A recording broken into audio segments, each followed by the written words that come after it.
Oh, I'm sorry. I guess you caught me in the middle of a hydrate. Thank you for the hydrate, Draken, as well as the do not hydrate, which, well, that was off screen. That one was off screen. The hydrate, however, you got to see at least a little bit of it, you know? Welcome on in. How's everyone doing today? Hope everyone's doing well. Happy Sunday. We are streaming some Fallout London today. I had originally considered streaming the second day of Creation ModCon, but I feel like playing some Fallout London instead. I feel just like playing some Fallout London. Cheese for everyone! Wait, scratch that. Cheese for no one. I see you, how you doing? I see you indeed. How are you today? Happy Sunday. Oh, everyone's just rolling in the streaks right now. Llama with 115, Rucky and Elise with 130, Denise with the 25 stream streak. God damn. Yeah, like I was gonna say though, I had originally thought about streaming Creation ModCon today. I will probably just catch up on it after the fact. There were some really fun parts yesterday. There were some really good parts to it yesterday, but I don't necessarily know that it made sense to sit and watch the entire 3-hour segment before we started playing the game. So instead, you know, I'm just going to... You must really like it here. And they say, I'm mad. So instead, I'm just gonna catch up on the Creation ModCon stuff after the fact tomorrow, over the week, and so on. With one of the big ones that I wanted to see anyway being the Skywind showcase, and I believe they're doing that at the end of today anyway. Ben, thank you for the 45-month sub on the 16-month streak.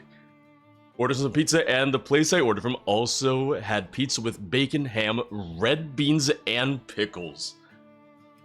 I've seen the pickle pizza before. I have indeed seen pickles on pizza. Usually it's a white pizza. It's not usually like a red pizza. It seems to be just kind of like mozzarella and pickles, and I guess that's like slightly better. I don't know, I say this as someone who doesn't like pickles. I guess it being on a white pizza is like ever so slightly better than just slapping some pickles onto a regular cheese pizza. Draken, I thought it was later, by the way. For some reason, I thought that it was around 4 p.m. for the Skywind showcase, but maybe I'm mistaken.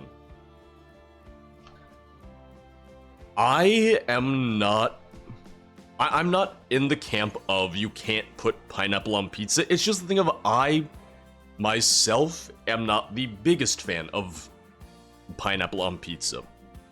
It's the thing of Hawaiian pizza doesn't do much for me because of the fact that I also don't really care for ham on pizza. So it's two toppings on a pizza that I don't necessarily care for all that much. I've mentioned it before, the one time I really had pineapple on pizza, it was kind of cheating because it was a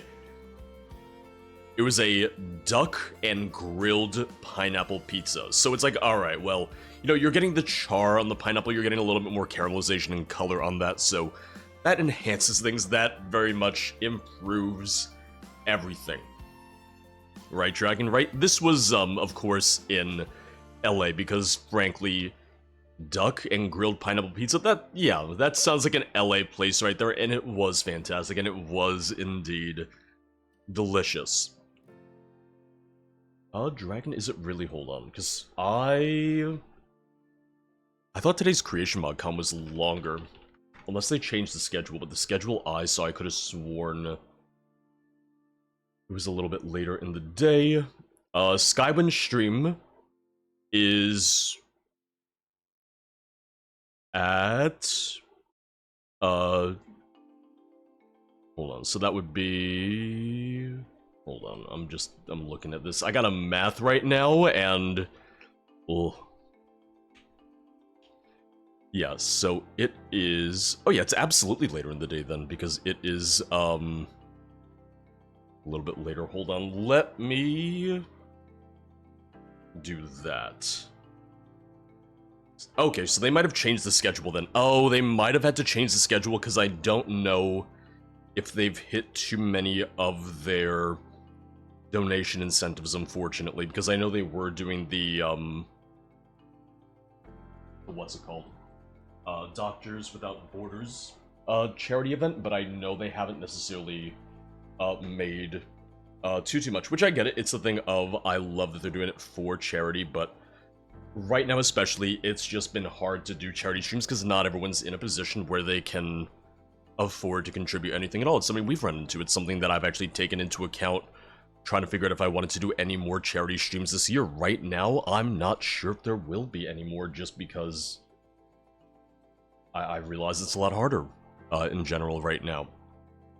Agnes, welcome on in. So yeah, let me hop into Fallout London because we do have a little bit of a more hard cutoff point for today. I mentioned it before, but Sarah has her high school reunion tonight, and I am going to be... I'm going there to be shown off, to be like, hey, look at how I did. Pretty square in the middle, pretty average, but, you know, sometimes that's good. Sometimes that is all you need. I've really been enjoying it. I've been having a lot of fun myself. It's been a good time, and the thing that I continue to say is that for me, one thing they really nailed was the exploration. I really feel like I'm traveling through, you know, this bombed out, destroyed city in a way that I don't think they really captured with Fallout 4. They captured some of it with Fallout 3, but this is much more to the level that I want it to be. This is like the metropolitan ruins that I really would love to see Bethesda, you know, dip their toes into and focus on for the next Fallout game.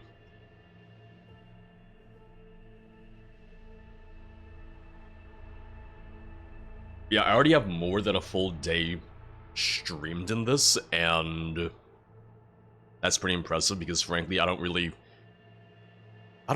not finding myself drawn to all too many single-player games now. Like, way too many single-player games, especially open-world games, they're just not really grabbing me as much anymore, which is...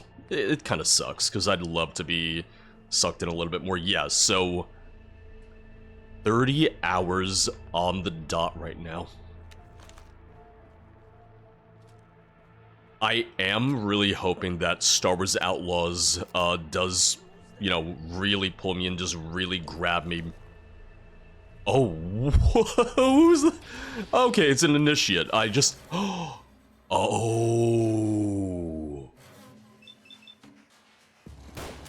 Are the cultists tied to the cute Thulu dolls? Are they followers of cute Thulu? Is that what this is? Because I hadn't learned yet what the cultists did, or like who they, I don't know, supported, I guess you could say. Johnson, I would love to hear, yeah, what kind of cake you're making. Oh, there's more of them. Oh, there's absolutely more of them. All right. Hey, you get back here. Yeah, eventually I will need to look up the sources for the, or the locations for the cute Thulu dolls. Because I do want to try and find some of the collectibles and whatnot. I would like to.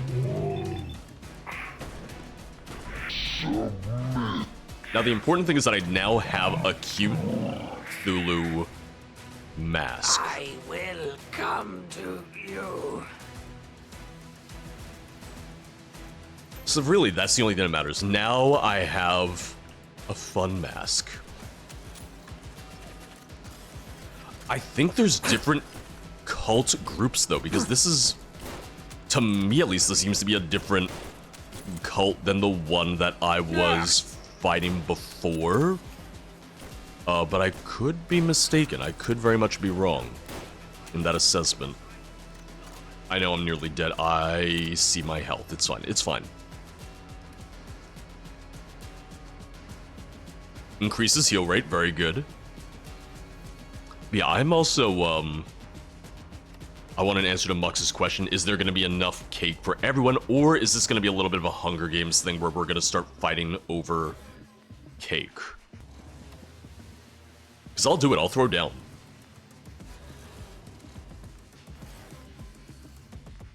Yeah, I need to make more food. Oh, shit. You're right. I didn't even think about that. Gotta restart the food timer. Yep. Alright, it's been restarted. There were 4 minutes left.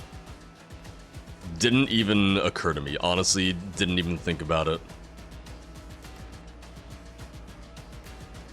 It's because I'm going through trying to heal myself right now, so that's what I think really threw me off. Mux, it's true you might appear last, but I feel like you could hold your own in a fight. I feel like you're wily. Maybe I'm wrong, but I can see you being a little wily.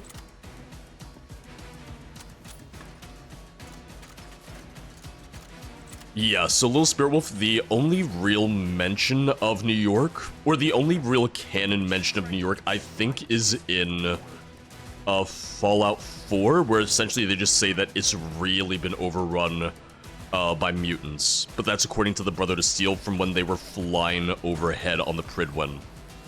If I'm remembering that correctly. I think it's a thing that Arthur Maxson says. Oh, there he is, there he is. You weak, blind fool. Never won a fight? I've never been in a fight. So I really don't know how I would do in a fight. Never took any sort of like self-defense classes or anything of the sort, so really have no knowledge, no plans, no experience, or anything of the sort.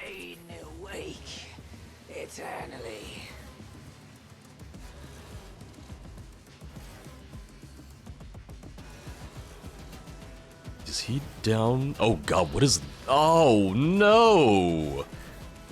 Oh, I don't like that.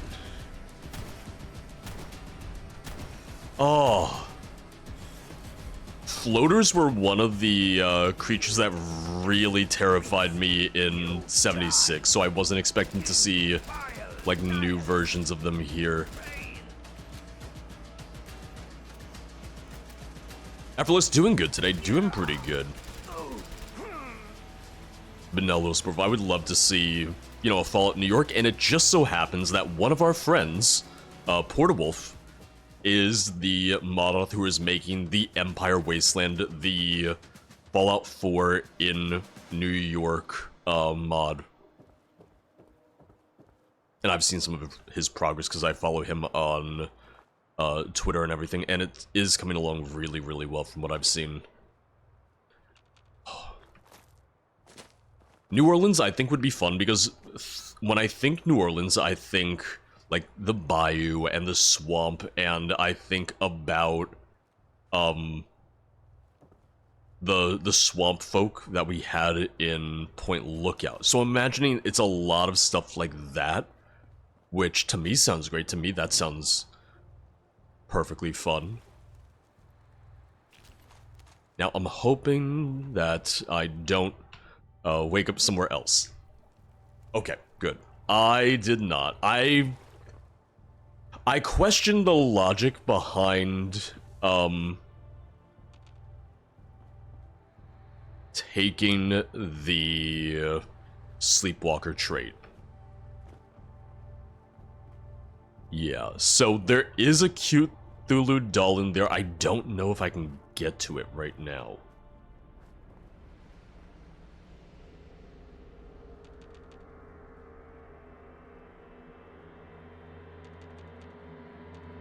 Yeah, for all I know, that actually might be tied to the quest to get it. Oh!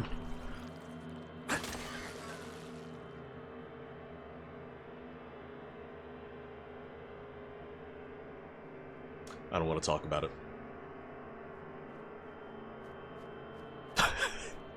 I don't like the noise that I made. I don't like the sound that I made for that. Oh, well now I feel much more awake. Well, I'm glad that I could be of help. I'm glad that I could be an alarm clock of sorts.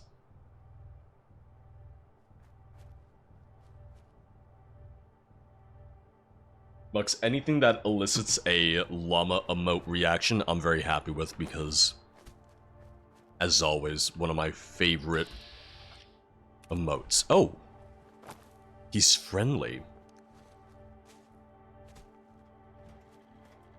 Okay, I saw one of the Cybertrons earlier too. Yeah, they're friendly. They seem to be friendly at least.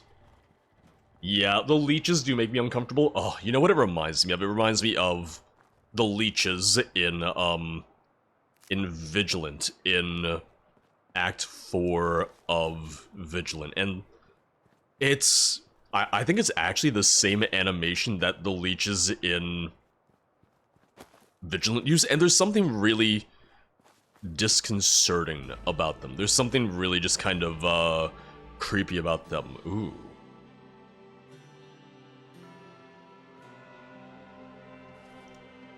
Places I don't want to visit.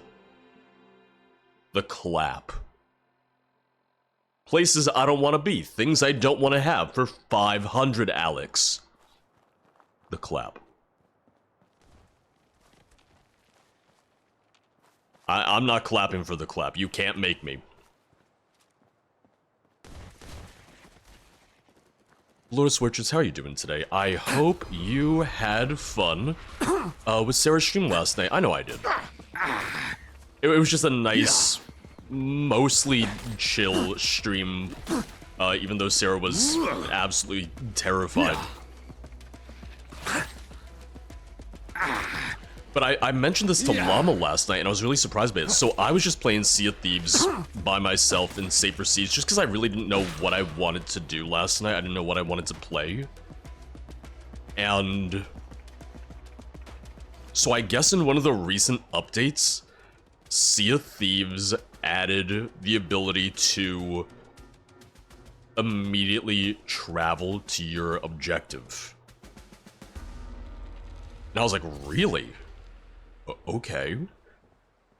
I wouldn't have expected it, and honestly, it's not even something that I really needed them to add, but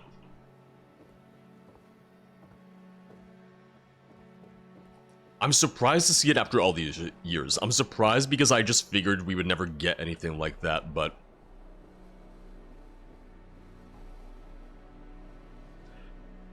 I don't know how exactly it works, but I know that it was specifically for when I was taking on voyages, and it'd be like, oh, travel to voyage location. So I don't know if it's for every voyage, I don't know if it's for only for certain ones. Who knows? Simon, honestly, it was kind of weird because what happens is you don't just kind of like fade to black and wake up or, you know, appear at the spot. You have this whole process of like your ship goes underwater for a little bit and you just kind of glide and float and then you resurface at the target location. I was like, huh. Interesting. Yeah, the future of boats is submarines. You heard it here first. But I just really want to play more Sea of Thieves, so just playing it by myself last night, but I'd love to maybe play a little bit more.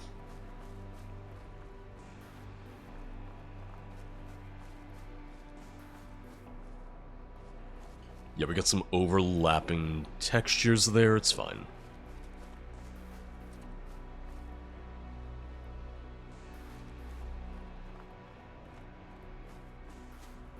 I'm actually doing pretty well in stimpaks now. I have like 50-something stimpaks, which is quite a bit, honestly. Oh. I was like, what's that that's moving? And I realized, oh, turret. Pindar Station, Vault, what do we have here? Listen, I got Sea of Thieves when it first came out, which was the same time that Game Pass started. And I was like, oh, I'm not gonna get Game Pass, I'm just gonna buy the game. And now I'm sitting here having had Game Pass for how goddamn long now?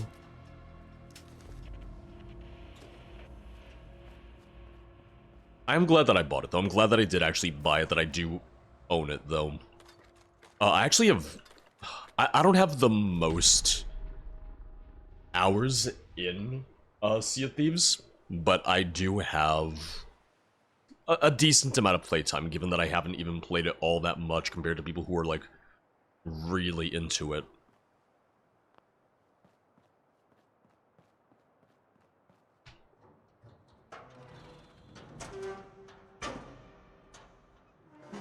Oh, I don't know if I want to be in here. It's an Angel Lab, so I don't know if I actually want to be in here yet.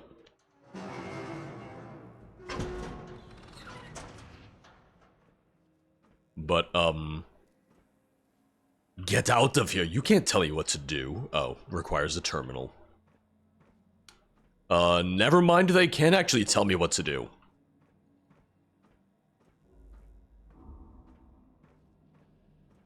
Kilroy was here. Yeah, this might be like a story-based location.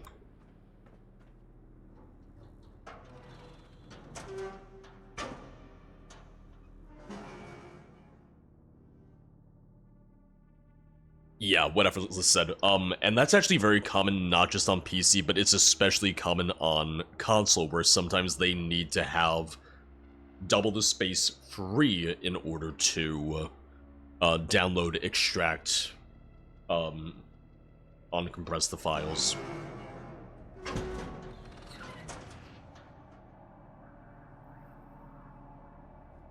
I was in the mood for a full cup of coffee today, and honestly, I feel like that was the right call. I haven't been drinking, like, full cups of coffee. I've mainly just been making, like, oh, I'll make a shot of espresso, a cappuccino, but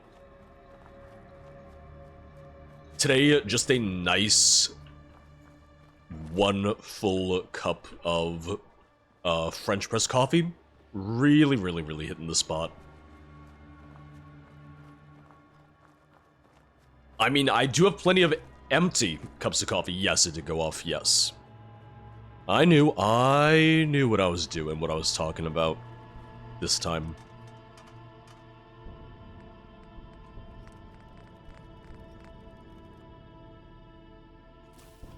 And I don't know... Okay, I can make Radger Roast.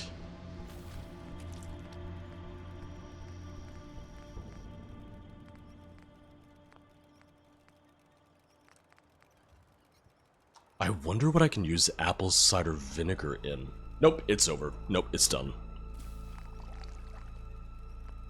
I knew this time.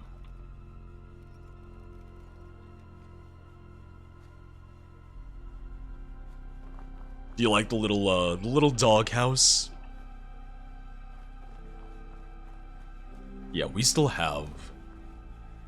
I want to see where we are on the map. We still have a ton of the map to open up to.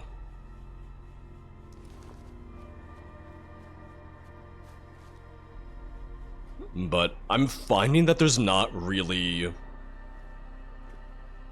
as many side quests as I would have liked. I almost feel like I have to kind of... Oh no! I was warned about the Wombles. But I just feel like I really am not finding all that many side quests. It almost reminds me of Starfield in the sense where I feel like I have to almost go more out of my way to try and find side quests.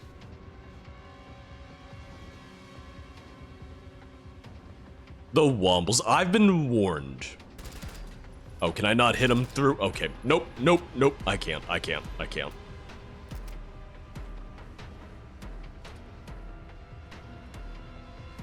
Oh god, oh!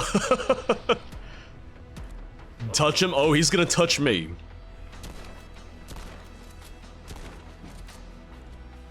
Oh, ring around the rosy, ring around the rosy! No, it's not working!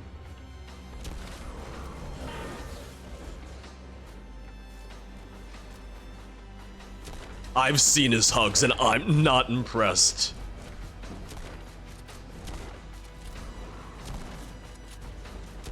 Alright, we're gonna be playing ring around the rosy quite a bit.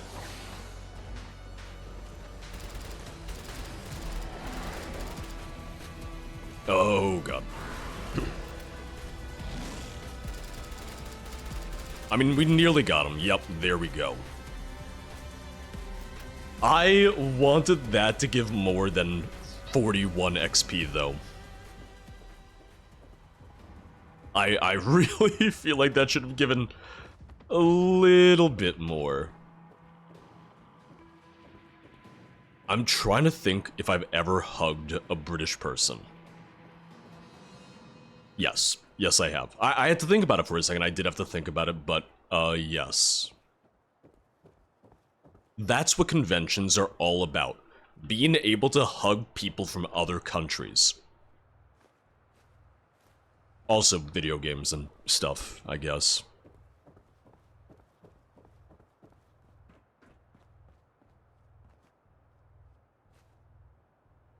I just start listing all the countries. All the countries and nationalities of people that I hugged. I was like, this is a weird list. A very, very odd list.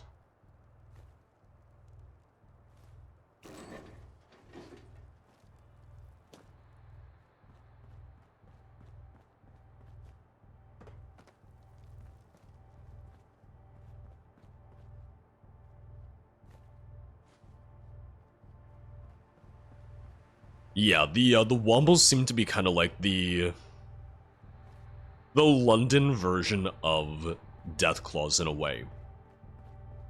Because they have the hands, so it implies that you should be able to craft like a Womble gauntlet, a Womble claw.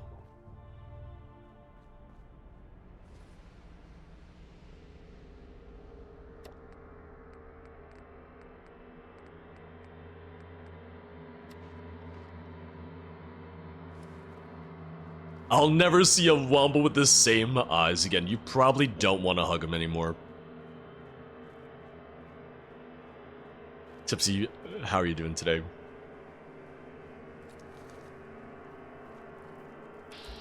Oh, good. A friendly person at long last. Oh.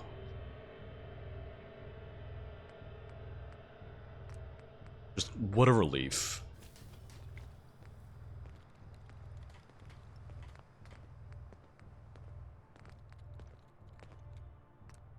I still haven't made any fireworks. I know I can use them, I just haven't bothered with them yet.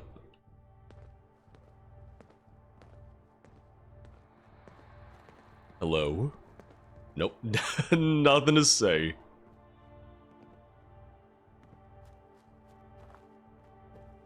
Oh, is it really freezing for you guys right now? I will say that it has been, starting to cool down a little bit here. It's not as bad as it was before, fortunately, but if anything, I'm hoping that we're gonna be maybe getting an early fall, like a nice early fall, because fall is my favorite season, so cooler weather, sign me up.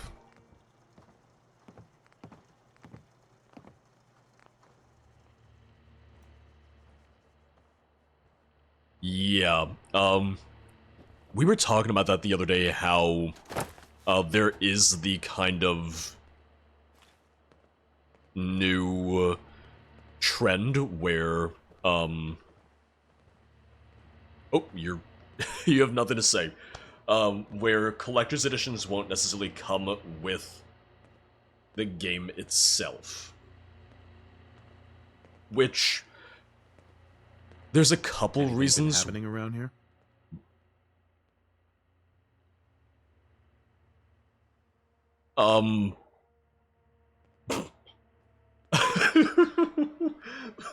Wait a second.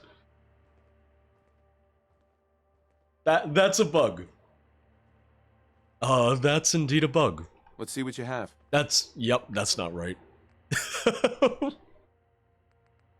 um...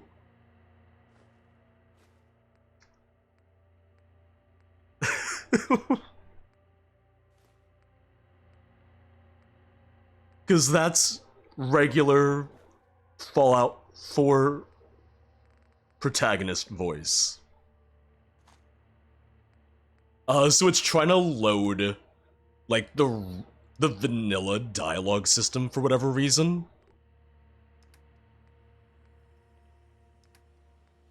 Yeah. It was a little bit of a jump scare for me. Definitely was.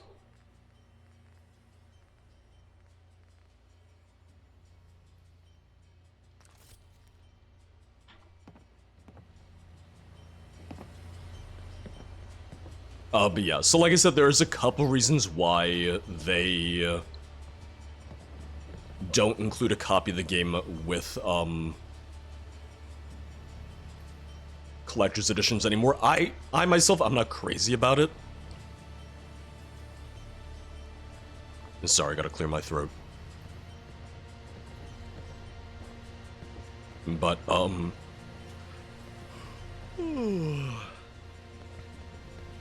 I'm also just at a point where I'm not really interested in too many collector's editions because I don't really want more stuff. I don't need too much more stuff in the house.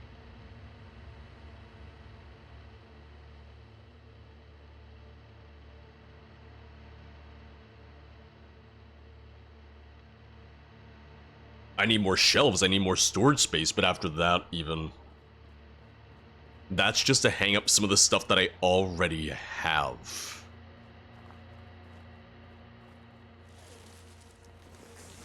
Listen, at this point, I think the only other collector's edition that I could justify buying would be whatever they do for the Elder Scrolls 6. For that, I will get a collector's edition, but outside of that, I really can't see myself getting any other collector's editions anymore.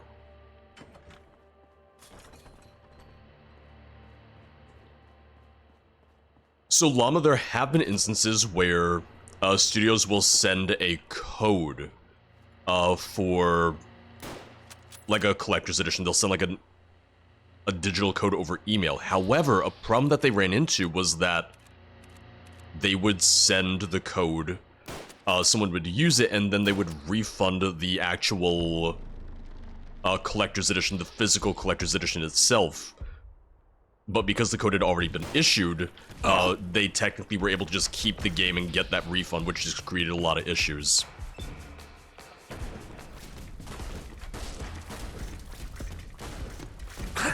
I do not like them. Alright, I'm gonna die right here.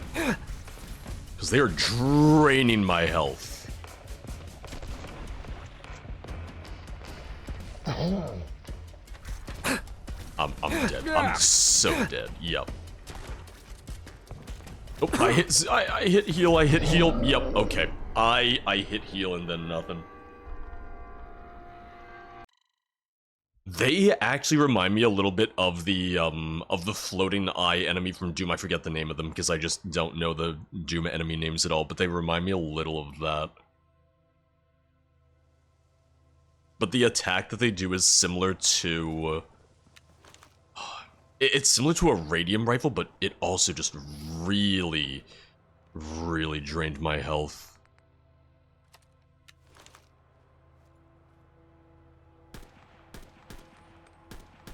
Yeah, I'm just gonna try and pick them off. I'm also gonna just equip my... I do have Molotovs equipped. One of them's legendary too, which is gonna be a pain in the ass. Yeah, the legendary's a little stronger. It's a lot stronger. God damn it. Ooh. Yeah, the big tomato looking dude. Yeah, exactly. Maybe I shouldn't be fighting them. Maybe I should leave them the hell alone.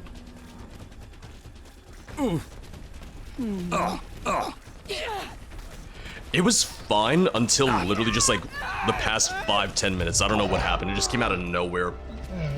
Yeah. I've felt fine. I've just had such a weirdly long recovery time since whatever I had a couple weeks ago.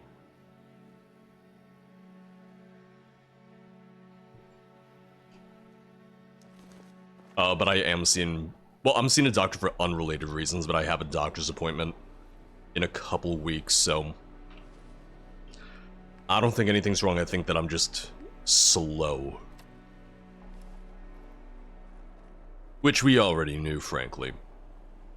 Are you really going back to fight them again? I am. I'm being stubborn right now. Damn, that looked like a good throw. That looked like it was going to be a good throw.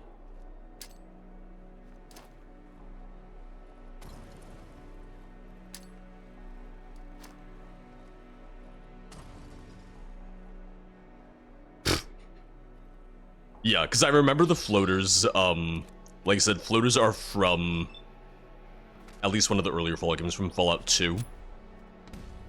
But they also brought floaters back for Fallout 76.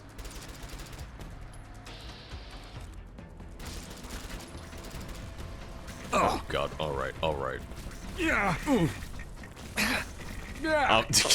Look at that damage, because it's just draining. It's draining faster. It was draining faster than my stim pack could actually keep up with. Yeah. Yeah, I'm just gonna leave them alone. Certain parts of the map are also just inhabited by much stronger enemies, so I think that's literally just what it is right now, that I'm probably in an area that...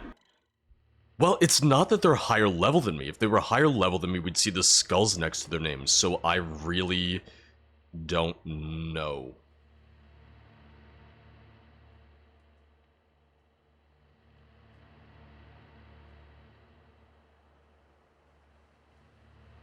There are some instances balancing-wise where I feel like they do need to retouch a couple things. There are some parts in the mod that I think do need to be rethought, rebalanced, and so on. This, I don't know if this is one of them, but maybe it is.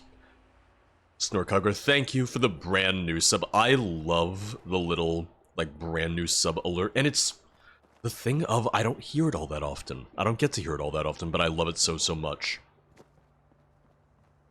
But to any and all subs, you guys get access to the emotes, the Discord, and of course, ad-free viewing for the duration of your sub. I currently only run ads for AFK breaks.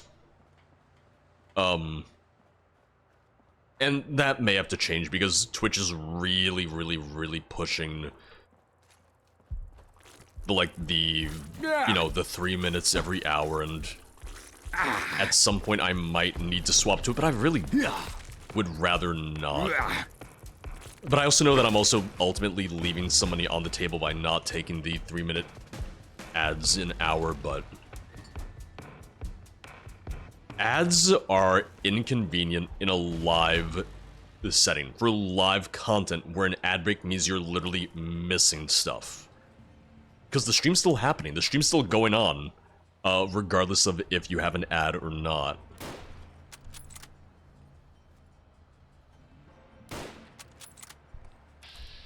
Yeah,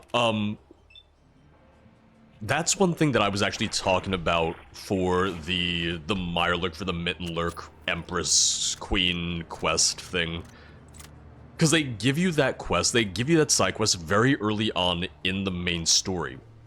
It unlocks very early on, however, the boss for it is a higher level, because I get the skull next to her name when I try to encounter it.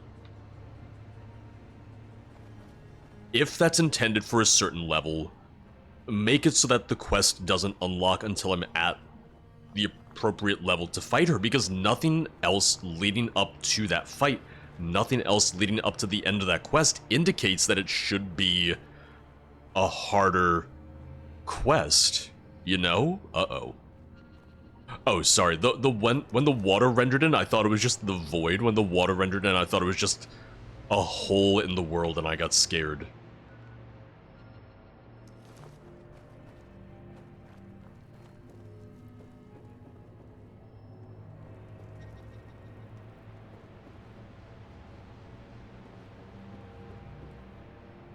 I don't know, I guess it's personal preference then, but the fact that the Mirelurk, the Mittenlurk Empress just one-shots you, or at least it's one-shotting me.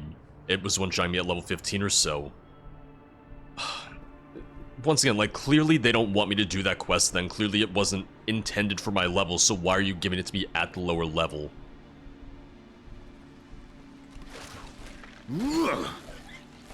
So Snorkhugger, I don't know if you ever played Enderal. Enderal had something similar where they would have kind of this star rating that would indicate, the difficulty of the quest. And that I thought was helpful, because they would do that for, I think, for all side quests. And side quests were kind of scaled differently. Side quests were intentionally harder than the main quest, which I did really like. Kay, how you doing today? Happy Sunday. Getting all the rhymes in, you know?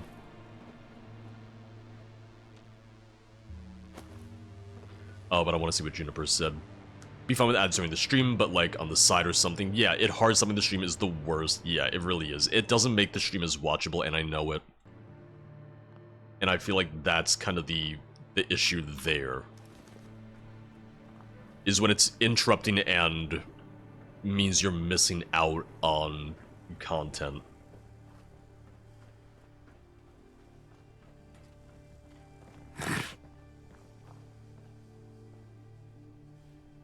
I guess that was me. Got back from a medieval festival where I spent all my money. We might be going to the Ren Fair again this year. We went last year, but the day that we chose to go, it had just rained the entire day before, so it was all mud. But we do want to go again. We do want to try and go again. Last year we went with the Nines, with Hawkeye and a couple other people in the ESO community, so I reached out to some of my friends if they'd want to go, so I think it'll be fun. I think we'll have a nice time if we do that. Mud is authentic, it's true, but oh, it was really hard. It was hard getting around just because it made, like, trudging through just the parking lot just to get to the actual Renfer itself. It was exhausting. And I know Sarah's, I forget if they were like boots or what, but apparently it just sucked. You feel that? Yeah, it's literally just a thing that Twitch is pushing, and like I said, I know I'm leaving money on the table not doing the 3 minutes per hour of ad breaks. I do the 3 minutes when I take an AFK break, but that's really it. The example that I always use is I talk about it with Nissa. Nissa, who's a very good friend, who's one of my mods, one of my friends. Nissa does the 3 minutes of ads per hour, and even though I have a higher, like, average viewer count than Nissa, because she runs the 3 minutes per hour versus me running them whenever I take a break, Nissa makes almost double what I do on ad revenue on Twitch. It's good money. It's not life-changing money, but it's money. Like, it's... I don't want to get into people's numbers, but like I said, it's nothing to sneeze at.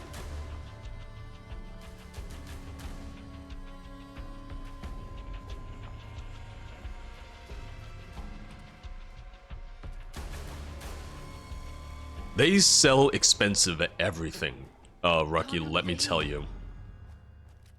The fuck was that? You're dead. I was a reenactor medieval for This nearly is a gonna decade. be Comes with fun. all sorts of mud. That's the thing, yeah. Like, here I am complaining. It's like, no, I had to walk through mud, and you guys are like, we work in the mud.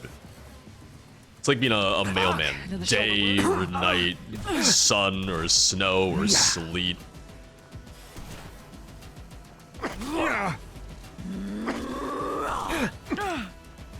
Alright, there we go. Very convenient to level up. I needed that. I needed to level up. So I want to do local leader, and I want to get local leader rank 2 after that. Yeah. Alright, so next time I level up, I can finally make my crafting stations that I want to. Yeah, last year when we went to the Ren Fair with the 9s, they brought Rory, they brought their son, who I want to say was 3 at the time. And you know, 9's going to get his mead from the bar, and Rory's like, "Oh, I want mead too," and they're like, "Yeah, we'll get you your mead." So they got him root beer, and they tell him, like, "Yeah, this is mead, just like Daddy has."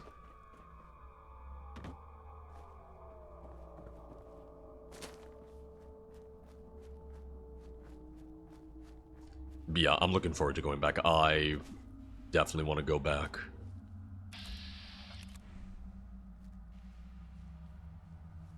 Bakoko Suzetto, happy Sunday. How are you today? It's been nice seeing you again. It's been nice having you in chat again. Everyone's like, damn, George never says that to me. I myself, I'm the wrong person to ask or talk to about builds because I very rarely do builds in games unless I feel like it's really a game that necessitates it. And personally, I feel like one of the really nice parts of Bethesda's more modern games, they're more recent games, but frankly even going all the way back to Oblivion, if not Fallout, Oblivion came out first, is that you really don't need to make builds for those games in order to have a good time. I think builds can absolutely help, builds can absolutely make for an easier experience, but I love that Bethesda's more recent games don't really necessitate you to have to worry about builds, you know?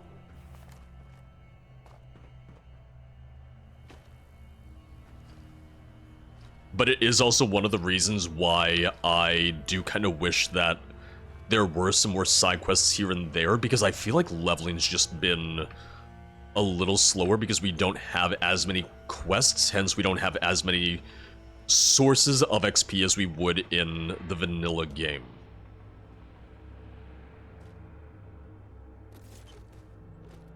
So right now, just, you know, leveling the couple times in order to get local leader to rank 2 so that I can go ahead and get my ability to build up the crafting stations. It draws it out a little bit more.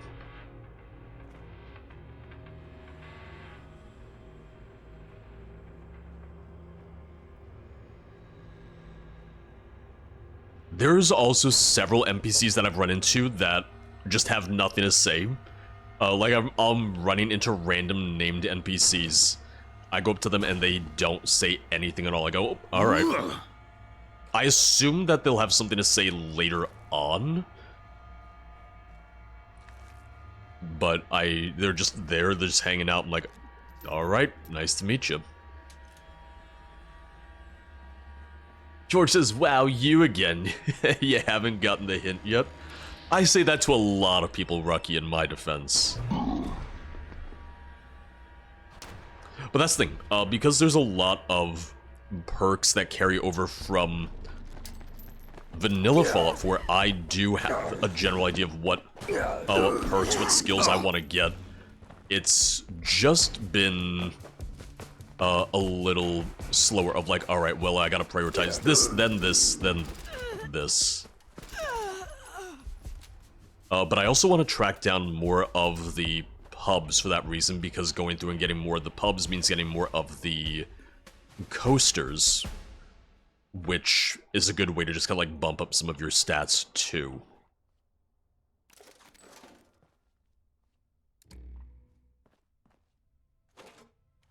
I've said it before, for me, I'm very often in streams, I'm just not always talking in streams. I really, really, really lurk a ton.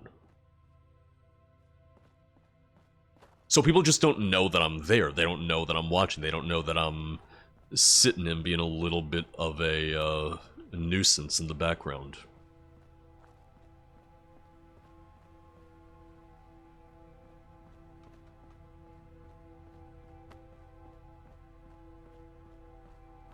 It's the thing of I've never really known any streamer. Personally, okay, that's not true. I don't know many streamers who will get upset or mad if, you know, you're less active, if you're not watching as much. But I get it, like, I feel like I worry about that all the time of, oh, are they gonna think something because I haven't been around for months? No, they're just happy to see me again. Yeah. If you find that you have a streamer who actually gets upset, actually gets mad that you're not watching as much, you might want to find someone else, because it's annoying. And it's like weirdly possessive. Not frequent, not common, but I've known a couple people who are like that, and I'm like, I'm gonna go somewhere else. I'm gonna spend my time literally anywhere else.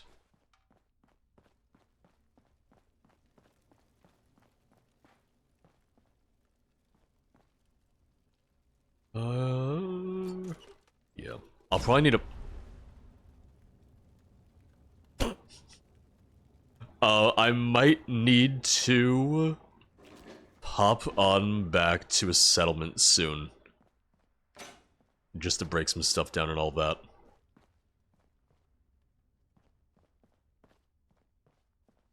Exactly, yeah. It's the thing of... There it goes. Streaming is supposed to be a source of entertainment.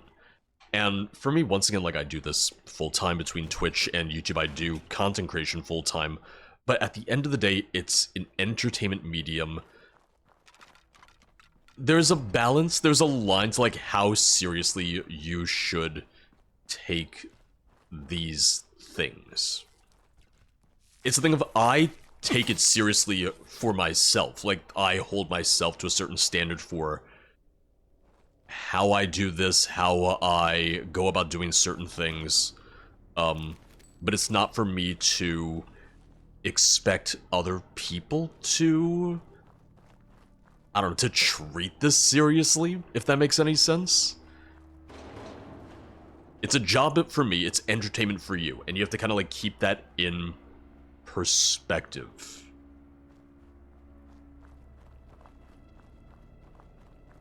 Honestly, Snorkonqueror, I was kind of expecting there to be people making like dedicated builds for Fallout London. I was expecting to see a lot more like guides and a lot more content on YouTube for it, honestly.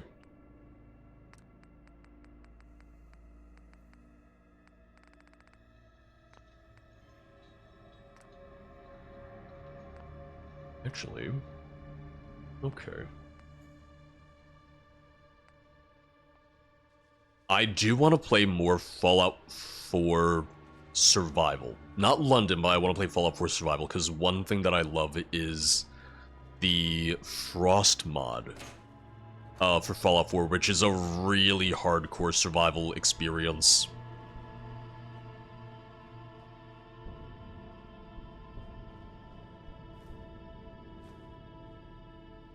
Same person who made Project Dust for New Vegas years ago. Frost is essentially... Oh god, that scared me. It scared me, and I even played Sea of Thieves last night.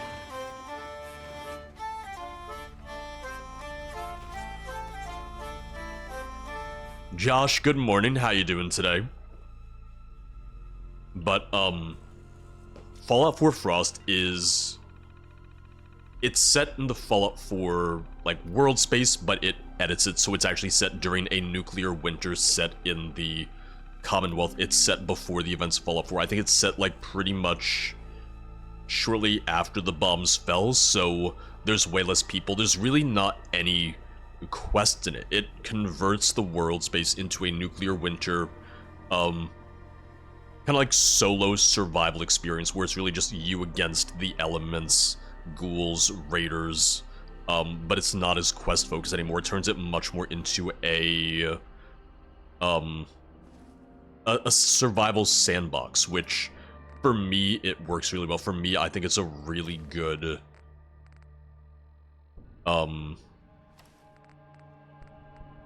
example of what you can do with Fallout and within kind of like the game's engine. Yeah, kind of like how Dust is set after the events in New Vegas and whatnot. Frost is set very early on after the apocalypse. And it's recommended that you play it with Fallout 4's survival mode on. Yeah, I haven't read up too much on Frost specifically, but I think it's supposed to be kind of like in that general time frame. It's supposed to be really, really immediately after the end of the world, after the Great War. Alright, since I'm close to over-encumbered, I'm going to pop on over to the settlement now.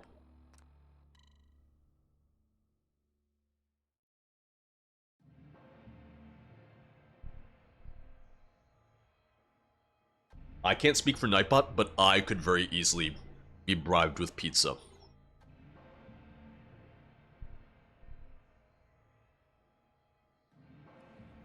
I love snow and kind of like wintry games for survival settings. I love snow and winter in video games in general, though. I think it's one of the reasons why I love Skyrim so much.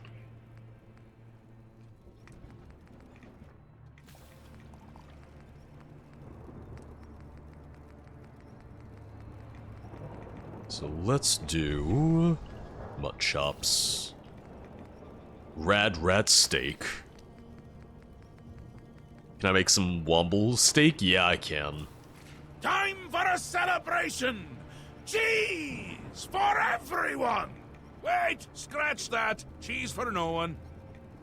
I'm working on the hand gestures. I think I got it a little bit more down. Luna, how you doing today? So, I need to drop all this junk.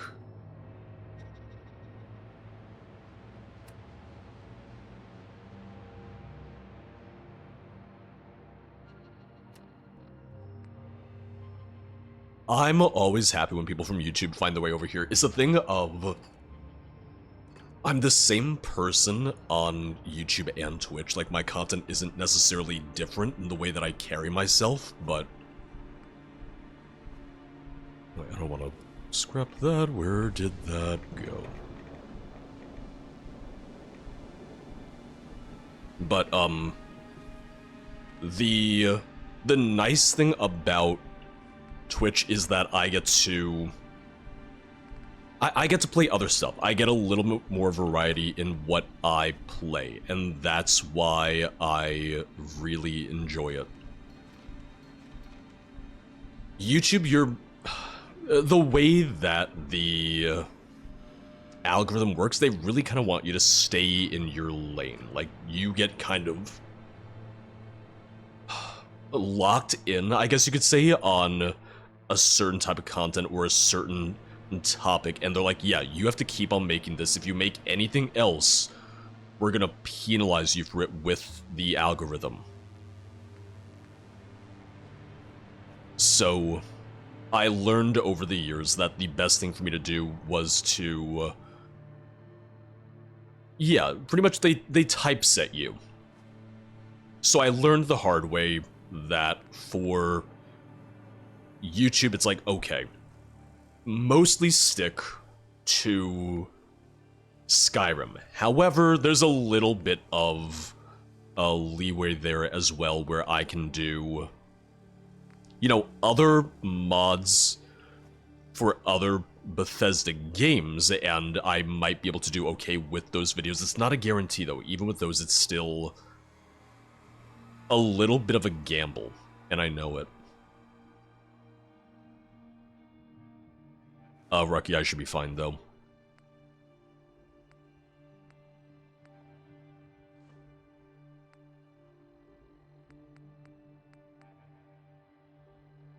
And that's the thing I see. It's the thing of it's why I like having Twitch though, because Twitch it's more long form, it's more conversational. I don't mind having Twitch as the more community focused, more variety platform.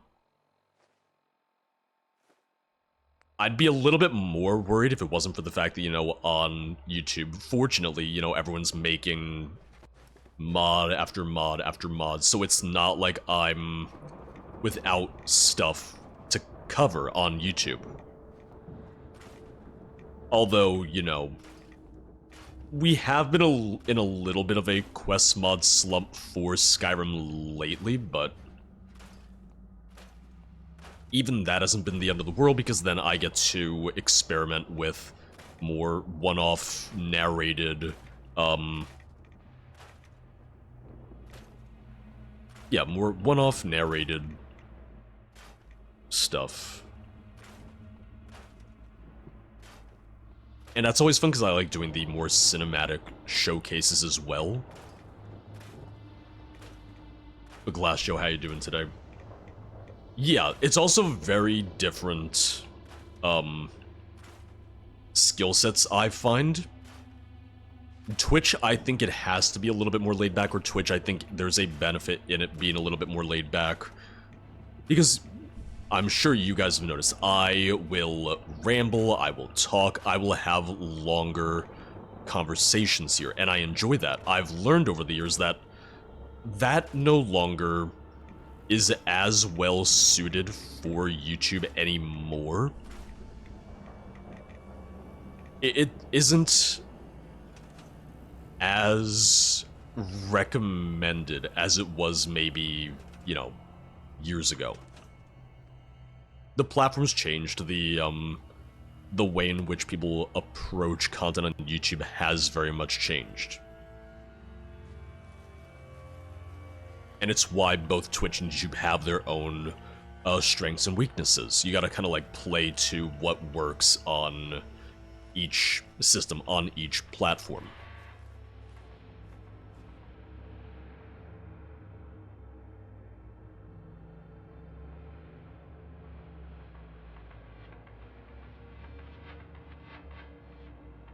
Yeah, Gogus Zero, yeah. You're not building as much of a community on YouTube, I feel.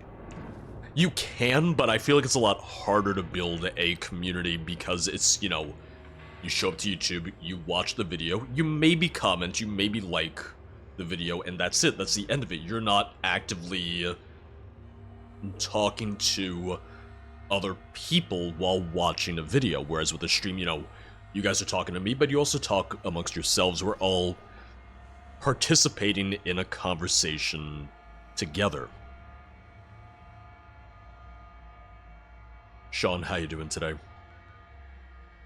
So,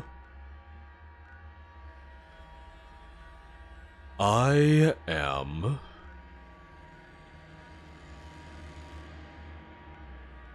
I'll pop back over.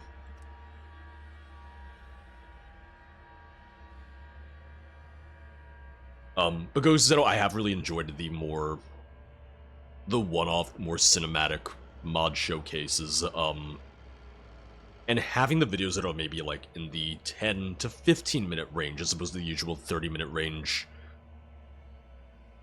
I enjoy it. I do like making those as well. It's been fun for me to kind of like mix it up and not just do playthrough style stuff as much. I would be more than happy to always have some level of playthrough style stuff on YouTube, but it doesn't have to be the only thing that I do. If anything, doing a little bit more of the one-off videos, the fully scripted videos. That's also fun for me because of the fact is you get to be a little bit more creative in a way with that. Of like, okay, you get to have fun writing the script, you get to go and get all the appropriate footage. Like, for me, that's been really enjoyable.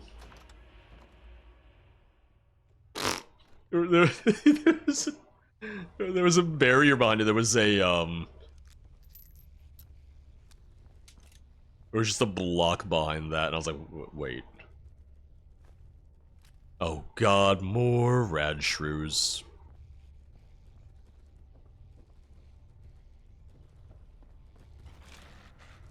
Yeah. Yeah. It's funny though, because like I said, yeah, you do kind of get typeset in a way on YouTube. There are videos that I made where I was incredibly proud of them because, you know, I would put more time and effort and work into this video on, you know, an indie game that no one had ever heard of before, or maybe it was an indie game that was popping off and was getting some popularity. And then, you know, it would do such terrible numbers. It would be less than half of just, you know, a random Skyrim mod that I just made a video for because I had nothing else to make.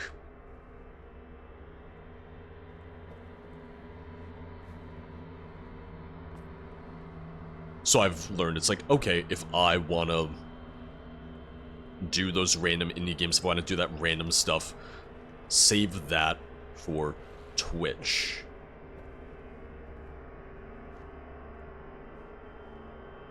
There was a... God, I'm trying to remember the name of it.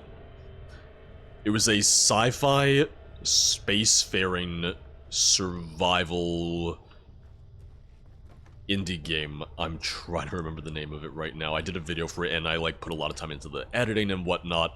Was really happy with it, and then it's like, okay, no views.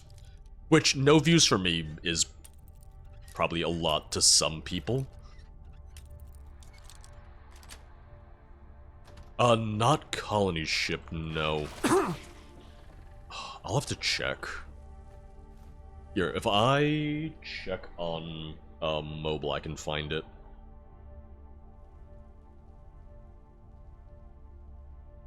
Content.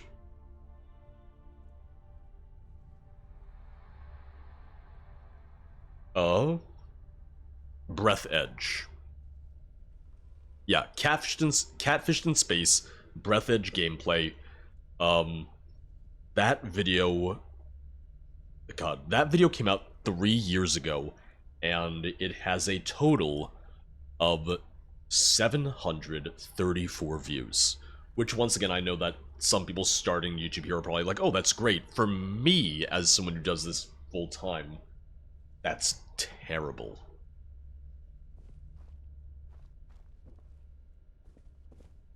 Breath Edge was cool. Breath Edge I really liked, but that was also, you know, one of those things where I had to learn for myself, okay, well, unfortunately, this is not what people are coming to the channel for. They want to see Skyrim, and I can't blame them for that. That's why they came here in the first place. It's for me to make sure that I'm providing the type of content that people subscribed for in the first place.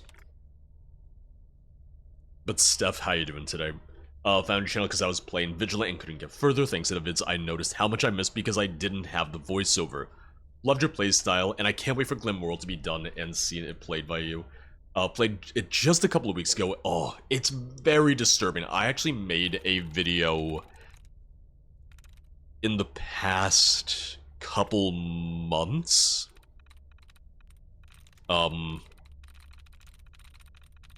About Glenmoral. Because, you know, it's not out yet. I wasn't doing a playthrough yet, but I wanted to do the thing of like, hey, by the way, if you don't know about Glenmoral yet, here's what you should know. Here's a look at it. And to do that, in order to do that video, I played through most Act 1. Actually, no, I played through all of Act 1, and then I played a little bit of Act 2.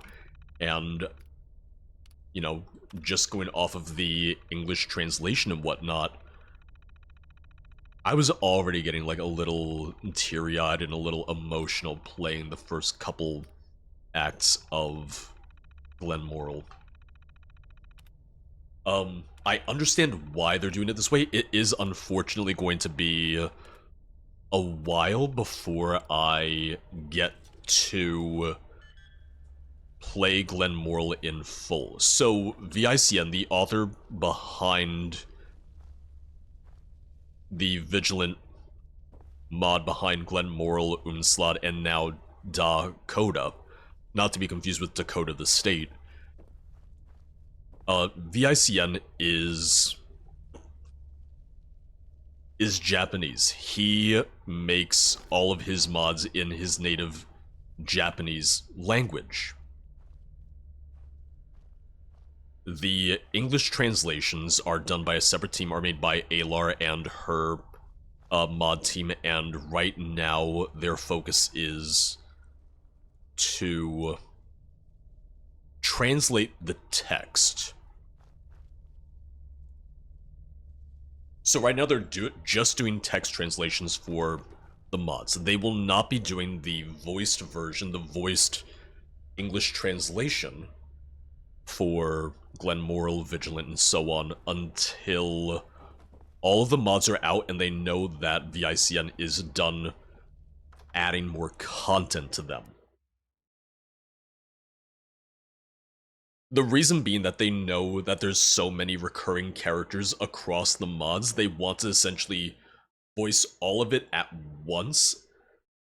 That way they know that they're not going to constantly be like, hey, can I get you back for this line, or that line, or this update, or that update. They're trying to really do it all at once, so that they don't wind up, like, losing actors along the way.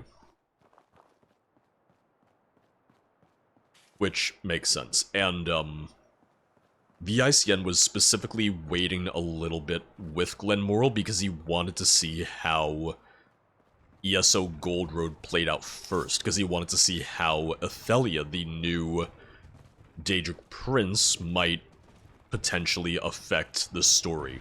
Oh! Oh, God.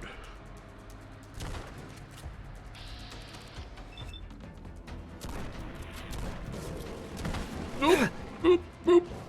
Ooh. Bring around the Rosie.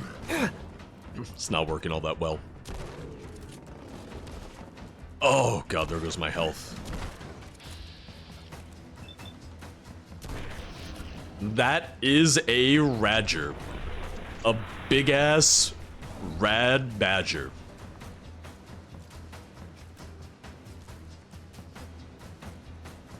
Yeah, for anyone who's not familiar, and you might very well be, because man oh man have I probably beat this topic to death over the past couple of years, but it's very important to me. I do not cover mods that are AI voiced. I flat out refuse to. For many reasons, one of them being that, frankly, I'm friends with several voice actors, and knowing how it affects them, knowing their stance on it, I would be a really shitty friend to them if I just said, yeah, well, too bad, I'm gonna play these mods. But even outside of that, it's just a thing of, you know, the big thing in AI voice acting right now is the lack of consent, the lack of permission. People who are making AI voice mods never go through with getting the consent, getting the permission of the original voice source. If and when you can prove to me that you did get the permission, the rights of any and all actors that are being replicated, that are being regenerated via AI, then sure. But until you do that, I won't cover your mods, and no one does that. Everyone just makes excuses for why it should be fine for them to do it. And it's exhausting. Someone just made a tool for Fallout 4 where essentially they made a tool for Fallout 4 to just create AI voice acting of Fallout 4 characters for mods. And the mod author and other people who like the mod were even arguing with Wes Johnson about it. Wes Johnson being the voice actor who plays Shia Gorath in Skyrim and Oblivion, who plays the Protectrons, the Silver Shroud. A lot of very notable characters in Bethesda games. Splicing, I'm okay with, and a lot of voice actors are also fine with splicing, because at the end of the day, splicing still requires them What the hell was that? to have said those words. Yes, it might be taking the words out of context, it might be changing the context, but at the bare minimum, they had to have said those words in the first place. Nothing. Whereas AI can be used to write completely new words and new phrases and things that they never would have said before. And that's where you're removing some of their autonomy.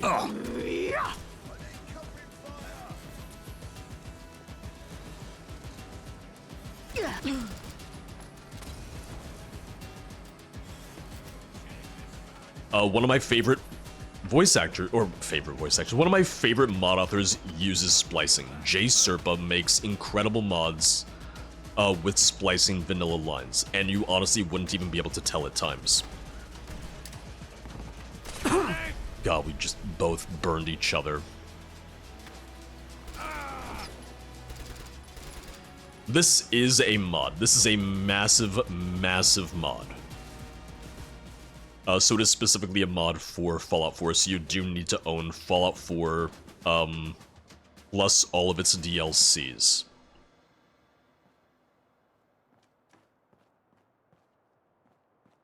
Yeah, I'm fine with splicing. I think a big part of it still comes down to respect, even within splicing. Like, what are you splicing it for? Like, what are you creating from those spliced lines? What is the intent? What's the goal here?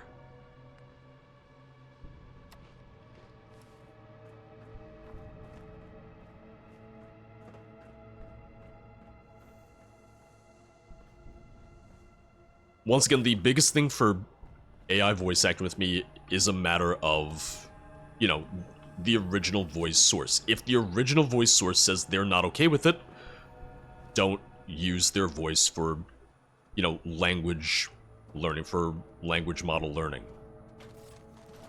The problem is so many mod authors will be like, oh, well, it's their voice, but it's Bethesda's characters, so they don't get a say in it. Okay, did you ask Bethesda then if you could use AI for this? Oh, you didn't? Oh, that's funny then. Because you're then making it about permission. It's like, did you get their permission then? Oh, well, you didn't. So shut the fuck up. Once again, I really take a stronger stance against it because I've talked to so many voice actors before about how it has impacted them already.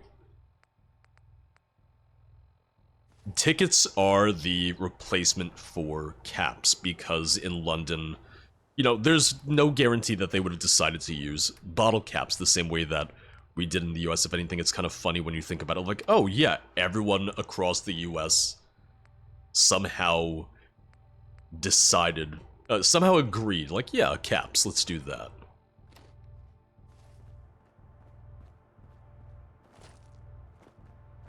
Thank you for the follow, welcome on in. Yeah, I haven't had a chance to watch the Fudge Muppet video on Fallout London yet, but I did see they posted that the other day.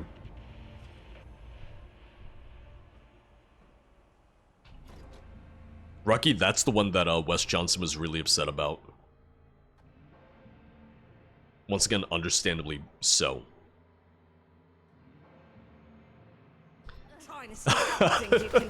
They're sticking with paper money, right, Goga Cizetto? I like that one. I thought you guys were still fighting each other. I didn't realize you were fighting me yet.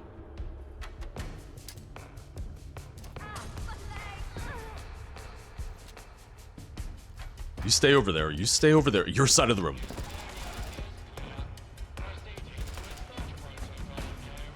I love this SMG. I really, really do.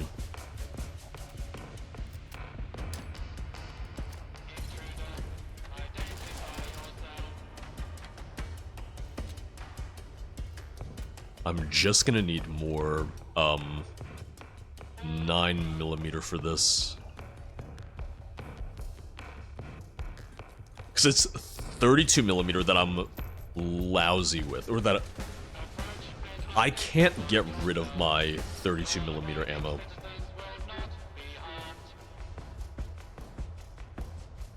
Everything else is a little harder.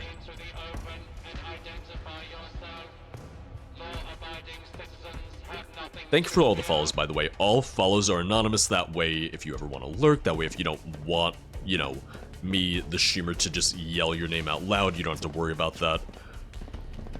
Because personally, I'm someone who I don't need the streamer to say my name when I follow. I don't want it. Oh god. Because so much of the time when I follow, it's so I remember to come back later. But I very rarely am chatting when I first follow a streamer. Usually it's like, okay, this is so I can remember to come back another time and hang out and maybe chat then.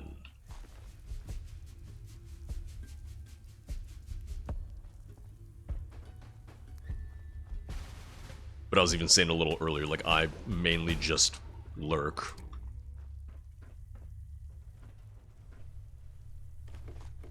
There's just very few times where I'm just watching a stream. More often than not, when I'm watching a stream, it's because I'm also, you know, making thumbnails for YouTube, or doing some video editing, or anything else, playing a game.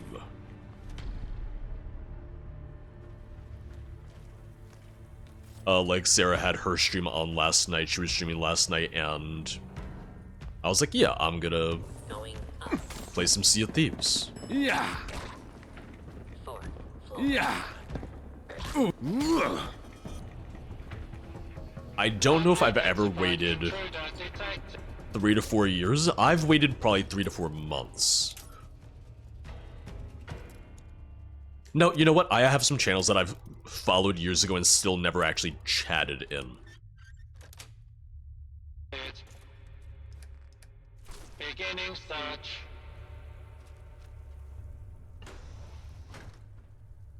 I don't know. I don't get involved in all too many Twitch communities. I'm involved in a handful of them, and that's enough for me because, once again, it's like I don't have the time to be in all too many distinct communities, but like communities that have crossover and whatnot, where I'll be like, oh, well, I know Josh and Snow Hippie from, you know, the Nines, or Maddie, or the 800 other people in the Twitch community, in the ESO Twitch community. Like, yeah, alright. Having the crossover and the recurring names helps a lot. Hippie Hop, yep.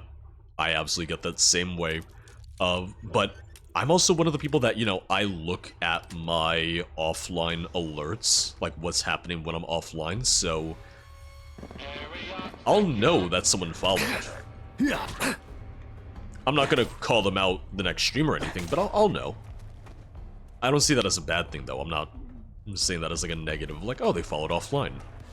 There are people who sub when I'm offline, and I always assume that's something like, okay, maybe they don't want the alert, which is also well within their rights. They want to sub, but they don't necessarily want the fanfare of it.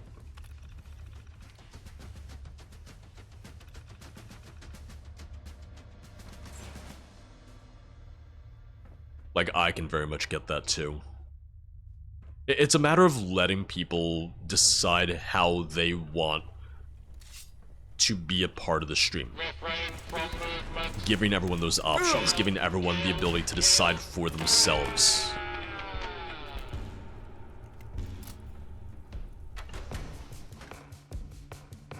Right, sometimes I just want to listen and chill. Sometimes I want the background noise and not the community interaction.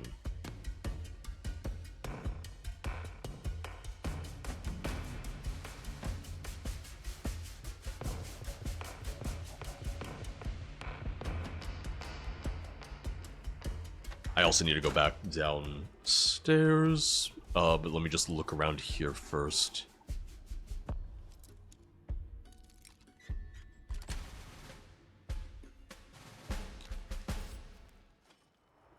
I like how the drug box only had one drug in it.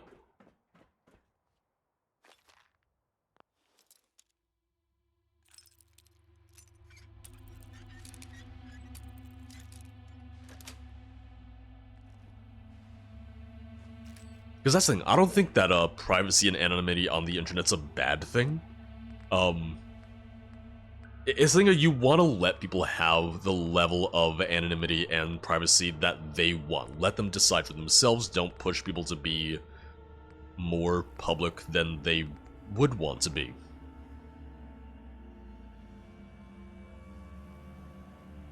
Like, I guess that's kind of the best way to address it, to put it.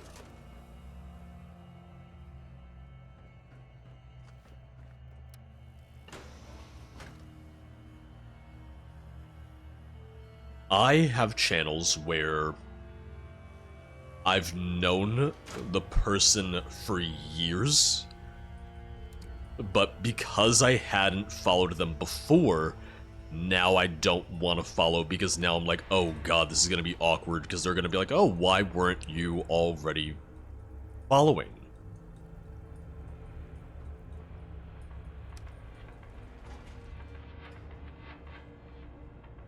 So now I'm just like, I can never follow them.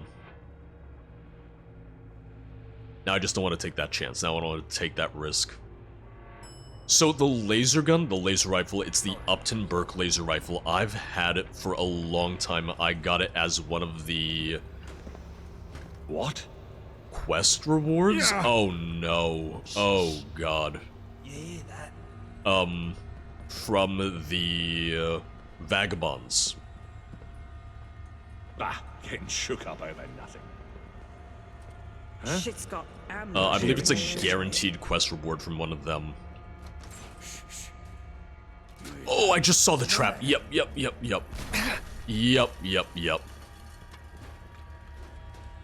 Hey, who's there? It's the real reason I miss so many Llama streams is literally just that I don't follow him. Sub to him, not following though.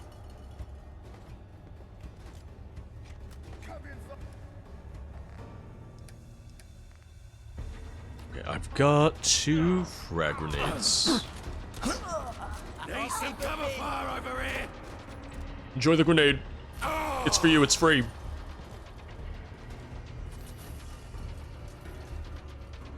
That is the thing though, I see a lot of people do the like, oh, you know, Twitch unfollowed me, which sometimes Twitch does unfollow you, but... I know some people don't buy it. Yeah.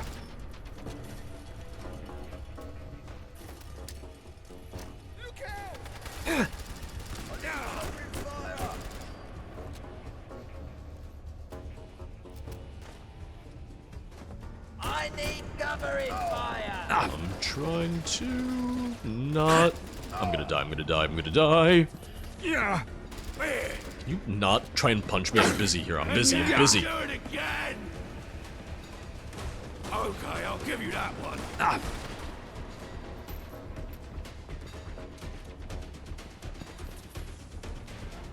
God, I'm surrounded right now. Yeah. Oh god, there's someone right behind me, isn't there?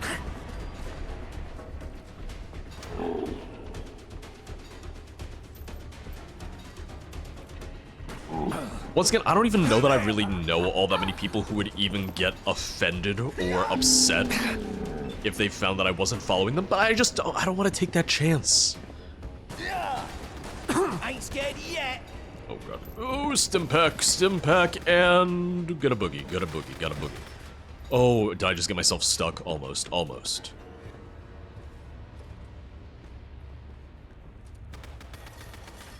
Alright, I need some drugs. What do we got? The most important drug of all, apple pie. Followed by Builder's Tea for the heal rate. Some chocolate.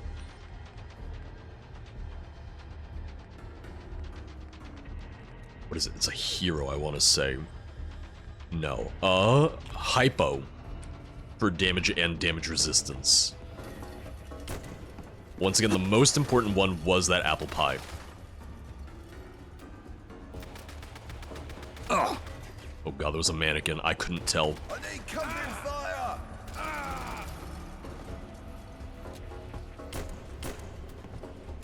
I mean, sugar is a little bit of a problem, so see, you know. Yeah. There's so many bodies, and I'm like, I don't know where anything is anymore. Because it just looks like some of the bodies are moving. Oh, I missed.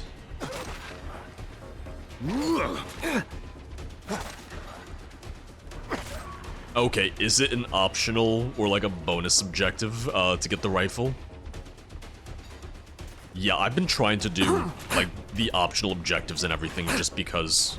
Just die! God damn it. I was trying to heal. It wasn't letting me heal. Like I was hitting my stim pack button. Nothing. Food's a little bit better though. Food, because it takes effect immediately.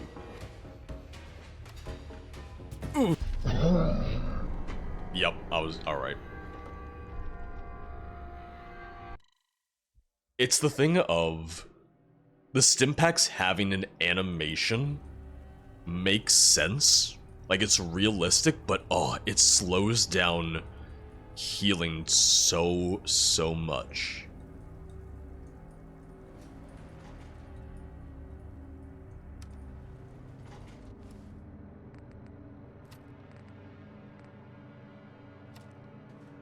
I'll let you know. I'm largely going through without any sort of backseating, but I'll specifically let people know if and when I want more specific tips.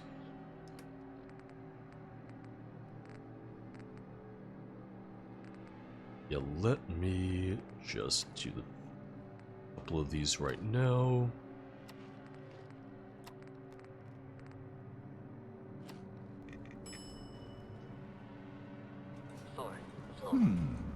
Because I know they got rid of that with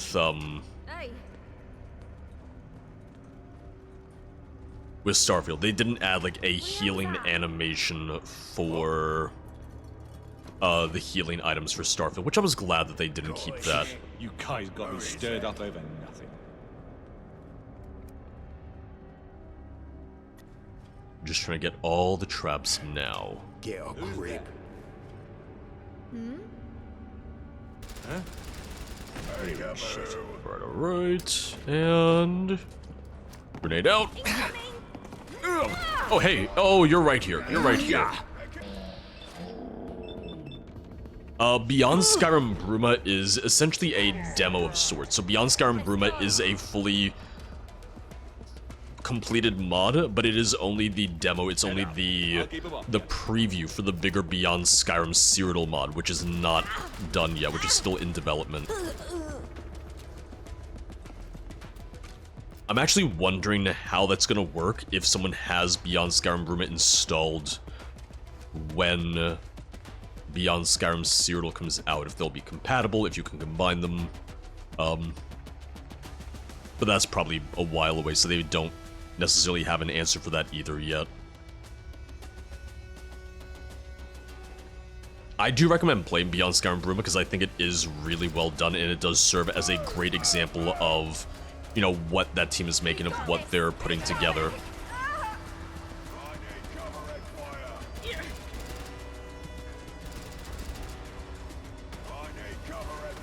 Please, no covering fire. You don't need any support. You're all doing great at murdering me. I wish you weren't. I'm hitting a little bit of a lag spike in here.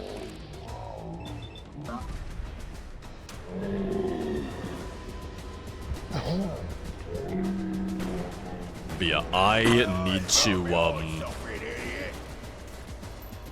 I need to watch the rest of Creation Mod, kind of Skyrim's Creation Mod con today at some point. Just because I am curious what some of the announcements they have are.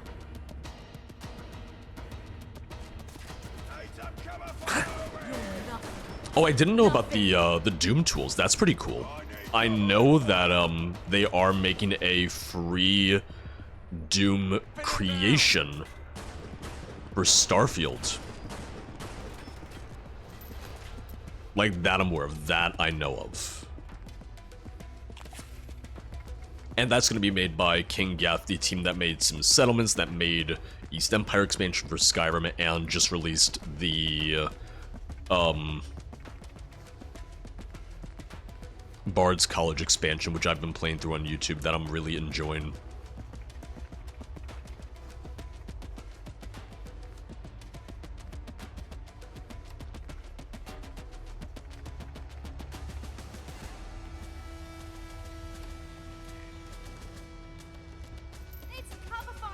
Yeah, because I love the SMG, I just don't have enough ammo for it.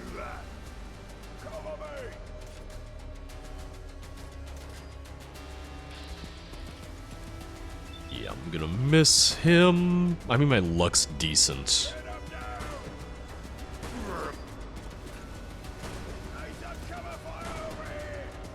Oh god, yeah. My aim in here is terrible. Cover me.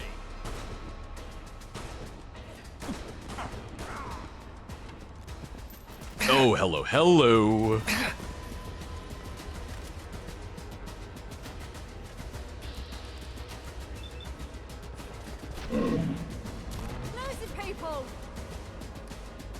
Yeah, so someone's already been putting together a entire, like, big patch hub, for Bard's College expansion, because there's a lot of mods that won't be compatible with it, but I would say look into that. I would say take a look at that if you have any of those mods that, you know, will require that patch, will require, the compatibility fix.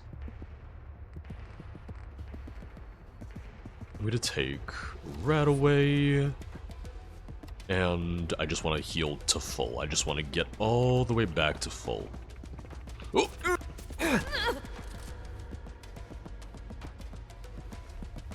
Ooh, wait, they have a Chinese submachine gun? Oh.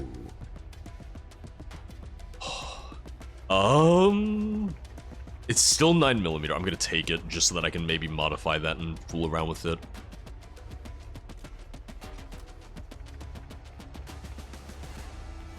Yeah, the thing I continue to say is that there are some free mods that try to create something similar to the Bard's College expansion. However, there's no free mod or combination of mods that add the exact same amount of content that Bard's College expansion does.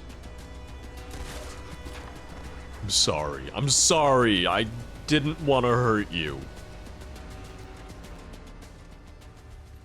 You think I like doing this? I don't.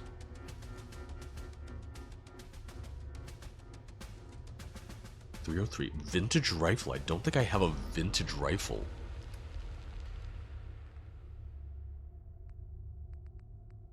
I have a service rifle. I think that's separate. Yeah, I'll take that.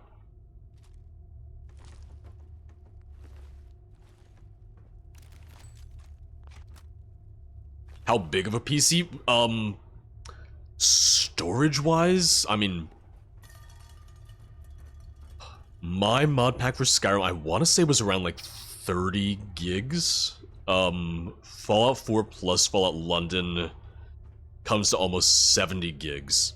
But storage isn't really the concern there. It's going to be more so in regards to other system specs, which granted, neither Fallout 4 or Skyrim are super demanding games on their own. The mods that I used for my Skyrim mod list from 2021, I would say you want a mid-range gaming PC. You don't need a ridiculous PC. You don't need anything really, really crazy. You need something decent.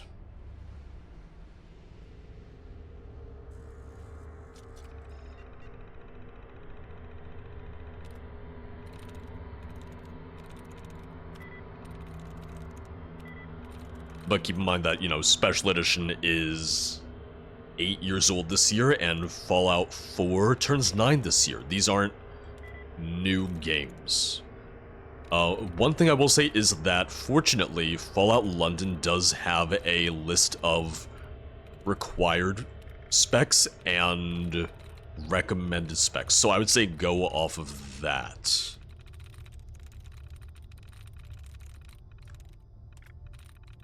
In the case of my Skyrim mods, the thing that would really kind of bump up the performance requirements the most would be stuff like ENB and also like texture mods. ENB, it comes down to preference. Texture mods, it's a matter of what you really, really want.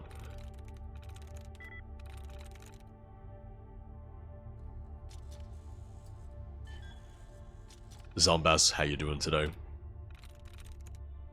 Yeah, I want to say when I did my Skyrim mod list that I mostly chose... God, I think I mostly did... like the 1K textures, because I'm still on a 1080p monitor, and yes, you can get a little bit more out of like the 2K textures, but I was just thinking of performance and whatnot at the time. Because that was before I did my PC upgrade last year when I got onto a new GPU and everything, because I was doing that mod list on a 2070.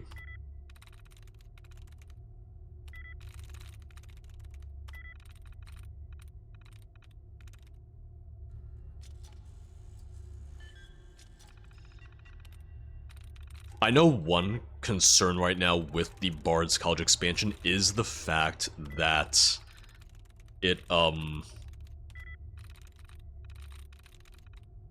if you're on Xbox, it can be a little bit of an issue because of how large it is, because I believe it's around 800 megabytes, and you only have 5 gigs of mod space on the Xbox and the PlayStation. It's not on PlayStation though, so a little bit of a moot point there.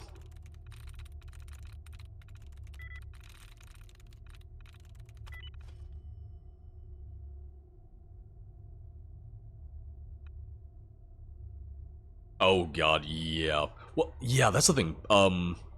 Textures do have the potential to really, really, really, like, eat up some of your, VRAM and stuff, too.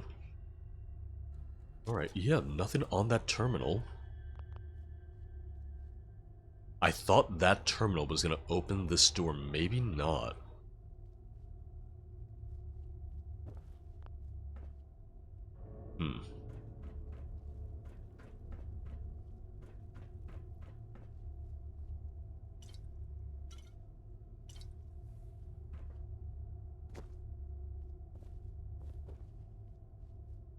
Is there gonna be anything else in here?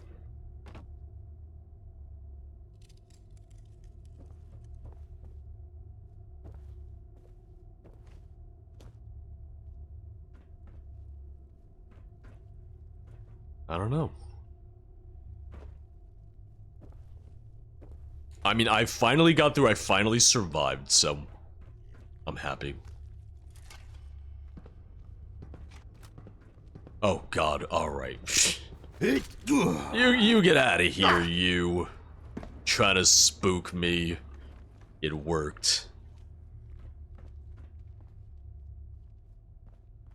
Yeah, I've been working on a new mod list, a smaller mod list for Skyrim, just, you know, because I thought it'd be fun to put together for a video as kind of like a proof of concept thing, and... Oh, that's grenades. Alright, we're fine. And I want to say... I don't know how big that mod list is in terms of, like, file size. But I know it's going to be maybe a little bit more demanding than my first one, than my previous one. But I'm specifically making it a graphic-focused mod list. So not gameplay, not quests, just... graphics, and I'm using a combination of Sky King's Skyland, and I'm really loving his Fantasia Landscapes mod as well. Time for a celebration! Cheese for everyone! Wait, scratch that. Cheese for no one. The good Josh giveth and the good Josh taketh away. No cheese for anyone. Sovereign, how you doing today? I hope you did not like that monkey, because he just lost his head. What is with all the monkeys here? No more monkeys jumping on the bed. God, that terrified me the first time I saw them in Fallout 4. I did not like the little clapping monkey toy as a kid. I really, really didn't.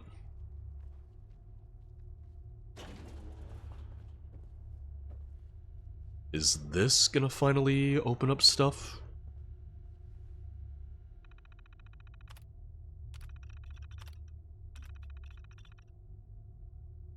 Getting ads for a game that charges you by the bullet. Oh, Activision, got it.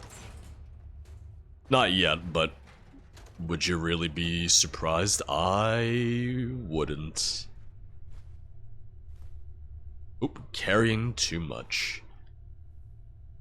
It's fine. We'll be fine. 362 out of 360. Wait, my carry weight was 365 before. Max AP plus 5.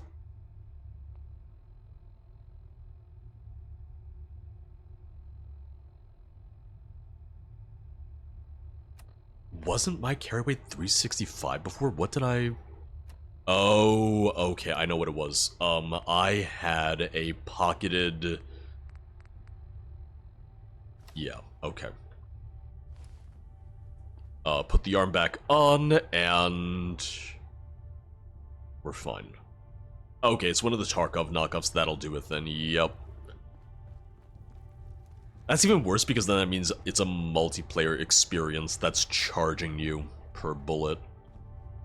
Ugh. What game didn't you like? Ooh, well, that's a long, long list.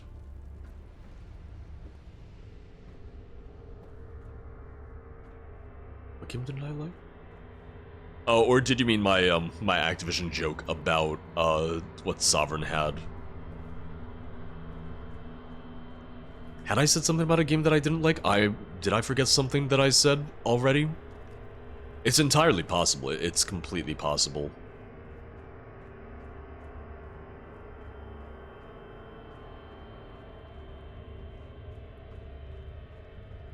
Yeah, let me just get out of here. Let me get out. I'm gonna get lost in here, though.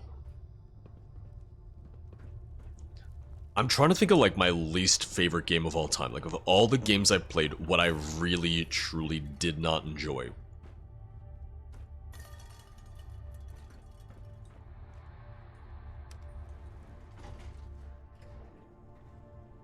There are games that I disliked. I don't know if there's a lot of games that I flat out hate.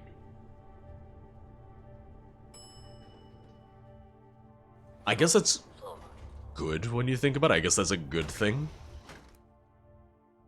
I feel like I didn't even play all that much Duck Duck Goose. Game that I didn't. Oh, the monkey toy, the clapping cymbal monkey. I hated that toy as a kid. That's what it was. Sorry. Creeped me out. Didn't like it. That's what it was.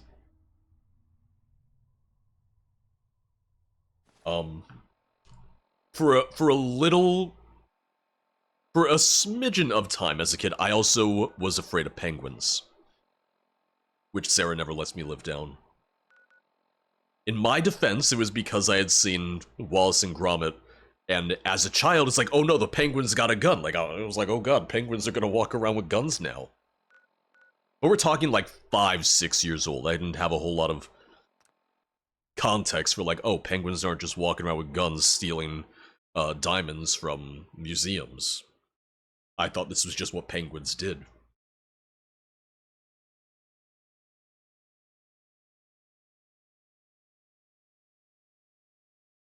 Yeah, games that now I just want to think about like games that I didn't like, games that I don't enjoy.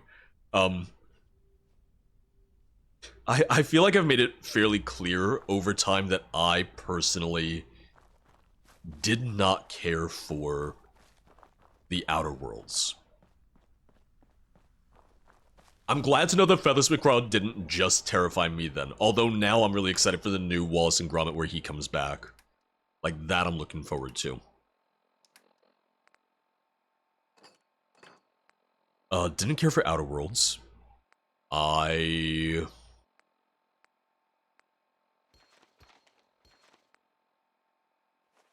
personally didn't really care all that much for Assassin's Creed Valhalla, which I know is a very contentious thing. Some people love it, some people hate it. I got really bored. I also did not appreciate how buggy it was.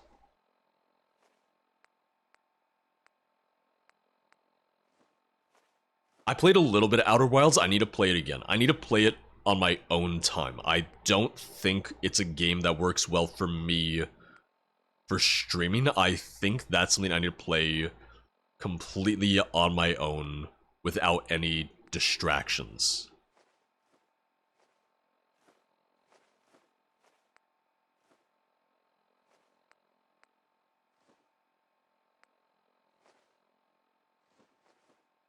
I just need to scrap all this. Spring, steel, tin cans. Oh god, I hate though when the attaboy moves and then it just messes up where my cursor is, which Fallout 4 does that too.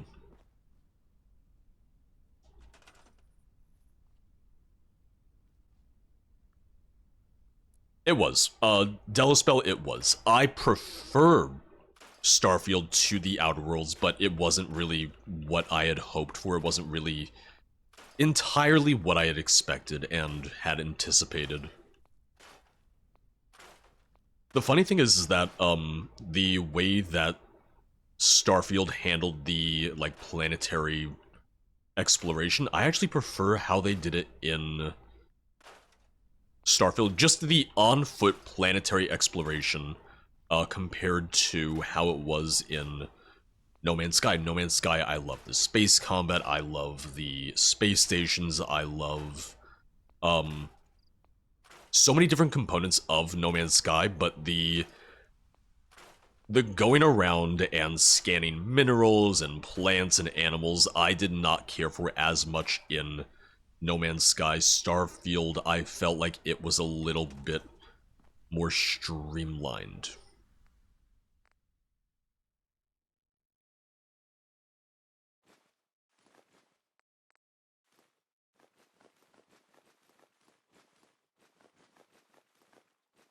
No Man's Sky does a much better job of creating a sandbox experience and a sandbox game than Starfield did. Starfield, I wasn't looking for that sandbox experience, you know?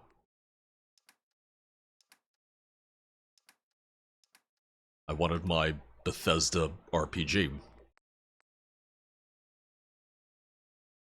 46. Alright. I'm gonna very quickly pop on down to the Thames Haven Market.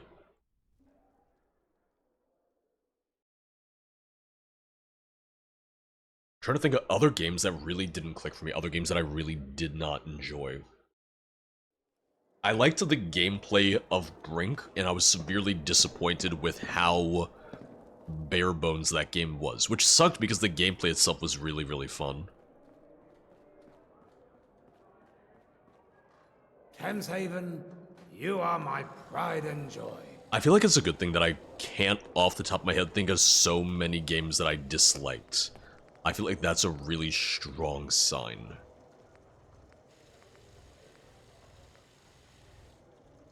Oh, okay.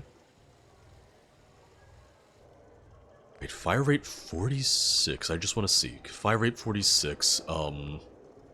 My The SMG surface world fire rate gets of louder and louder 22. each day. Interesting. Suppressed. Ripped Mark II Chinese SMG. Yeah, Valhalla, I just... Once again, I didn't think it was a bad game, it didn't click for me the same way that, some of the previous ones had. Even the previous RPG ones had, which was unfortunate, because I was looking forward to it. 20 round mag, Mark II Do you barrel. smell that? It's the Thames calling to us. Mark 1 stock. That's the thing, I can't really think of games that I flat out hated. Which I think, that's good. I'm glad. I don't want to hate games. I enjoy games too much to want to hate them, you know? Mark 2 hardened, Mark 3, Mark 3 light, Mark 3 heavy. Warriors of the deep, monsters. Mark 3 Can't they advanced. just leave us alone? I need science for that. Oh, Merpala, thank you. Watch Dogs 2, I liked the gameplay. I hated, truly hated the characters.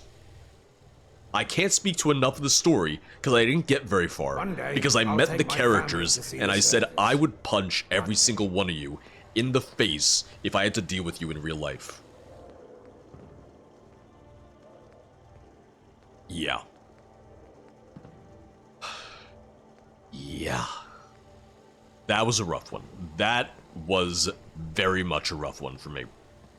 So thank you for reminding me. Think that counts? Yeah. Yeah, I had clearly just blocked it from my memory then. I was like, oh, I don't hate any hounds learned games. to And I'm like, swim no, today. that was So proud of him. pretty bad. No chance for a Watchdog Legion stream after Fallout London? No, I don't believe so. Blackbird, I'm excited. The trailer looked really, really good. The trailer, I feel so much more confident about the game. I felt pretty good about the game even after the,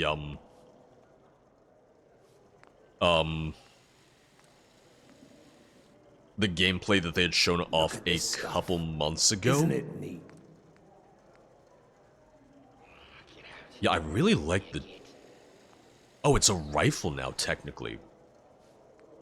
Oh, because I guess the Mark III technically makes it a rifle then. Interesting. Okay. Yeah, I want to get the barrel for that then. Nothing like a swim in our Thames to make you feel alive. I played Saints Row 4, which I did really enjoy. The new Saints Row, very unlikely. The new one, just from what I had seen, from what I had watched, I doubt it. I really, really doubt it.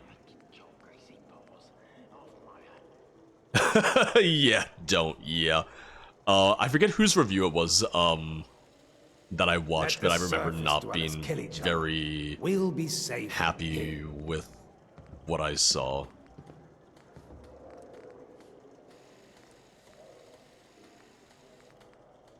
Saffron receiver. Oh god, look at how much copper that needs. Not the Mark III, the stock. Normally, there should be a pistol option for that. Batteries like games. I read an article yesterday that made me sad. It was about how the publishers always paid first their own invested money until then the devs get paid nothing. I think it depends on the... I think it depends on the publisher, but yeah, the publisher's usually the one who, you know, is investing their money, that's putting the money into it. Which is why studios look for publishers in the first place.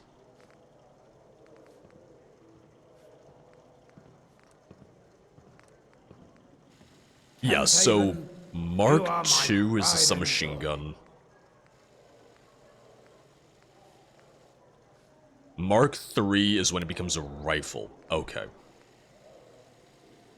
Interesting. And I do have the Chinese pistol. I think that's... Well, it's a combination of the receiver and then I guess also the barrel. The surface world gets louder and louder each day. Okay. So what I'm gonna do is I'm gonna pop back to the settlement again to offload some stuff.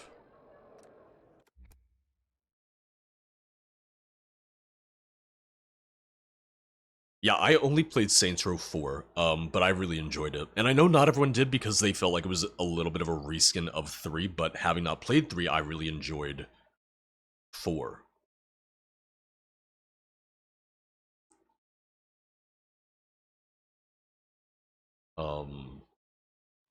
Yeah, Watch Dogs Legion, I just didn't have any interest in myself because I didn't like the idea of they took the game, they took the universe, and they no longer made it about one protagonist. They made it like, oh, you can play as anyone, which I don't think was a bad concept. It just didn't necessarily fit as well for me for Saints Row. From what I like knew about Saints Row, or not Saints Row, Watch Dogs, having played 1 and at least a little bit of 2. Sorry, I'm getting my franchises mixed up now.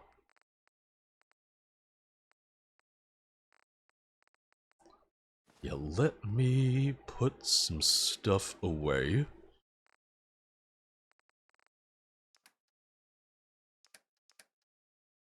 Chinese rifle I'll improve a little later. It's not exactly where I want it yet. I am going to scrap the extra combat shotgun. Vintage rifle I'm going to put away until I can improve that to the point that I want that to be. I don't have enough ammo for combat rifle to want to use that right now. Yeah, and that brings my carry weight down at least a little bit.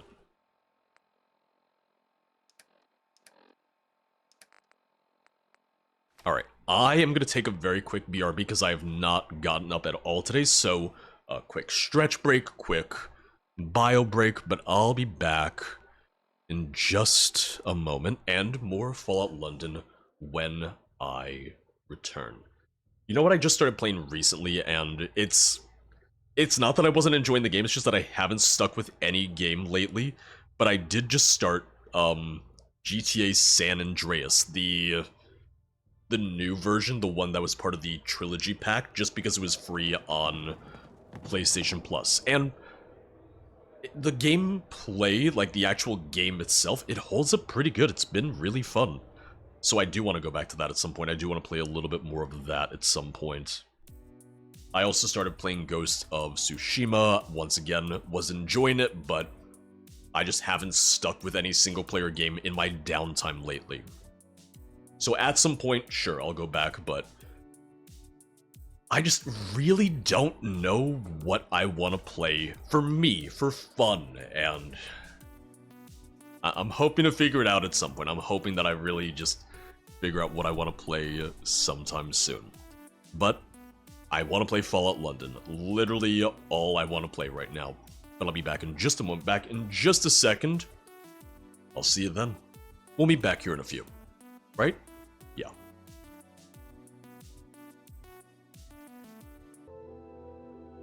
Alright, I'm back.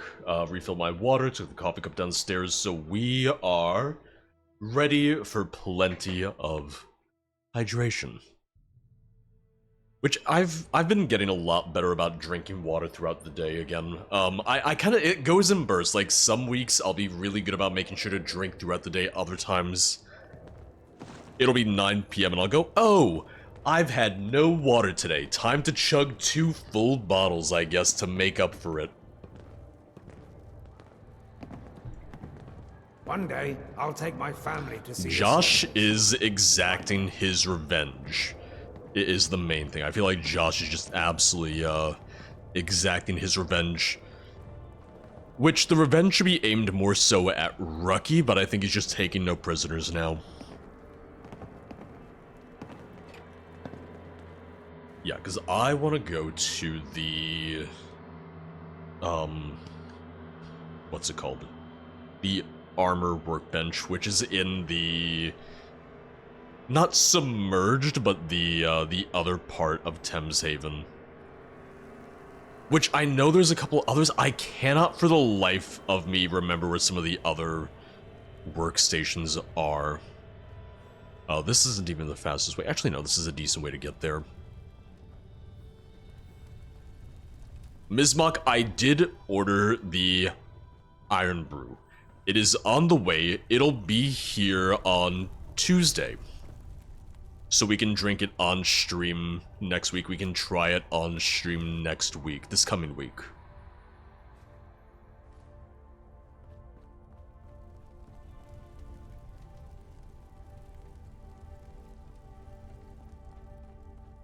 I really hope I like it. I really hope I like it because I had to buy the 12-pack. I didn't have to buy the 12-pack, however, the 12-pack and the 6-pack were the same cost. So I bought the 12-pack. You know, go figure.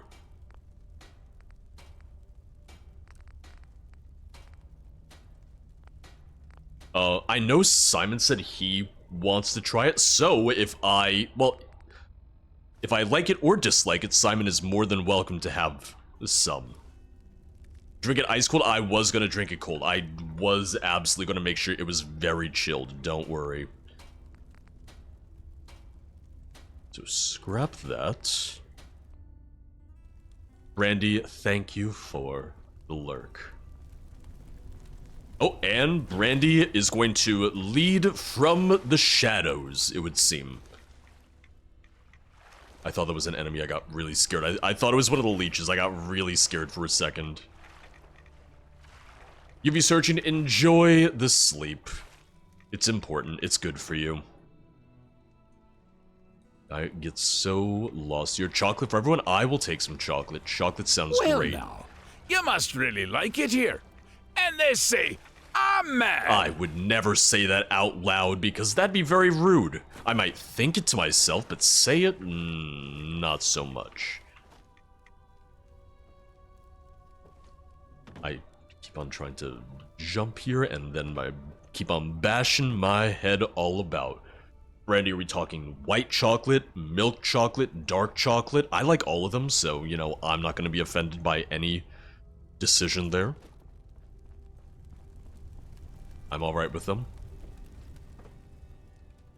I just had to work my way back up because I fell.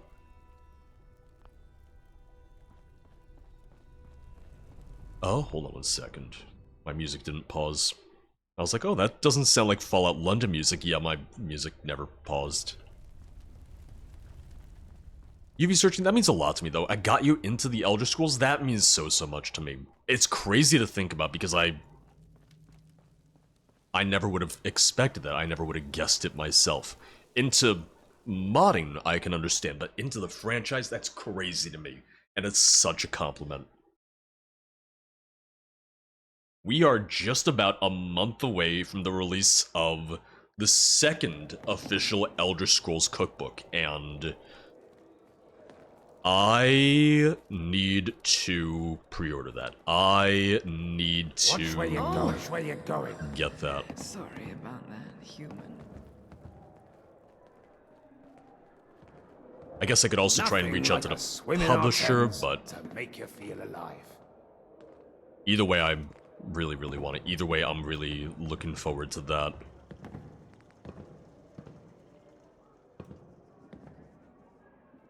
Alright. The one last thing I want to do before I go off on more adventures is I do want to store...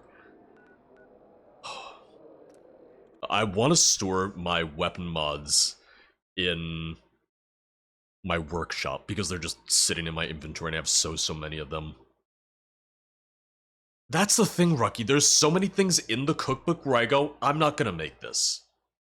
There are things that I do, there are things that I like in the cookbook, but so much of them, they're like, am I really gonna get all of these ingredients and make this exact thing?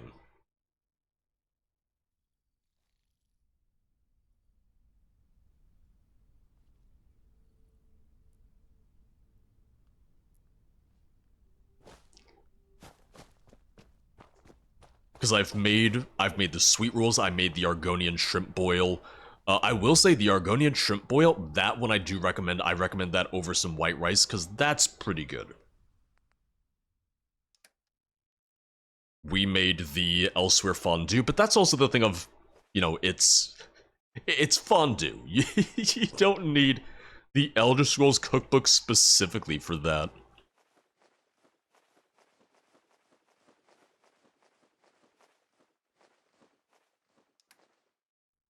We made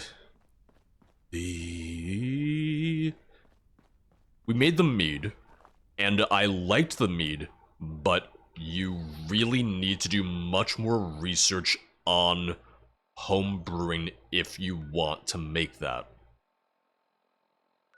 Like, that would be my biggest recommendation. If you want to make the meads, you do really want to do additional research.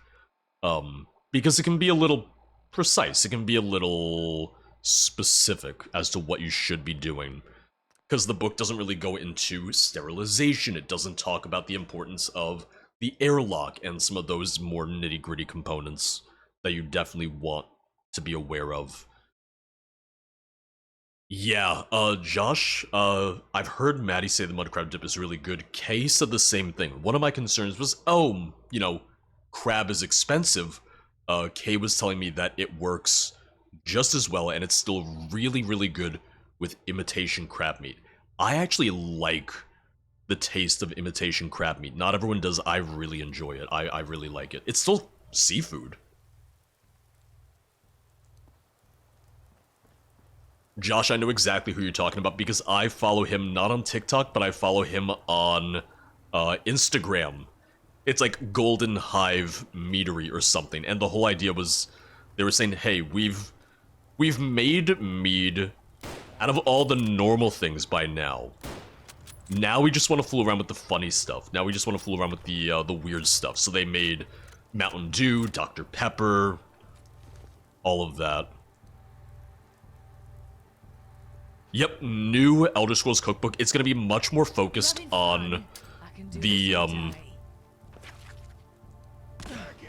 ESO recipes, which I'm really happy about because of the fact that ESO has so many good recipes in it. They're gonna add the where they're making the pickled Artaeum fish, the Artaeum pickled fishbowl, which I'm really happy about because I've always wanted to try that. We might be getting the date for the DLC this coming week at Gamescom, because, Rucky, Gamescom is Tuesday, right? Opening night for Gamescom is Tuesday, I believe. I actually just got the message from the Game Awards saying, like, hey, by the way, you can co-stream opening night from Gamescom.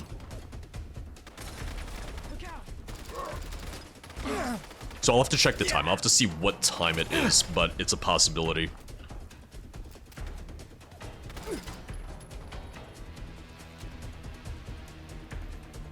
Because they're also supposed to show off Indiana Jones, I believe, because that's still slated for this year. That's still supposed to release this year.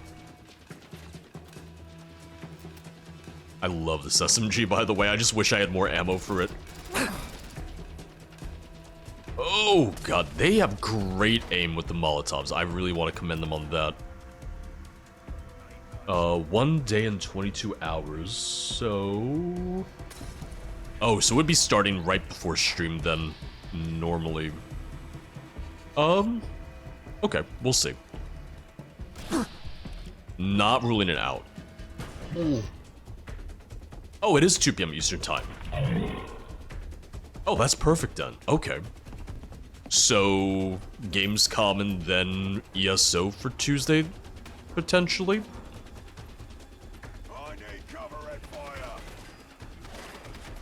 Wow, this is a real fortress they got here, huh? No, don't you throw that Molotov at me. Oh, he nearly did. He nearly got me.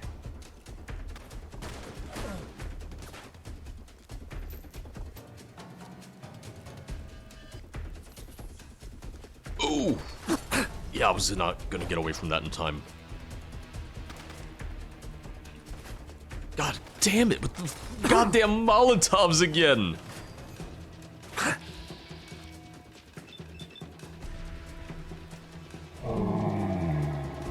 Opening, though, the Bethesda livestreams the next day. See, yeah, so I'll miss the Bethesda livestream for streaming is the only thing. Because I won't be able to add in a bonus stream this week. I would not have the time for a bonus stream this week, unfortunately. Although I feel like in my average week, I don't usually have time for bonus streams as much as I wish I did.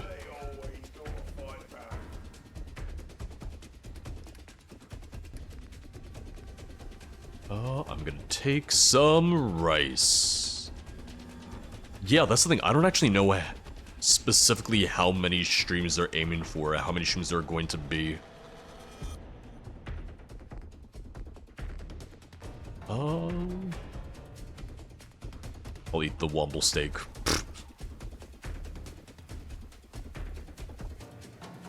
Going for that womble meat. Oh, not another goddamn flamer. Okay.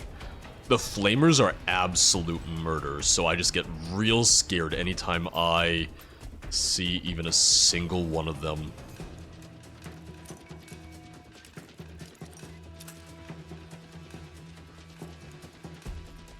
Bethesda's at 8 a.m.? Oh, God.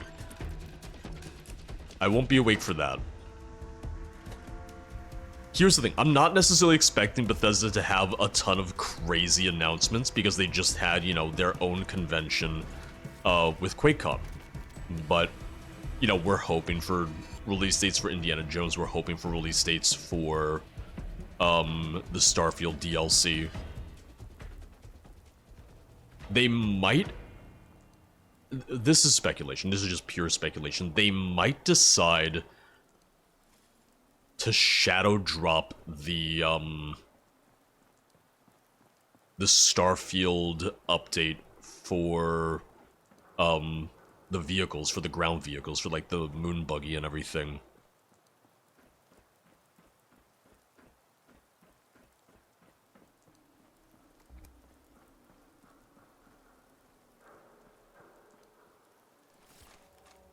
I'm getting all the flamer ammo. Not that I'm gonna use it, but I got plenty now.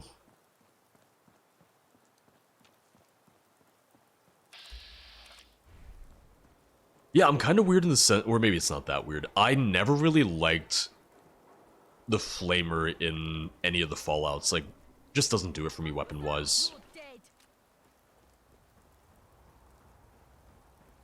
I feel like the flamer in Fallout London has such crazy range compared to what I'm used to from some of the other games.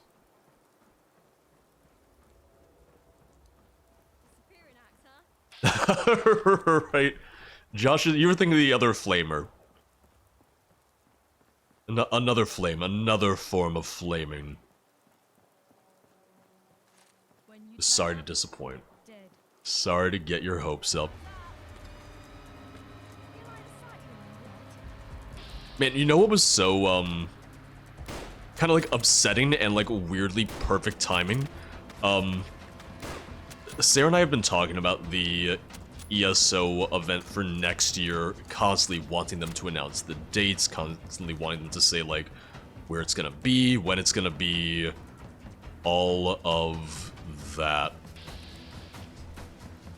And then, you know, as part of that, I was talking about how much I enjoyed the Amsterdam event, the Amsterdam trip, and how much I missed it. And an hour after having that conversation, an hour after talking to Sarah once again about the Amsterdam trip, Artea put out her Amsterdam video at long last, and I was like, oh, well now I get to be even more sad watching this and reminiscing and all of that.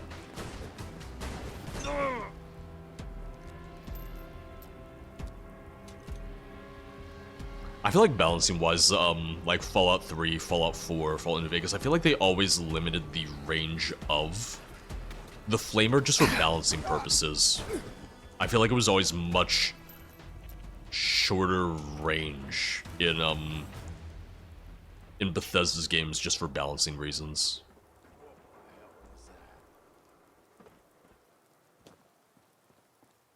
But no, it kind of sucked because I didn't actually get to meet Artea at the event despite us both being there, and it made me realize how many people I missed and didn't actually get to see despite being at the event with people. Just give up. Ugh.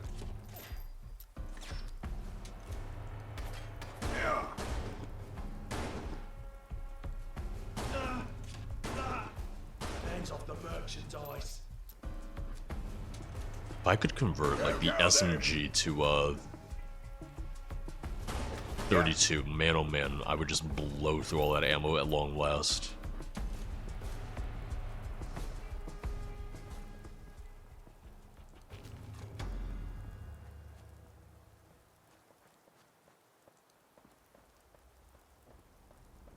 Millimeter. A mousetrap cherry.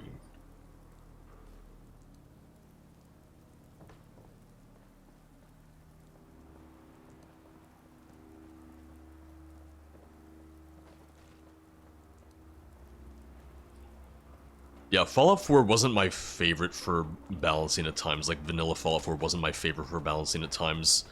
And it's the thing of Bethesda, in terms of balancing for higher difficulties, has never been my favorite either, because usually it's just a matter of, oh, well, higher difficulty means you do, you know, half the damage that you normally would, and enemies do 3 times the damage they normally would, which for me is just really not exciting or fun. Is it a challenge? Sure. Does it make sense? Not so much. It's like, oh, this bandit wearing iron armor is gonna do 3 times your damage just because it's on a higher difficulty, despite him having way worse gear. Like, to me, there's a limit of, like, what I consider to be fun with just changing those damage numbers.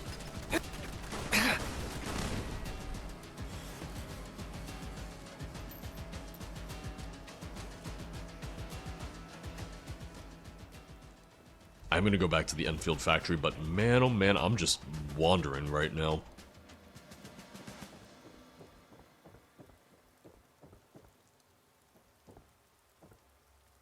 I got scared that was gonna be a leech for a second.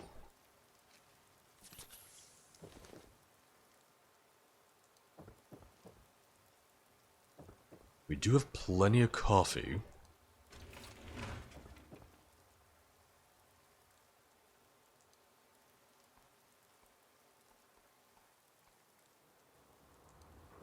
It's funny because I feel like anytime I get a loading screen that has something I want to read, that's when the loading screen is too short. Anytime it's something that I don't need to know, that's when I get the longer loading screens. So it's this weird dichotomy, it's this weird irony. And I haven't installed the, like, the shorter loading screen mod just because, one, I heard some people say that it actually caused some weird bugs for them, and 2, it really hasn't bothered me all too much.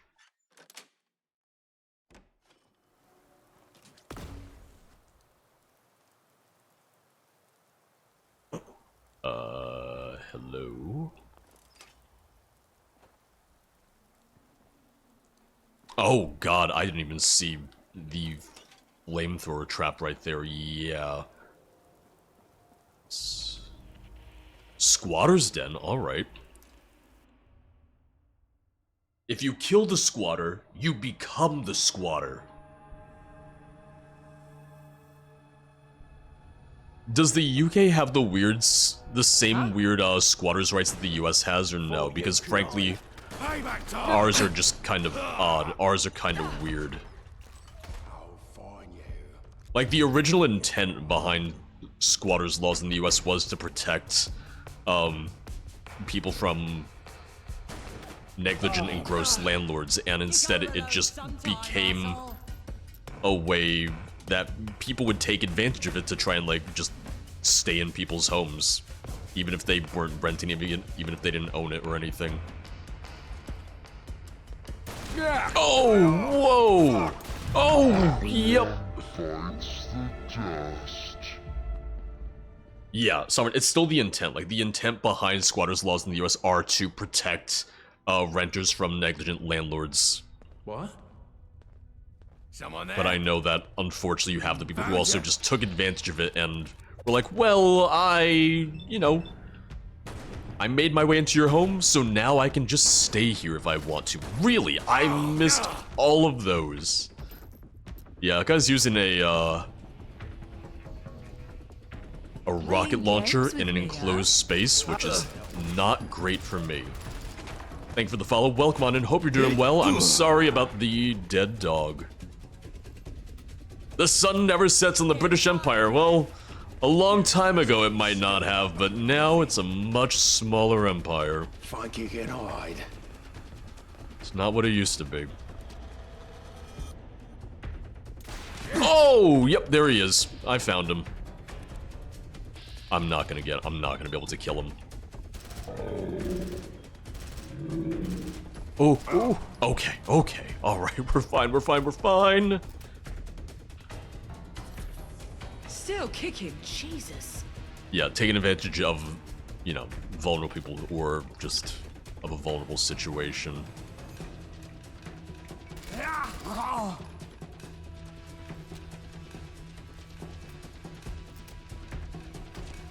Alright, I'm not as worried now that I got rid of the rocket guy. Honestly, it's one of the first rocket launches I've seen since I started playing.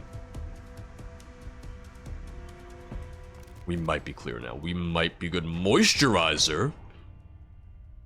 Just keep it right next to the head, why don't you? Severed head, moisturizer. Well, I guess you want to moisturize it. You don't want it drying out on you. Healing. I don't have what I need for stim packs. I kind of figured that. It keeps on untagging some of the things that I tag. Like some of the materials that I tag, it keeps on untagging them for whatever reason. I'm gonna sleep. Had a feeling it was gonna teleport me. I had a feeling I was gonna sleepwalk. I was a little worried about that. Where am I gonna wake up? Am I going to get murdered?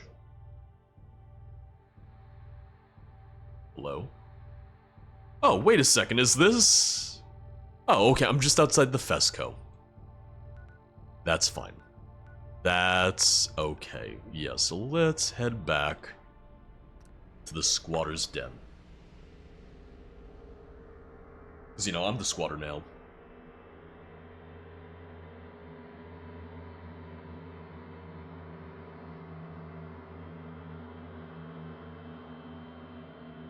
Almost level 23, which is really just what I needed because, yeah, then I can finally make my goddamn crafting stations.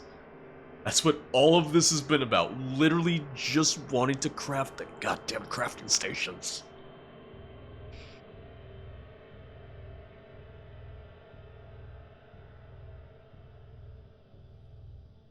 Yeah, this kind of highlights how for the Elder Scrolls 6, I definitely want there to be less emphasis on settlements than there was in Fallout. I would still like there to be some sort of settlement system, maybe a, like, building your own house system, but I don't want to deal with, hey, hero, another settlement needs your help. Hey, prisoner, another settlement needs your help. The way that I continue to describe it, Sovereign, is what I want is, you know, how we were originally going to get the rebuild Kvatch and turn it into a proper city, and you become a nobleman quest line in Oblivion before it got cut. I want that with a settlement system. But I don't want anything more than that. Give me one full settlement that we can build, that we can rebuild a city that's been destroyed, something like that, that we can take some ownership in. But I don't want to find another settlement every 10 feet like I did in Fallout. It makes more sense for Fallout than it does for the Elder Scrolls. I think, at least. I don't want it to be a replacement for cities, towns, and settlements that have already been built in the Elder Scrolls.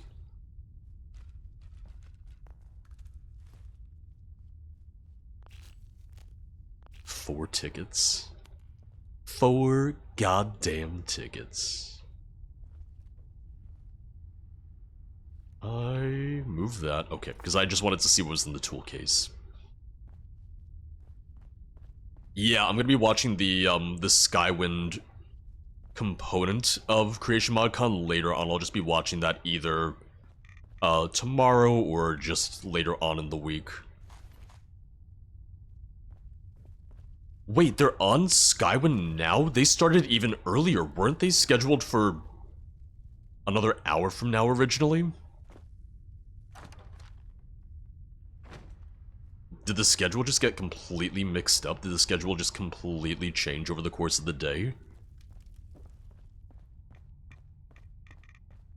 I am really looking forward to seeing what progress has been made on Skywind, because Skywind is something I've been following for many years, and I'm looking forward to if and when it does get its full release.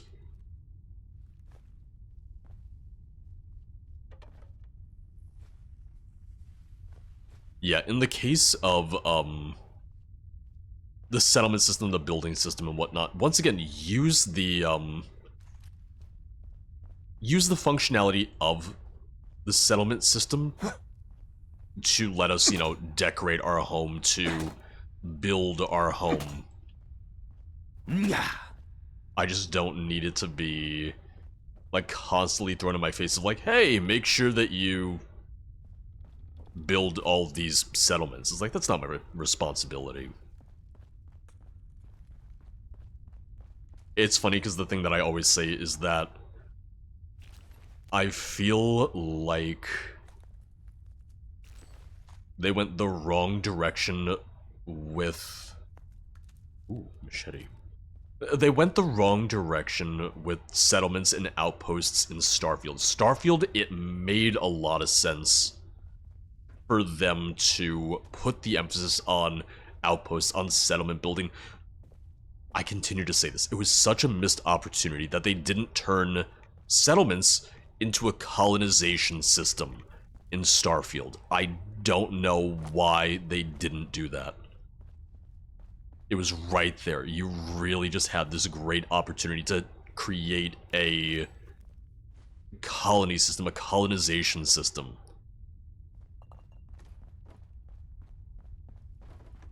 Made so much sense, and I'm like, whoa, why didn't you do that? Why did this not happen?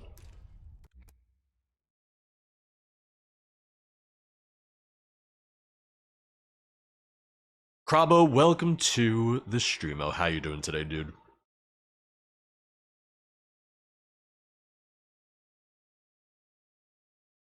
Yes, so I'm gonna head over to the Enfield factory, because I hope I can go into the Enfield factory.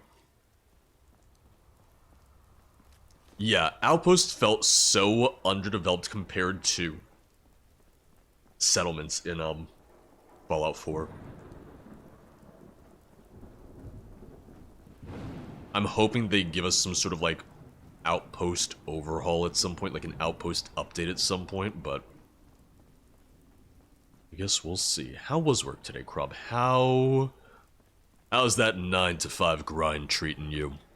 It's not a 9 to 5 for you, but you get the idea.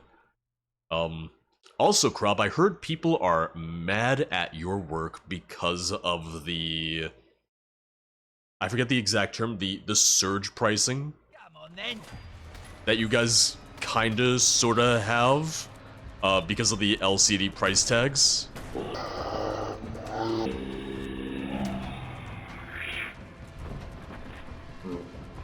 I know that's not your department, I know that's not your doing, but I know people are not happy about that right now. Some cover fire over here. Cover and fire. I'm just hiding for a moment. I'll get to them. I'll kill them. Ooh, I'm really low on 9mm ammo, aren't I? Yeah.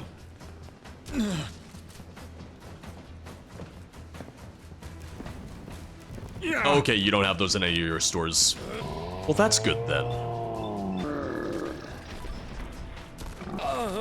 Oh, he became... Wait a second, did that just say this Saugus?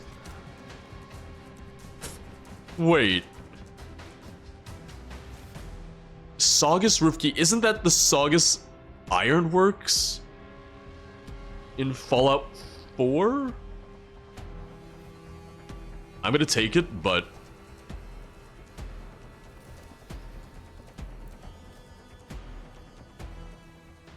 I mean, as it is, we ran into a glitch earlier where my character started talking. It was literally just Nate from Fallout 4, and I was like, that's not right. That's not correct.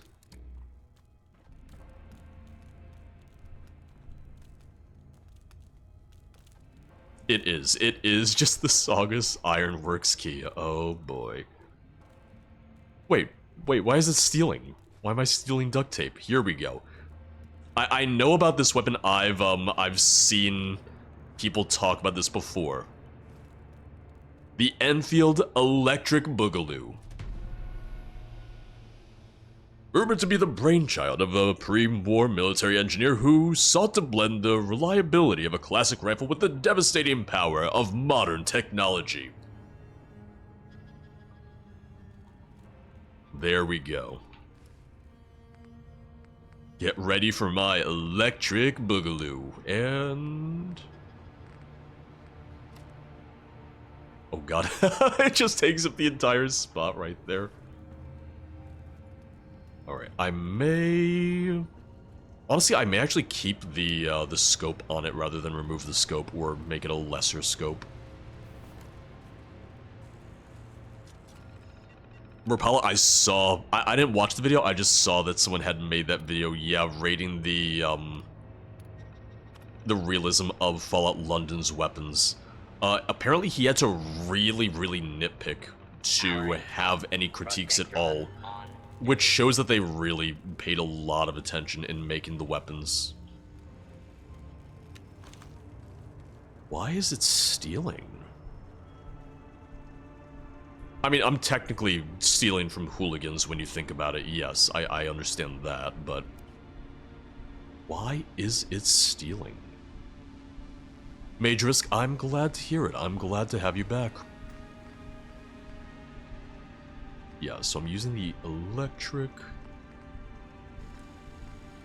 Jungle Carbine Suppressed Standard.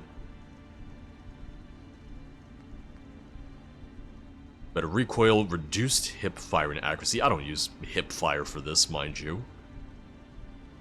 For hip fire accuracy, recoil, range, sighted accuracy. Standard barrel. Full, half bullet, medium scope, cheek pad.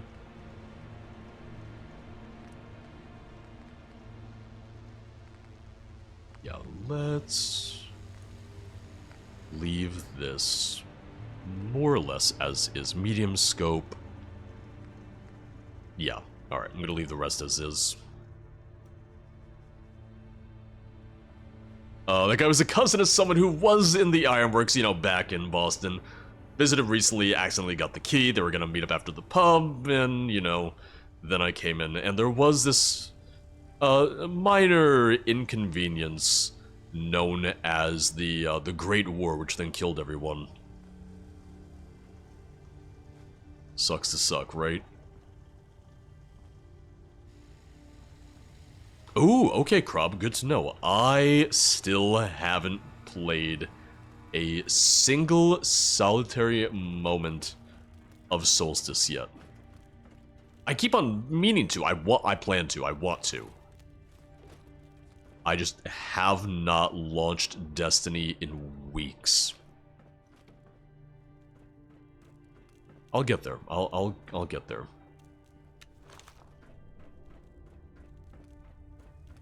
Weapons are okay as well. Do we know when it ends? Do we know when Solstice ends? Like, do I have a little bit more of a deadline than I thought?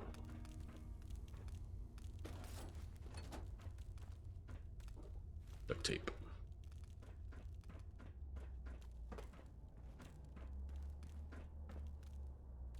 Next Tuesday, the 27th. Okay, that's not bad. So I have some time.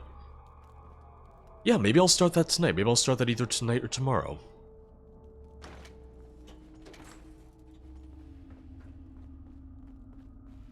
I was actually surprised how much I was having fun with Sea of Thieves by myself last night. And it was literally just because I didn't know what I wanted to play. The last few times I've launched Destiny, I would go in, get my bounties, and then say, okay, that's enough Destiny for me, and then log out. So I'm still trying to, like, get over that right now. Make a build where you can make a shit ton of orbs. Okay. Yeah, I gotta look up builds again.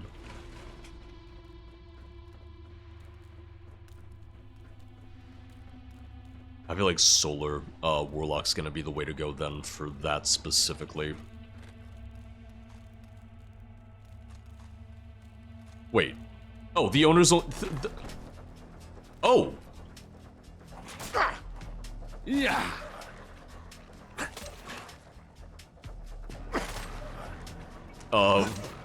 Well, I didn't realize you were there. I'm sorry. I'm still not entirely sure why it's stealing, because everyone was hostile to me when I got here.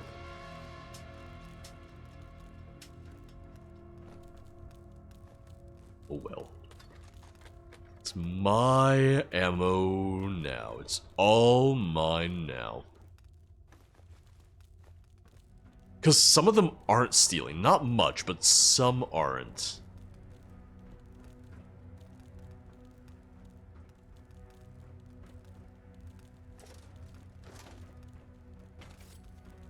You know, Destiny's one of the very few games where I'll actually look at and consider builds. Usually it's really just like live service games that I think about it that I consider it. So, ESO, Destiny 2, stuff like that, you know? Fallout 76 I actually had a build for a while, but it's been so long that since I've really played that, my build is probably just absolutely trash now. We're just incredibly outdated. Let me sleep till... I might teleport for this. Let me sleep till tomorrow morning, that way I can take that magazine and get the extra XP.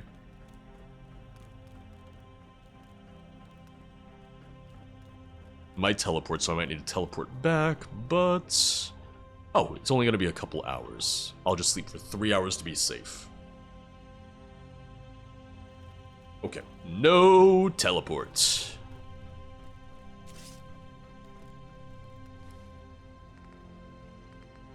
So let me favorite that. Yeah, because it's 37 damage, so it's slightly less, but it's electrified.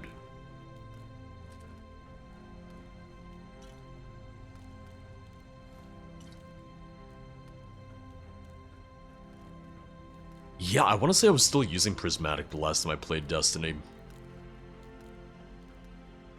I still haven't done the exotic class item because that's how little I've played and paid attention.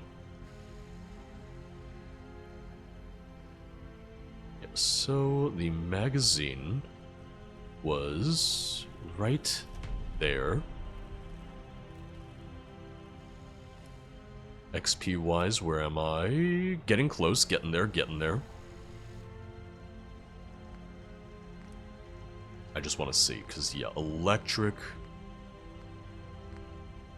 is technically the highest level one. It's not the highest damage, but it's supposed to be good.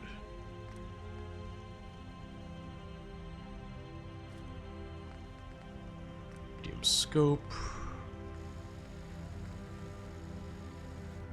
Yeah, I'm gonna hold on to the medium scope because I just need more screws, so...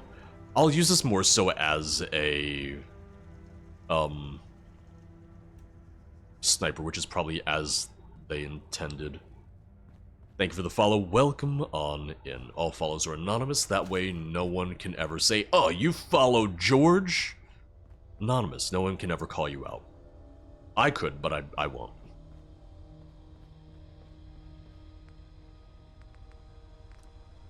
I did see that, yeah.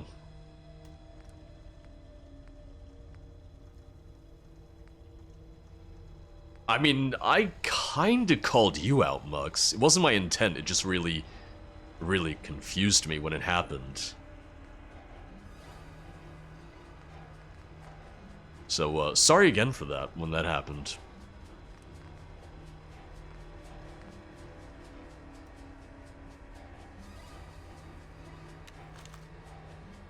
Mux, I was sad for you.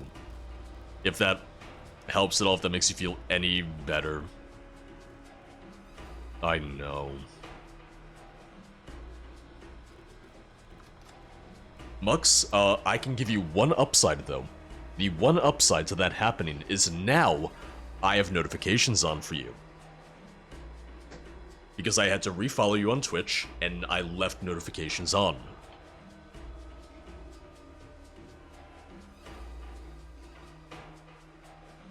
Also, because I don't think we've talked about it at all, Mux. I've talked about it with some other people, but what did you think of the Veilguard trailer? The one that they just put out with the release date and everything. Because personally, I feel a lot more confident in the game. I'm much more excited for the game now after seeing the most recent trailer. I'm still waiting a little bit because I want to see the high-level warrior gameplay that they mentioned, as well as the... I want to say it was the companion showcase that they mentioned, but... the trailer they just put out, it's like night and day compared to the very first trailer they put out about the companions. Hesitantly excited. Yeah, that I get.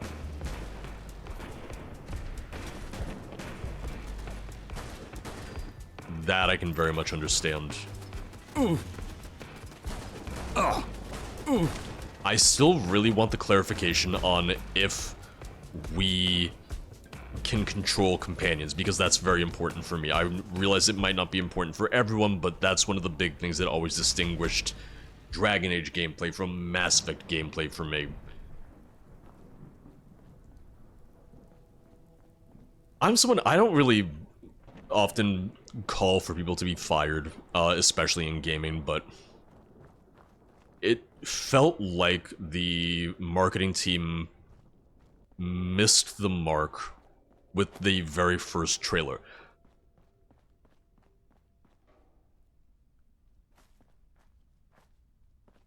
Oh, for some reason I thought they were saying that was just for the demo that they showed. For some reason I thought they said that was specifically for the gameplay they were showing that day. I'll have to double check. For some reason I thought it was specific to that. They did say why. What was the reason for that?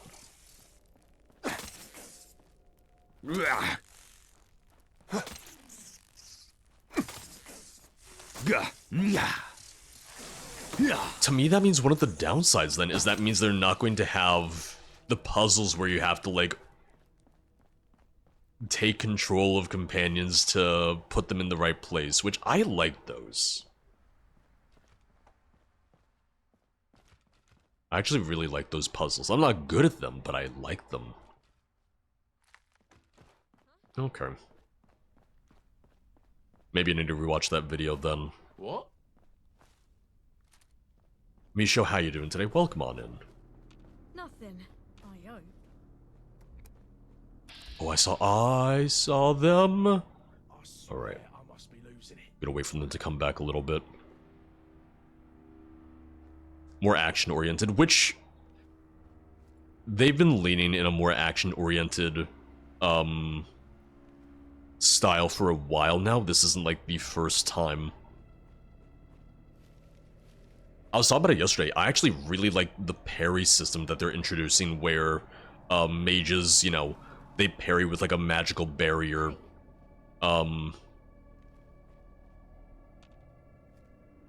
Warriors with their shield, and then rogues have the greatest barrier, or the greatest, time for parrying.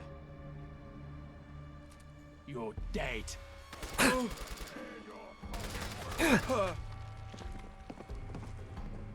Oh, wrong weapon, wrong weapon. Hands off the merchandise. So I have a, I have a legendary piece of armor that makes it so there's a chance for them to drop their weapons. I could do this all And it's really good.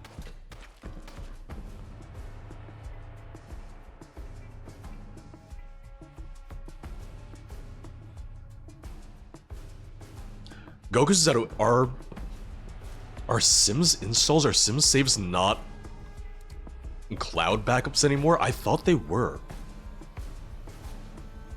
Cover me. You better be worth it. For some reason I thought they had cloud saves, or maybe it's optional. Ugh. Yeah. That it. Yeah, I gotta say the police armor that I have, it's a little ridiculous. I just want to look at the effect real quick. Yeah, 10% chance to disarm melee attacker on hit. It's kind of insane, and it's kind of great. Yeah.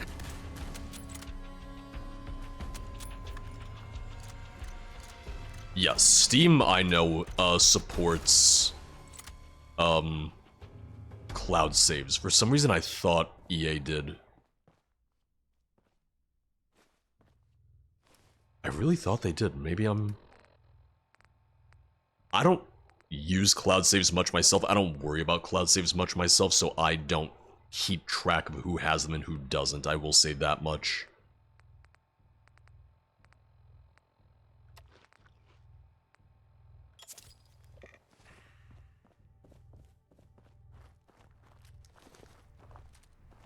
Yeah, I really need more 9mm ammo.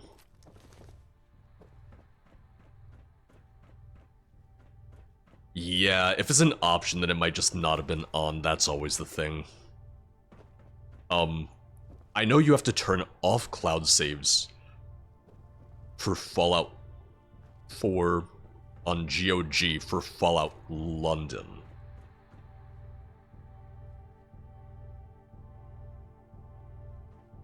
Oh, that's where they were. I was like, I saw something I could loot.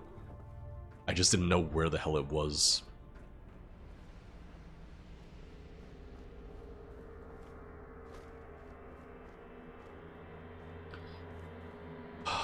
I still haven't installed the EA app. Still have not done it yet, but I'm gonna have to do it soon. Because Sarah's been playing a lot of Sims 4 again, and now I want to play Sims 4 again. Also, did I just find another workshop? I believe I did. I did.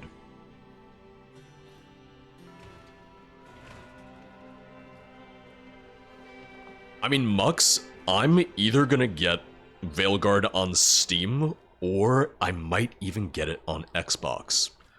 For nostalgia's sake, just knowing that, you know, I played Dragon Age Origins and 2 on Xbox back in the day. It's like, oh, what about that? Why not maybe give that a shot?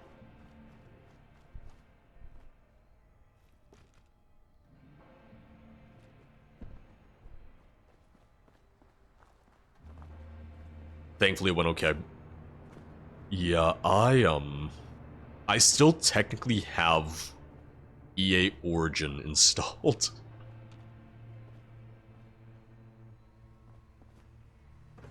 Gotta get it on PS5 to give it a reason for its existence. The reason I don't use my PS5 more is because it's down in the living room, and I never really play games in the living room. You're strong. Why are you so strong?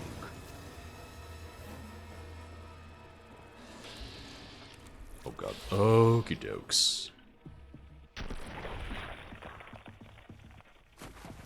I've heard that the EA app is still kind of weird about installing DLCs. That's still like weirdly inconsistent about installing DLCs. Oh god, a legendary festering blowfly. That's what I wanted. I'm about to die. Yep. Why is he so strong?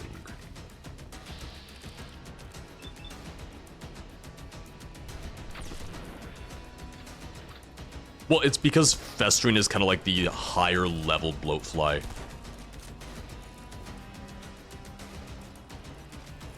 Listen, I continue to say that I'm just really happy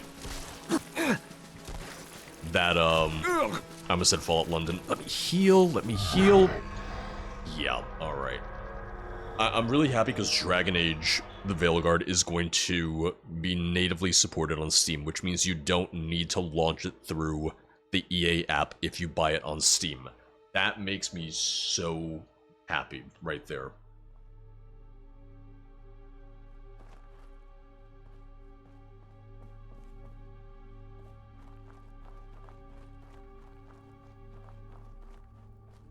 I kind of want... it's gonna be a little bit, but I kind of want to get the perk where it shows me, like, the level and everything for the enemies that I'm fighting, because, oh, God. Some of them are a little ridiculous.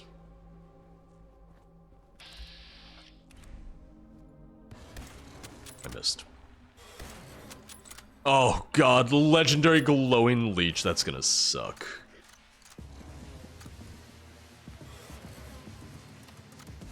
Time for all the Molotovs. You guys want some roast leech? I hope not, because apparently I missed. Little better.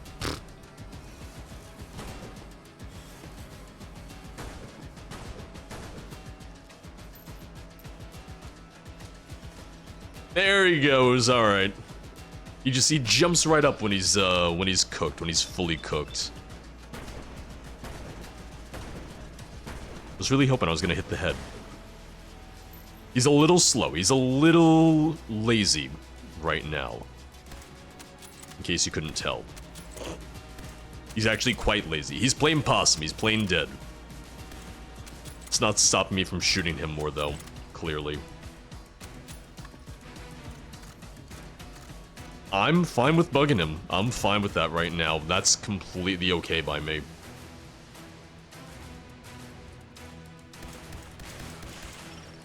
Okay, well, he fell over. He rolled over. They were just hoping that I would go away. They were hoping that I would leave. They're not that lucky, though.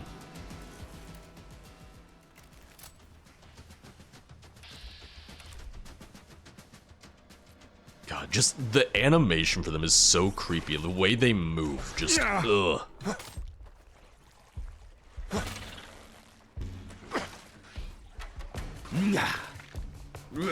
And it's one of the earlier enemies you can find in the game too.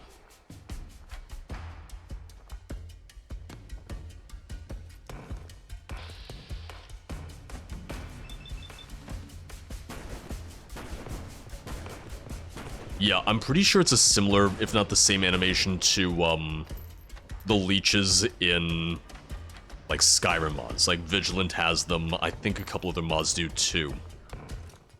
I believe it might be the same animation, or same, like, rigging as those. Which, God, those terrified me too.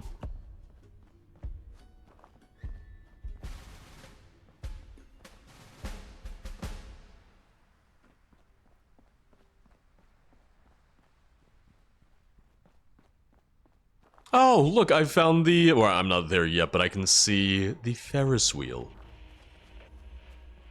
Lambeth Palace. I don't know if I'll be allowed to go in. I'm great at finding story locations that I'm not supposed to be at yet.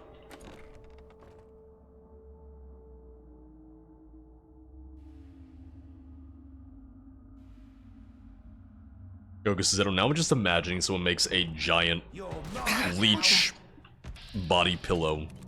It's like, oh, you could have any cute character you wanted, or you could have a giant, gross leech. Okay, I'll give you that one. Oh, dog, dog, dog. Doing alright though, Robinite. Doing pretty good today. Tina the suit. You looked like you had something interesting. Oh, it might have just been a crude rifle.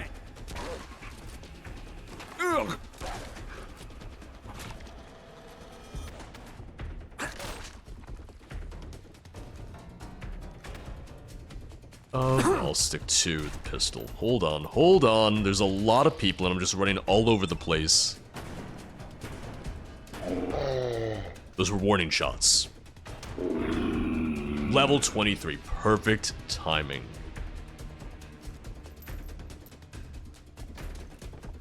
I've said it before, I am half expecting people to get thirsty for the Thames folk. So, yeah, wouldn't surprise me in the Fallout universe. Wouldn't surprise me in the Bethesda fan-iverse.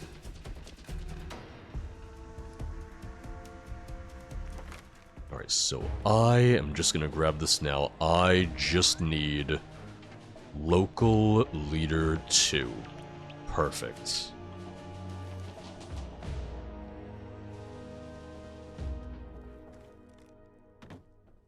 Think you're tough? Come on! Okay, I was wondering if you would tell me when they were here or if you would tell me when they left. I didn't think there was anything in the dryer vent, but your dad was saying that Again, do it again. it's supposed to be a hard tube coming out of the back before it turns into the the soft vent, the soft tube. That it.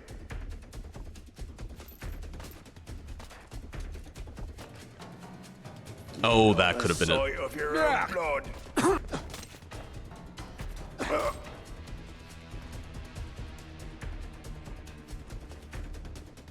Alright, and yeah, we got combat rifles. I need more ammo for those before I can do anything with that. Alright. Fallout... Oh god, is it Fallout Tactics that people liked? Yes, I'm sorry. I'm getting Fallout Tactics mixed up with Brotherhood of Steel. Brotherhood of Steel is the one that people hate.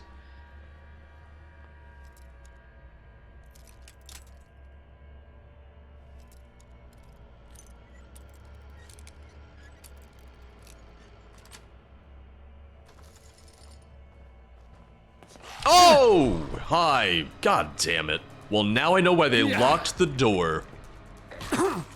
Got it. Message received. Did he fall down the hole? Yeah, he did. I don't think he can climb stairs, fortunately. Or ladders. Stairs they can. Ladders, you're too stupid. That's right, yeah, it's labeled Tactics Brotherhood of Steel, so that's why I get them mixed up. Alright. Stim pack. Looking to see if there are any overdue books, because, you can turn in overdue books at the library. What? Oh, you're trying to spook? I thought it was locked and it opened. No, I don't lock it. Well, I lock it when I'm recording. I don't know why I lock my office when I'm recording, because Sarah's not going to come in if she knows I'm recording.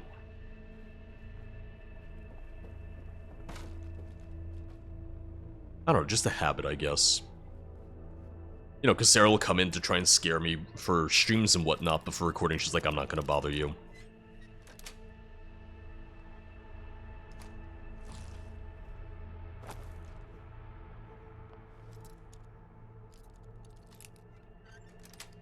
Just the one door to my office. I guess it's sticking a little bit. When it's really humid, sometimes the doors will stick a little more. I only have a few of the overdue books, so... Or I only have a few of the tokens. I know at higher token amounts you can trade it in for some cool stuff, but early on it'll just be like, oh, do you want like a soda or something like that? I gotta go back, though. It's the Churchill library, I believe. Normally specific junk, yeah.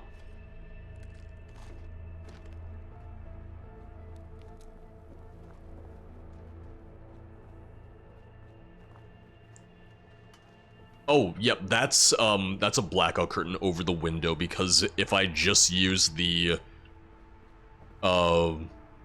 blinds, it's not enough, and the sun just shines through, and it's ridiculous. Because that is facing west.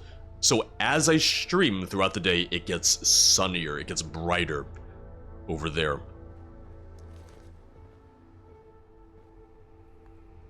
Now that is the blackout curtain, and if I turn all the way over this way, you will see the air conditioner. Which is keeping me alive, frankly.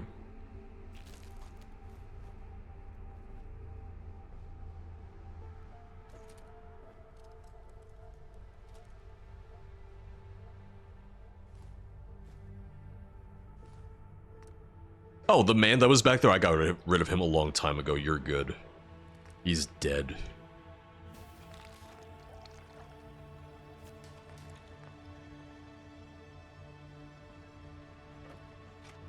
I was gonna say, there's gonna be more ghouls down this way, aren't there?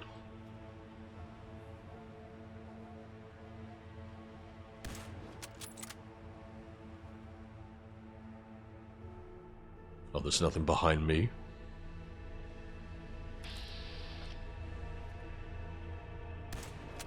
Alright.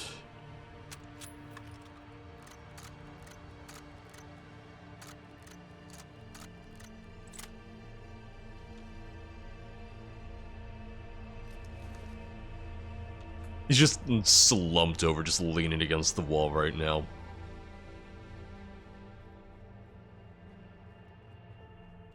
Nothing. Damn. Nothing at all. Alright. So once I get out of here, I will head over to my workshop.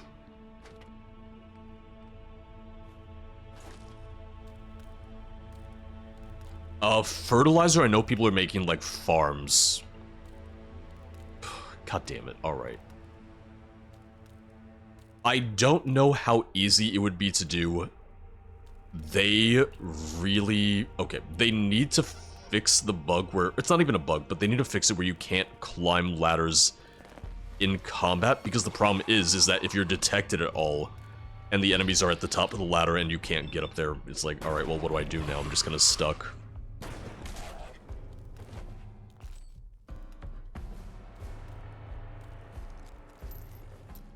But it's mainly supposed to be like an extension of, oh, the same way that you wouldn't, the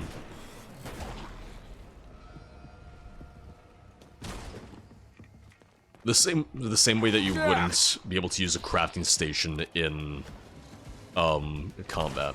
Like, it's based on that functionality.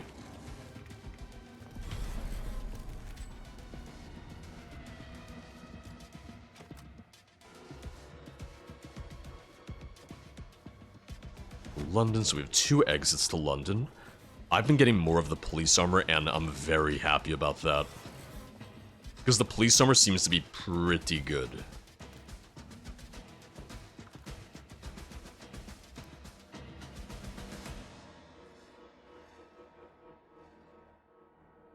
One lead for 1 point's not bad, though, because I think I have 5 overdue book tokens.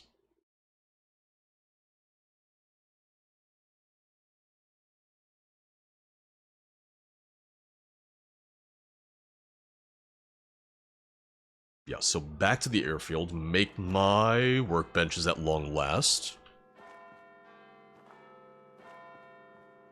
Okay, so the church was also part of Lambeth Palace. That makes sense. That would indeed make sense. Like I said, really good chunk of the map discovered. As I continue to avoid the main story. Literally just because I'm having fun exploring. Literally just because I like exploring.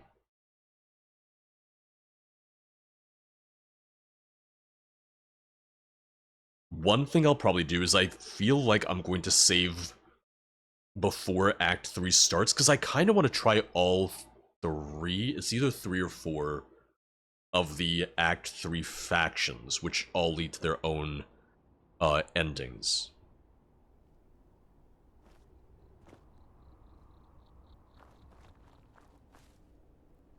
So I'll probably go through and experience each of those.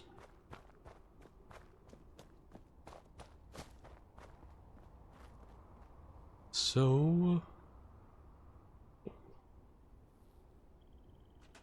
Alright, here we go. So, ammo crafting. I wanted to...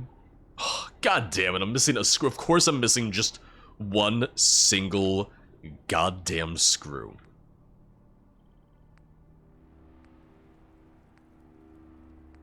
Am I surprised? Frankly, no. I'm not.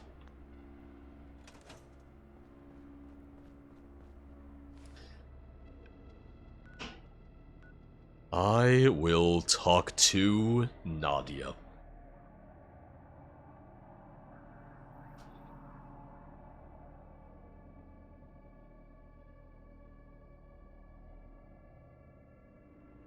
Llama, I always forget that they added a throw grenade functionality at long last, but they bound it to alt.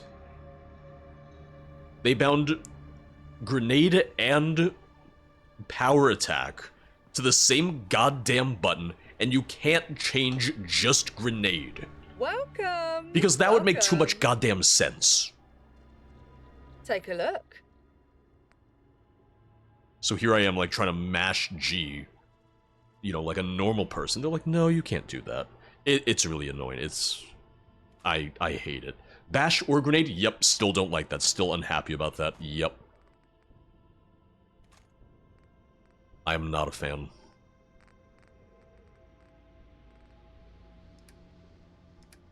Alright, so let me find my screws. Because I really feel like I don't use tickets all that often. Like, maybe it's just me. I just don't find that I'm using them all that much. That I'm not trading all that much.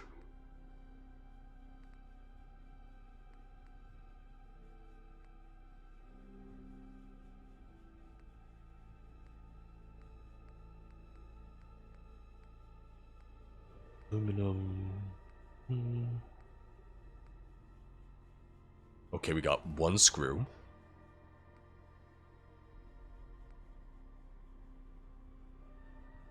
It's like, hey, here's this alarm clock. They definitely used screws in that, but... nah.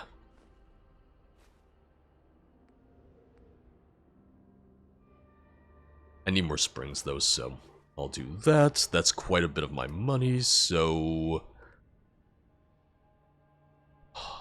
yeah, I feel like the value of weapons needed to be a little higher. It's like 28 for a zap pistol, 18 for a service rifle.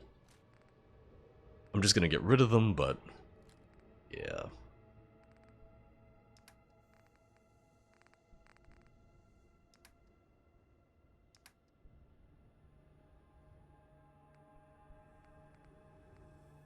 Okay, I have more return tokens than I thought. I have 15. Do I have any pre-war money? I have quite a bit. Not that it really sells for all that much, but still better than nothing.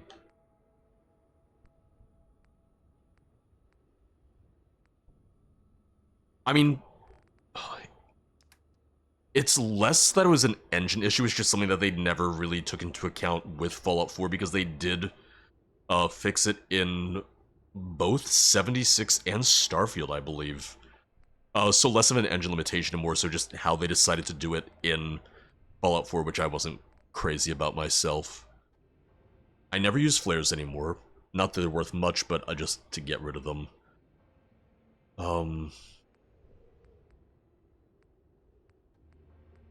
Railway spikes is a weird one because there's no railway rifle in the game, despite the fact you can find them. Shaped charge, I don't really use explosives, I just want some money back. Okay, that'll be fine.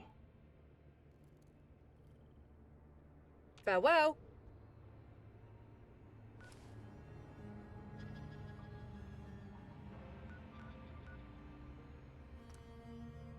I realize I'm just getting into semantics here, but Fallout 4 turns 10 next year? I'm not expecting them to fix it at this point. If they were gonna fix it, they would have fixed it by now. But I'm also of the opinion that that's the kind of stuff that I wish had been included in the next-gen patch. It's funny because Skyrim has gotten much better updates.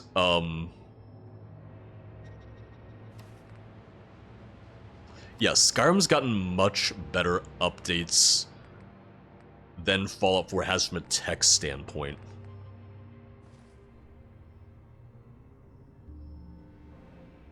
Fallout 4 they did, Skyrim they did some back-end work to improve and overhaul, like, some of the console command stuff.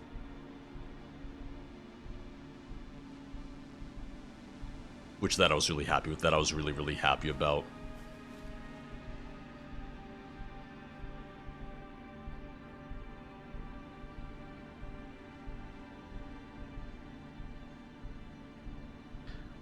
But I feel like regardless of your...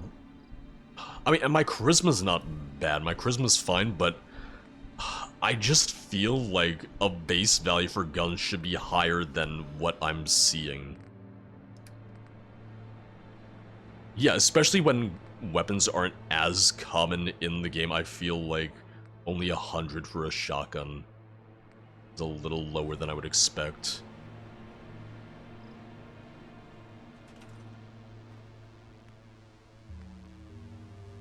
So yeah, we're gonna do armor.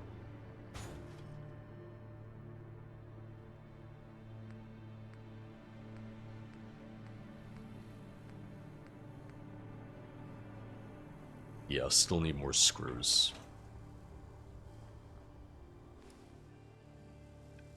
But I'm still arguing that, despite everyone having a gun or two, that there would still be a much higher value for each weapon than, like, 35 tickets. Like, there would still be enough demand for weapons in general that I feel like the value should be higher for them.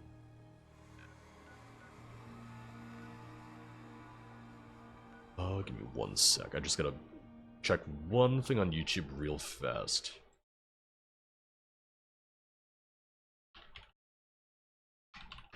One sec.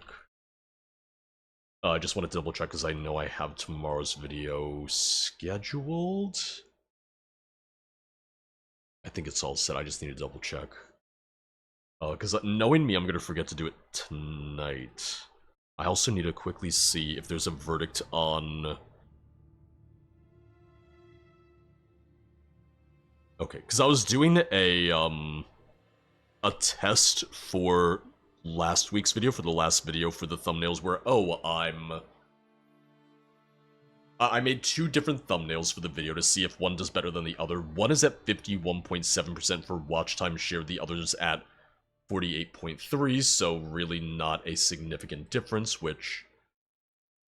The couple times that I've done multiple thumbnail tests now, it's usually pretty neck and neck.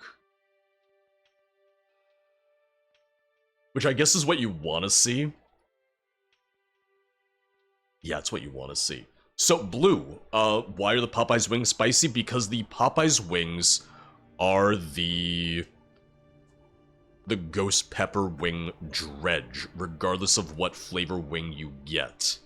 Any of the different flavors, aside from ghost pepper, is a sauce that they throw onto the wings after the fact.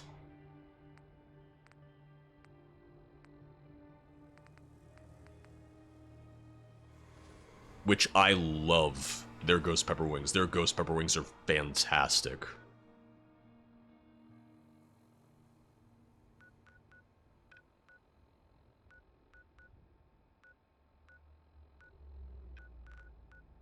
Let me...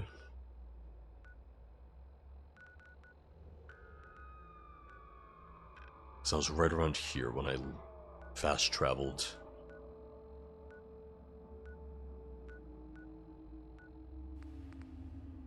Was I?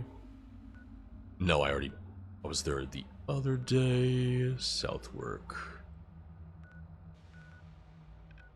Oh, I don't think I went into Hardware City. Come to think of it.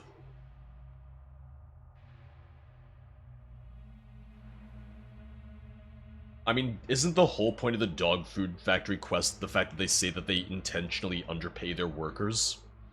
It'd be the thing if I was just trying to sell the crude weapons, that'd be one thing. I'm trying to sell, maybe not the highest level weapons, but better stuff for sure. Selling crude weapons should have a lower listing price, a shittier listing price, I agree with that, but... Combat rifle, combat shotgun, those should have a much higher base value in general.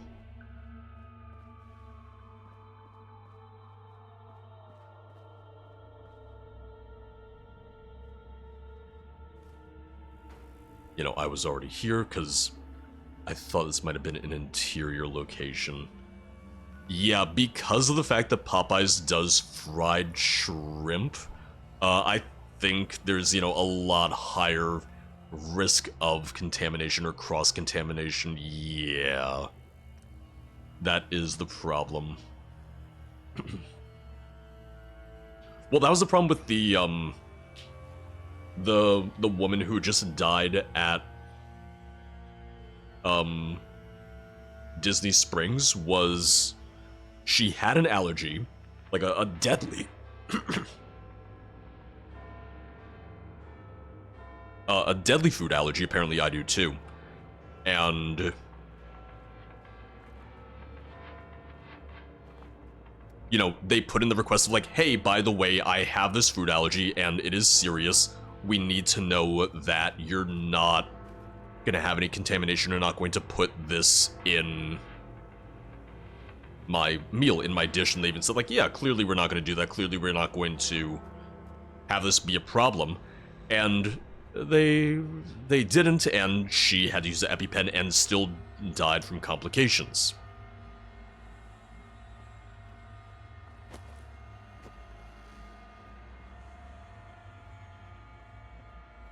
Exactly, Rucky. Yep. And so Goku Zeto, in case you hadn't heard about this story, the husband of the grieving husband was trying to sue for $50,000. Disney is saying that he has no right to sue them because he signed up for a trial period for Disney Plus. And when he signed up for the trial period, he agreed that he would never go to court with Disney for anything.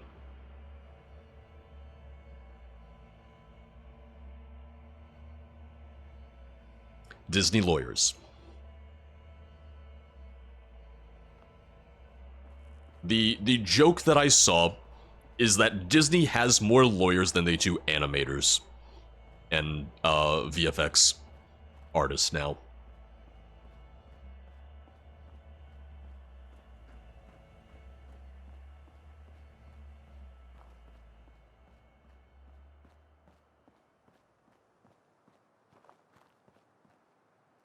I don't think I went into the waterworks.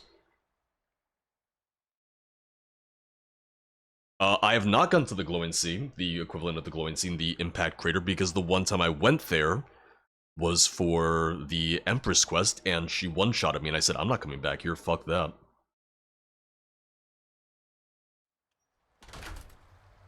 He agreed to an arbitration clause. It's super stupid on Disney's part. Oh, okay. We're not hostile here. This is nice. Whoever advised them legally is an idiot because 50k is a drop in the bucket. Yep. And they should have just settled instead of the negative press. Yup, absolutely.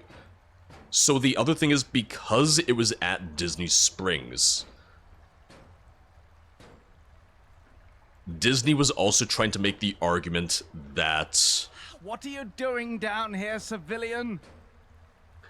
Disney was trying to argue that it wasn't their restaurant and that they're just the landlords, so that they weren't responsible. However, the restaurant doesn't have $50,000 for a lawsuit, so they deferred to Disney. They're like, hey, this is also on you because you own this whole settlement. We can't be here without you. Please wander outside, civilian. You look like you could use some help. Oh.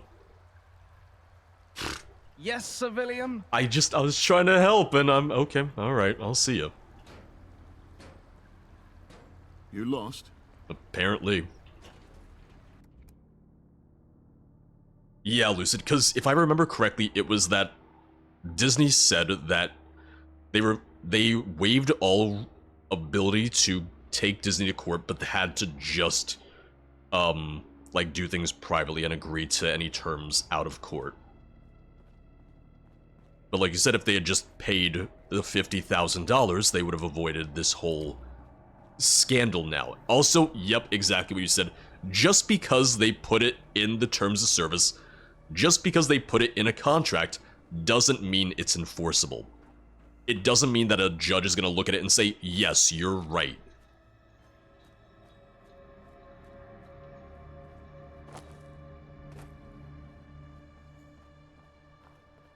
I think it's the same way that some NDAs can't be enforced if the NDA, for instance, says like, oh yeah, you know, we killed your wife and you can't tell people that.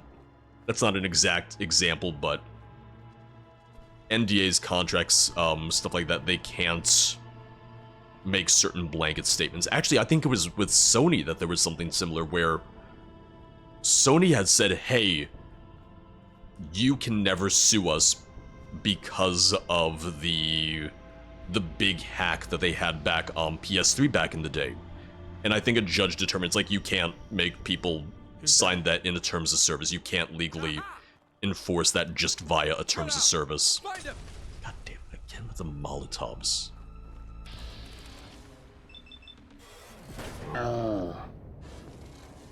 Getting picked off. Oh man. No Long John Silver for Gogo Suzetto. But no, it's exactly like Rocky said, like, some people don't realize how serious certain allergies can be.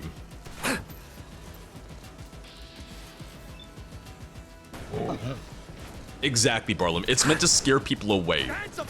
Because people will assume it's like, oh, it has to be enforceable then. So I'm not even gonna bother. Yeah. And that's the thing, they're trying to deter people, but if it goes to court, it's just not gonna hold up. Should have just run.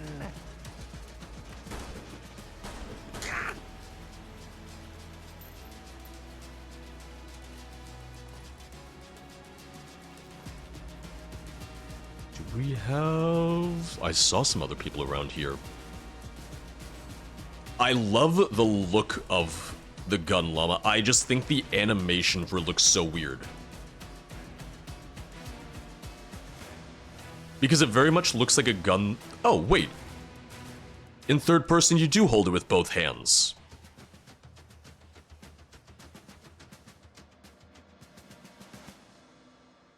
Okay.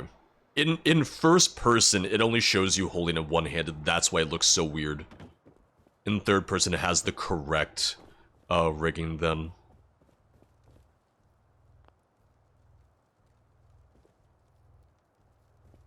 Yeah, but no one plays Fallout in third person unless it's Fallout 76. Then I know a lot of people do.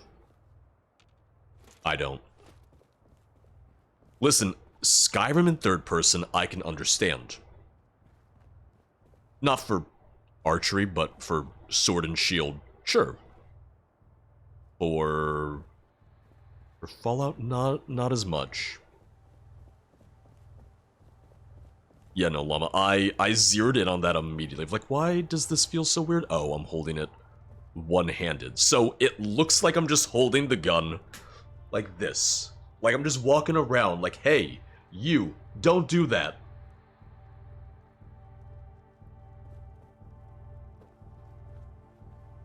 I'm like Disney, I'm trying to scare them off. I'm like Sony, I'm trying to scare people off.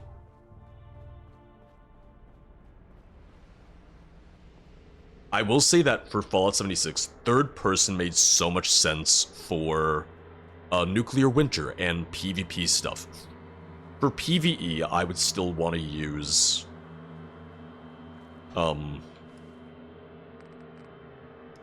first person for sure.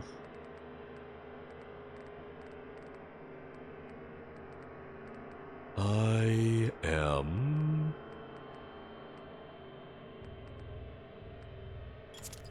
just gonna drink a little bit. Also, very good point, Little Pip. Right. You're paying for the cosmetics. That I get. It's like ESO. If I played ESO in first person, I wouldn't see the armor that I crafted, the style that I bought. Exactly.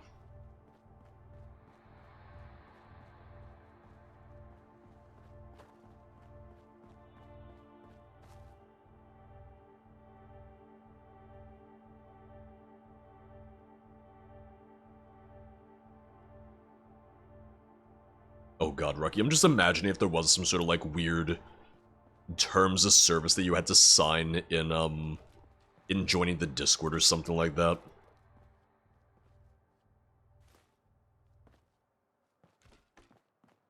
By joining the Discord, you agree that I get to name your firstborn child. Uh-oh.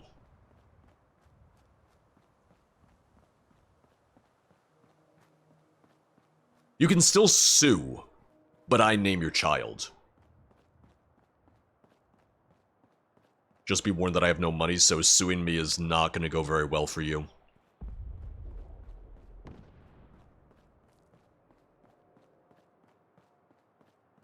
Another settlement, potentially? I see a pub. I see another bar.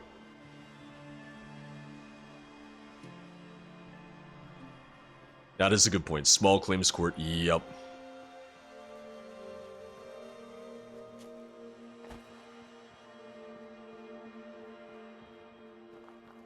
Alright, let's... Okay, it's just ghouls, but something's exploding over there.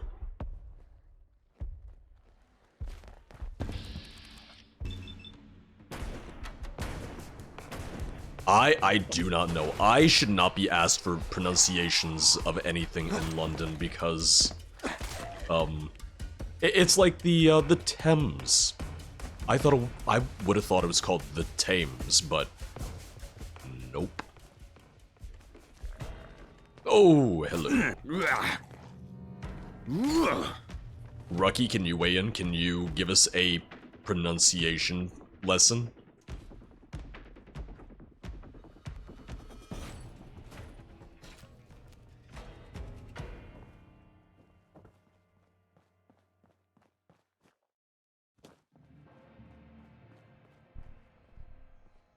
I mean, if we have to choose between Rucky and Tom, to be honest with us, who are you going to go with? Okay, Vauxhall, yes. In German, it's Opel? Oh, you silly Germans. What will they get up to next?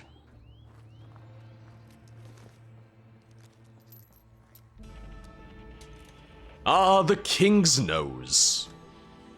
I wonder what I'm gonna find in here.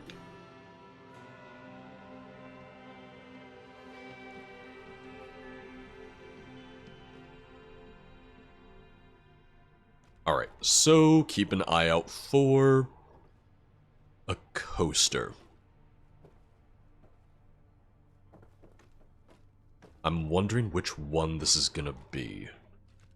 Also, keep an eye out for screws and all that. How close to over-encumbered am I? I got a little bit of wiggle room. Not a ton, but a little bit.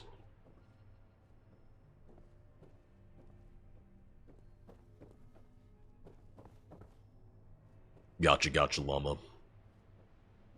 I don't know if you've said it. Have you thought about, like, how often you would visit home during the school year?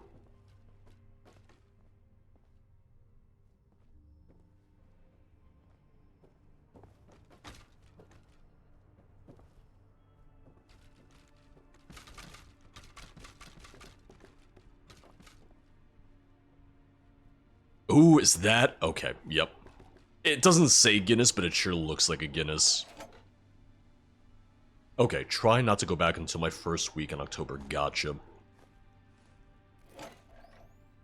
Give yourself some more time to, like, get settled and used to being there. Yeah. I was hoping I could walk through this. Can I? Damn. Sword's too weak for the velvet rope. Should probably sharpen it a little bit then. Two inaccessible doors in here? Alright.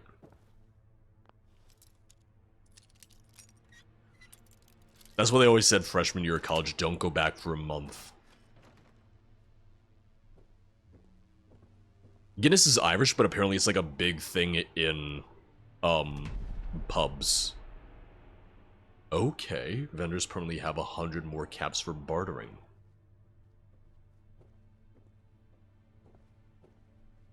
Yeah, I know my dad went to college maybe like an hour or so away from where his parents were, and he would go back like semi-often.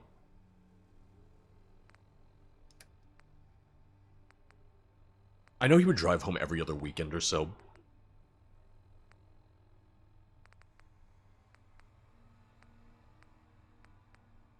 I will...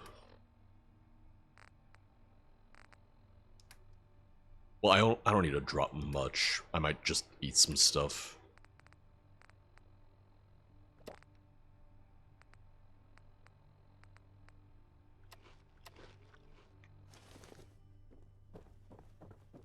Guinness is this out? Guinness is...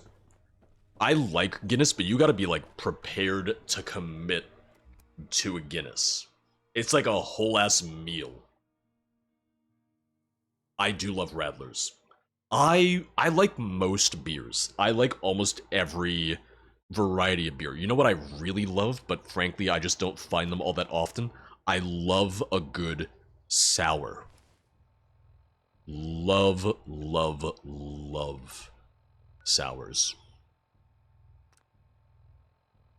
Uh-oh. Oh, hi.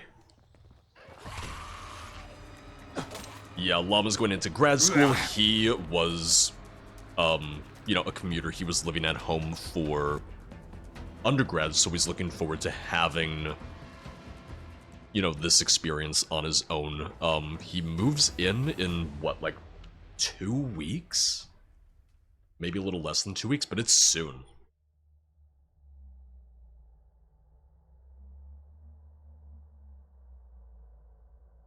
Right, Nim? I'm drinking a glass of bread. I'm just drinking some straight up yeast at that point. I do like Guinness. Around St. Patrick's Day, they have a Guinness Coffee Nitro Stout. That's good shit. That's the good stuff.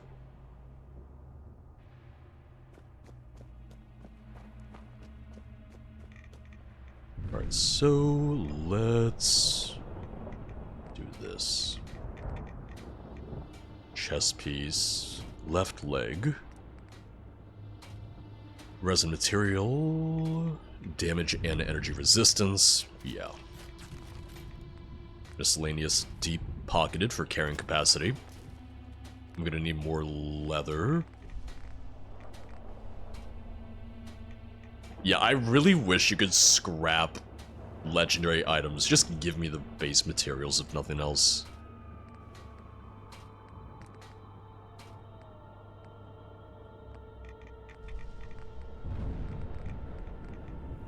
So I will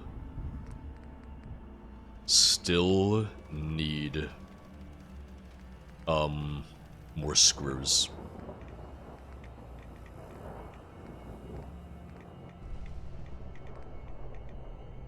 Immune to being set on fire. Honestly, yeah. I'm gonna go for being immune to being set on fire.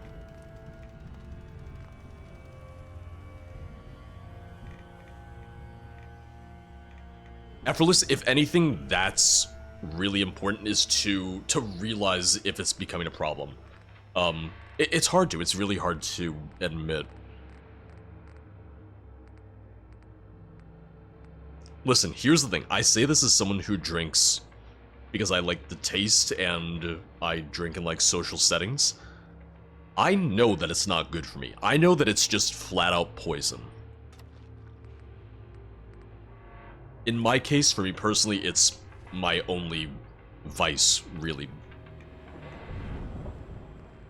But I know that it's not anything that benefits me health-wise, even slightly.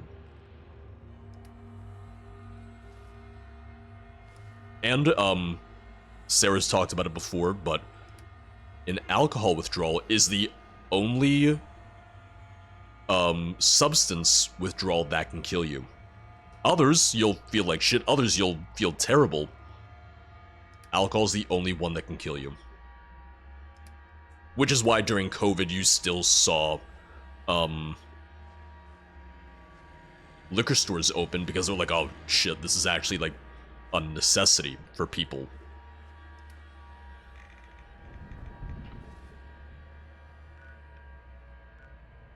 Exactly, effortless. Yeah, that's the right way to look at it. That's the right way to approach it.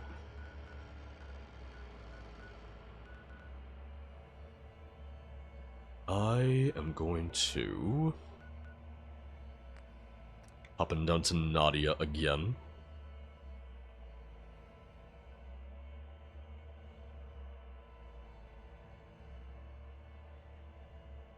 I've heard of that one before, Snork. Yep. I remember reading about that. That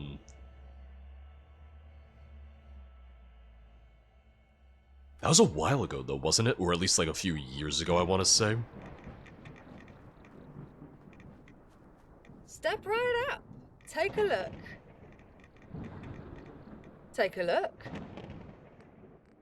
I am 2019, so pre-COVID. Man, oh man, I feel like that'd be even worse post-COVID, like post-pandemic, you know?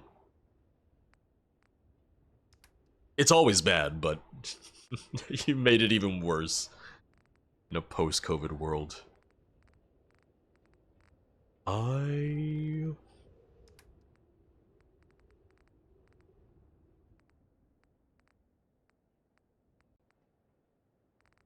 don't really have too much I want to sell right now. Till next time. So let me take a look to see what quests I actually have in my inventory. Empress, Cold Case, which is the main quest, and then I still have stuff for the Vagabonds.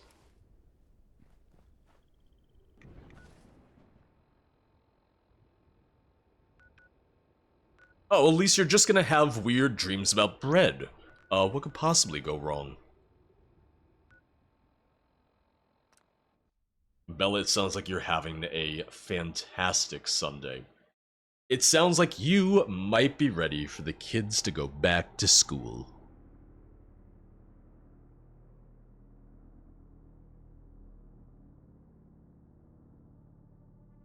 Oh god, Ghost Zero. Southern sugar consumption. It's all that sweet tea, you know? I love sweet tea, but oh god.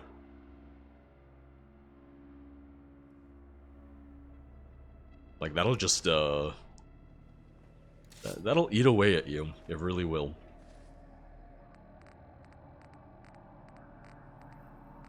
I am... Oh, Llama, that was a lot faster than I would have expected.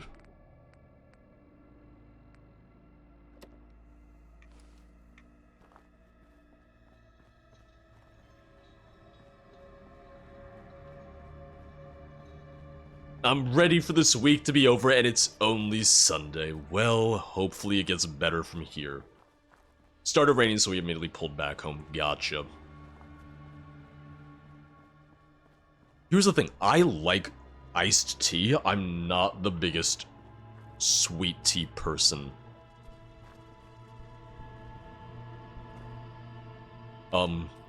And I'm someone that, you know, I like red meat gogozetto, but I also feel like at a certain point there's a limit for me too. Like for how much is too much. Every day would be a lot. Every day would be a little bit too much for me.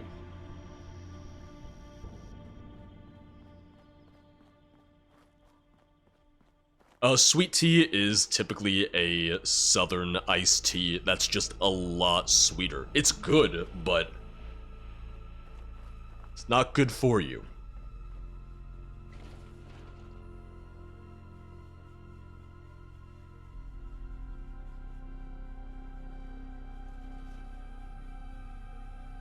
Caffeine, nicotine, and unhealthy foods, yeah. I often wonder how I would be without caffeine, like if I cut it out. Factory seized by British military for combat enhancement. Well, we're gonna get murdered in here, aren't we?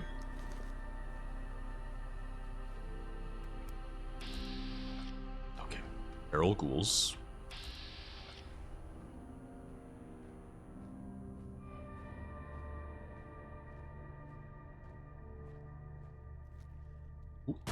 Well, they heard me. Oh!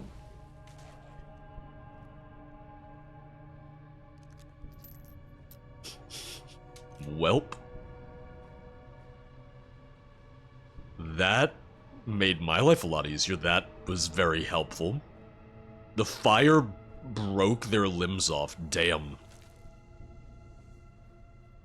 I don't know, Misho, and I don't necessarily plan to find out. Oh, we got scavengers. Hooligans. I've continued to say I don't know how much or if caffeine affects me. But I do like the taste of coffee. Oh god. Oh, I should have aimed for the... Yeah, I really should have aimed for the thing behind him. Oh.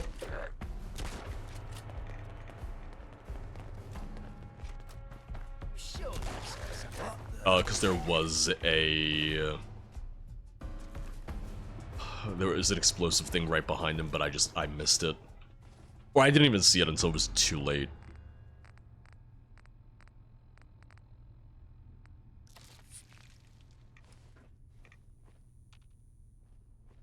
Oh, Blue, I thought this was your... I just assumed this was your first time getting COVID.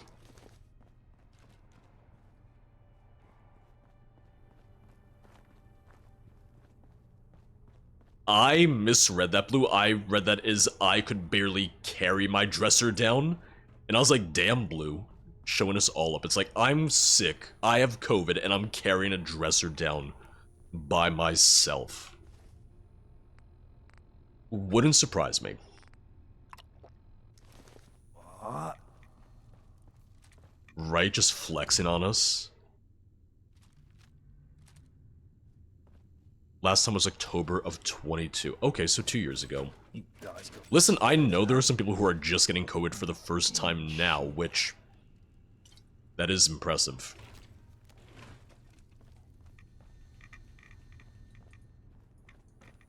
Listen, Blue's just clearly super swole. Shit's got ambush written all over it. Hey. Hey, how are you? Mr. Hooligan. Yes, Simon just got it for the first time, so he was actually isolating from, Lisa afterwards. Footsteps these days. The fuck was that? Right? It's impressive. Yeah, I, to my knowledge, have had COVID once, but I was also really sick, one time, like March, April 2020. But it was before we had, like, the rapid tests at home, like the at-home tests.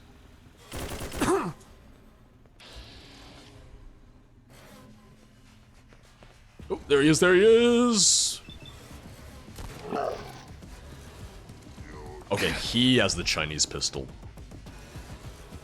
Oh god, right, Belly? Yeah, with public school? Wait, I mean, with school in general, kids in general.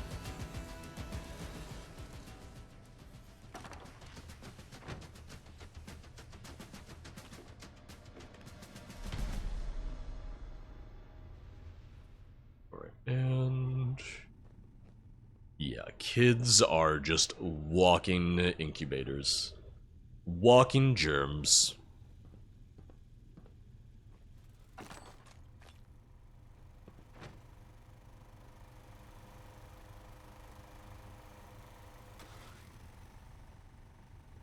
The little germ gremlins, if you will.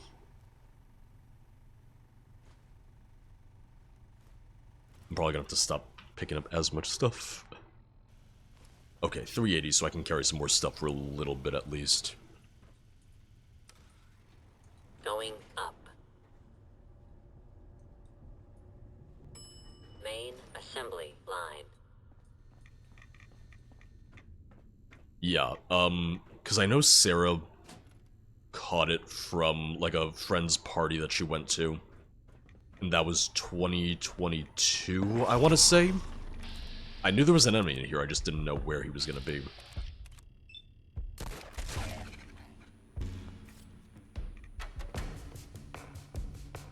Yeah, the funny thing was that Sarah was a nurse and never brought it home from nursing. But she also worked psych nursing, so it wasn't like they were dealing with, you know, the influx of COVID patients.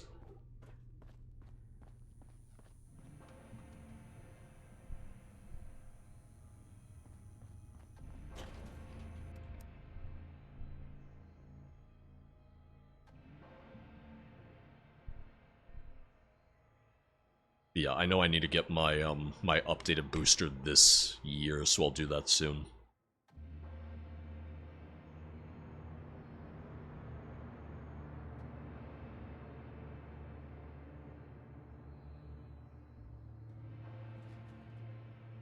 Completely unrelated. I don't know what it is. Spotify updated on desktop, and now there's a little... for some songs, there's a microphone icon. Like, did they add a karaoke feature to Spotify or something? Like, what's going on here? Like, why is there a little microphone icon? Because it'd be like, oh, now playing. Then there's a microphone that's grayed out, connect to a device, volume. We'd have to find out.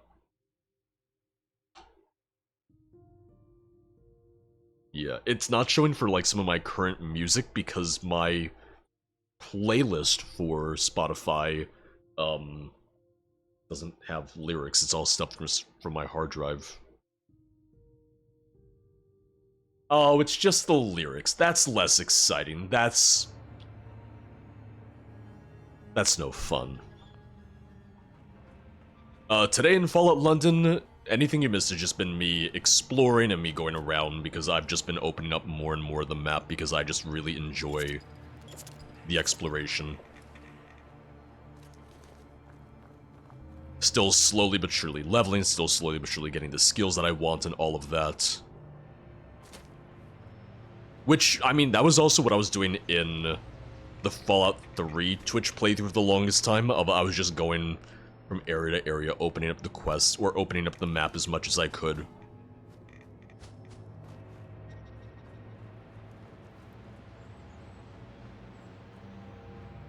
I'll eventually get back to the quest. I'll eventually get back to the story.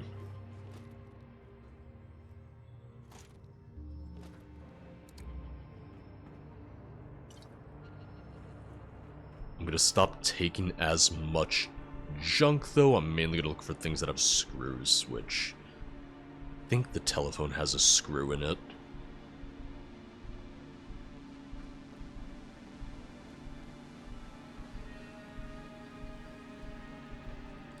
I should use YouTube Music Gogo Suzetto, because I have YouTube Music because of YouTube Premium, and I love YouTube Premium.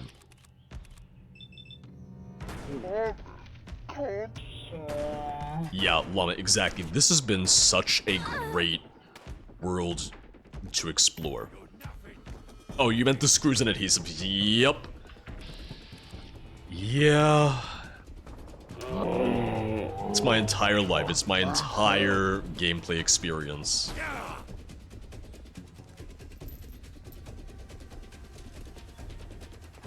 Portal Wolf, how you doing today, dude?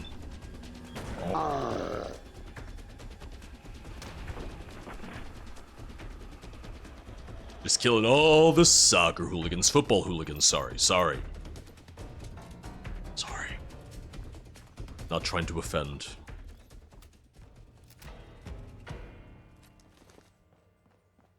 You know what, let's go in. Let's go into the pet shop. Well, kennel, most likely. Blue, are you guys looking to set a new move-in date, or are you just kind of playing it by ear right now?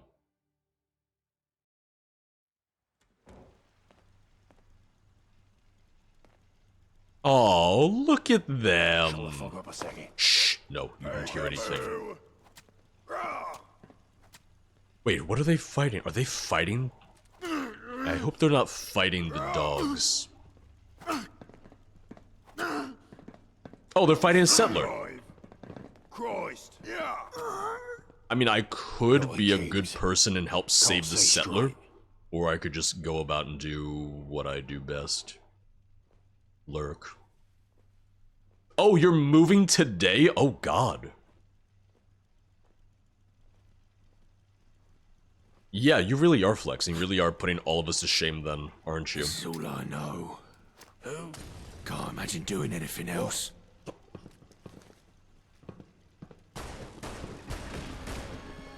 Oh no, not the attack dog.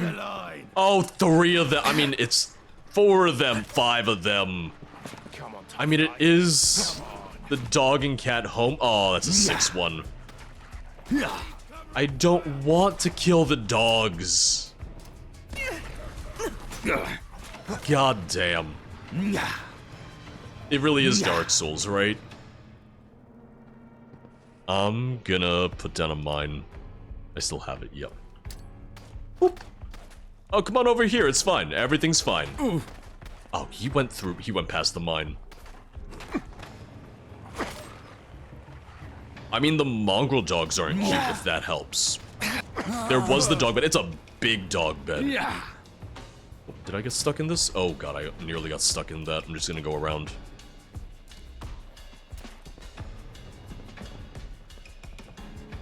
Hello?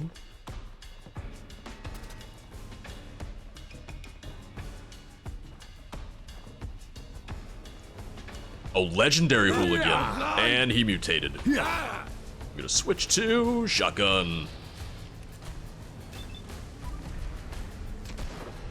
This is what you get for corrupting all these dogs. I've seen only 1 cat so far. I'm not taking the crude rifle because the crude weapons aren't really worth it anymore. They honestly haven't been worth it for a while. Sarah, bless you.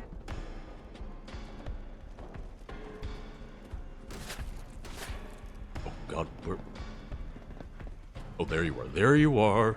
Am I out of... Oh, no. Sorry, I'm not out of Molotovs. I switched to a frag mine was why. I killed 7 dogs, but they were all very mean to me. Oh, the little dog bed and all the little dog bowls. Why do they put turrets in this dog shop? Why did they put this in the kennel?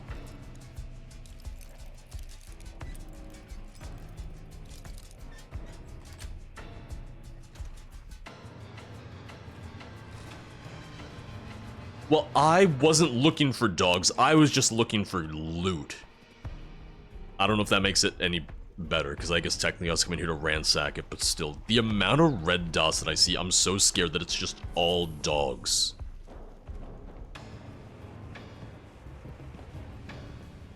You see, I saw the movie All Dogs Go to Heaven, and I'm just helping them get on their way. Yeah. I'm a hero. Justification that I use.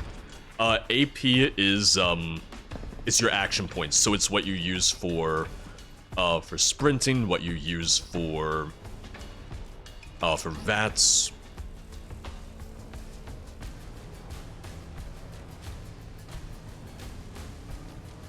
I want the Claymore.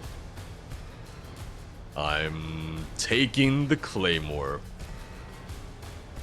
New from Disney Plus, George sends all dogs to heaven, and if you watched it, it means you can't sue. I won't be seeing you in court. Oh god. Ah, god damn. Oh, that dog was cute. Oh god, Blue's reading everything as ESO terms. I'm not surprised. Yeah, it's the equivalent of stamina in Fallout.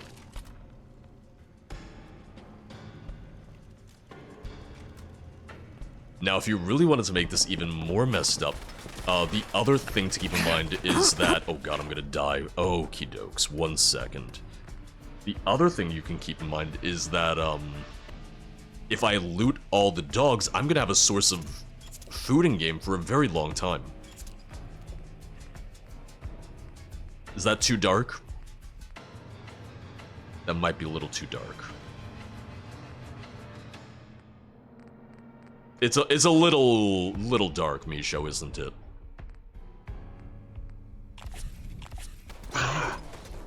I'm just trying to get out of this. I am up to the point in the Vagabond's questline where I need to do the 3 lieutenants requests, and I've done 2 of them so far. I still need to go on the dredge.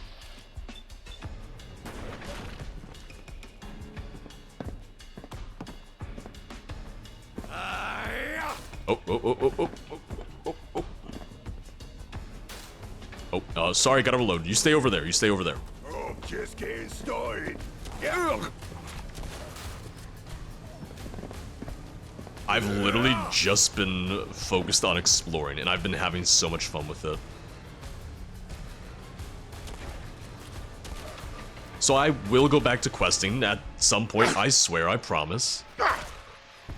I just haven't yet.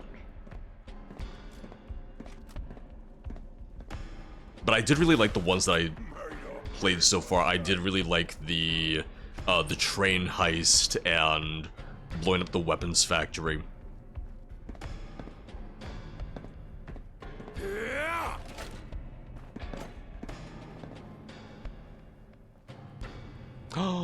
I found him, cute Thulu. You and the dolls now feel like old friends, and you can't imagine life without them. It's as if a guiding presence watches over you.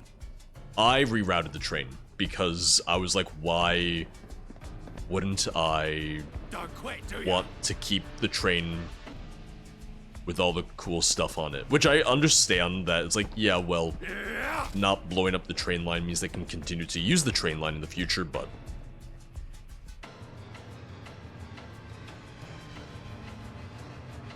You gotta reload sometime, asshole. I reloaded a long time ago.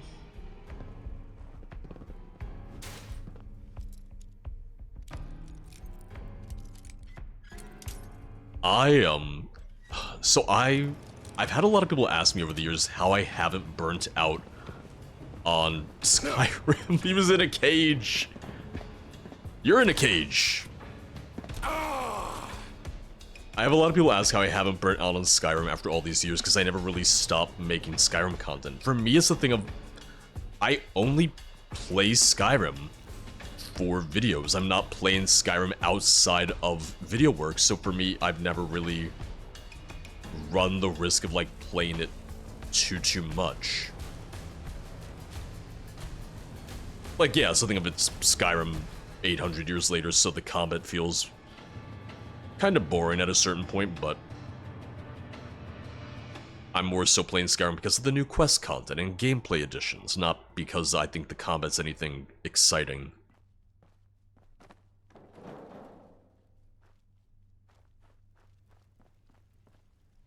I mean, Llama, I feel like I was doing you some easy ones with the dog meat stuff. I feel like I was making it a little easy there for you.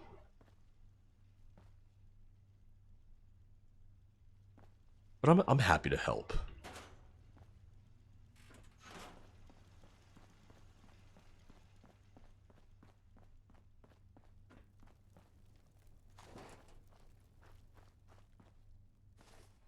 How much meat do I have?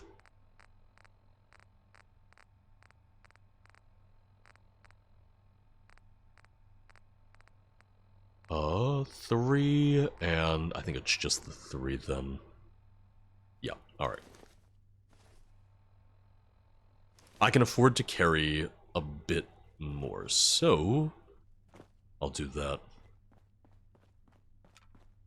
Yeah, I don't have all that many achievements in Skyrim on PC because, one, I play with mods, and mods, you know, disable achievements, and two, yes, I could get the mod to enable achievement unlocks when playing even with mods. However, I often use console commands when recording because of, you know, TCL, TFC, not even for cheating, literally just for like, oh, getting these cinematic shots, so any console commands just disables achievements for that session.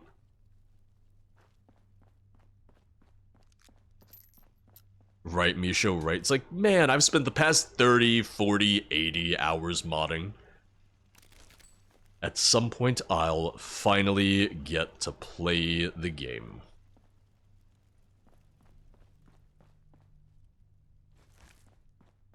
Alright, that should be enough. It should be more than enough, but... Oh, and too much.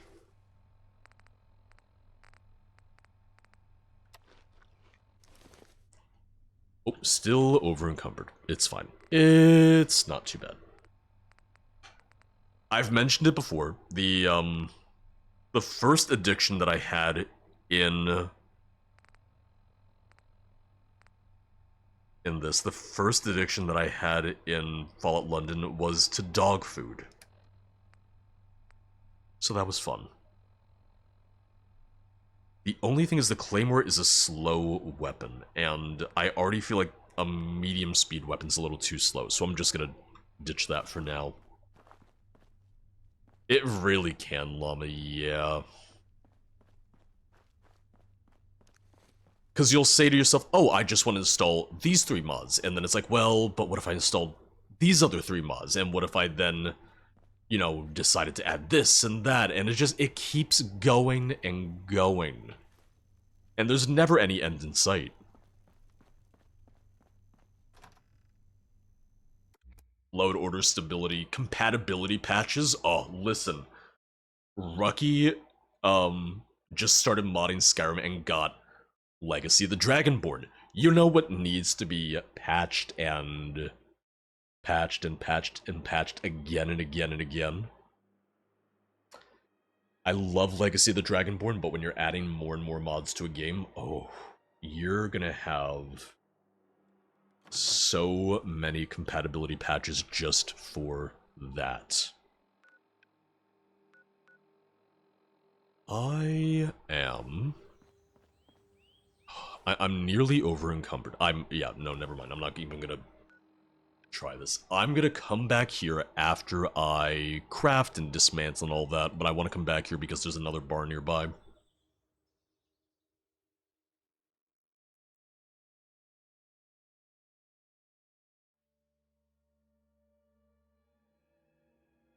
Llama, I saw that. You had the horse on your screen.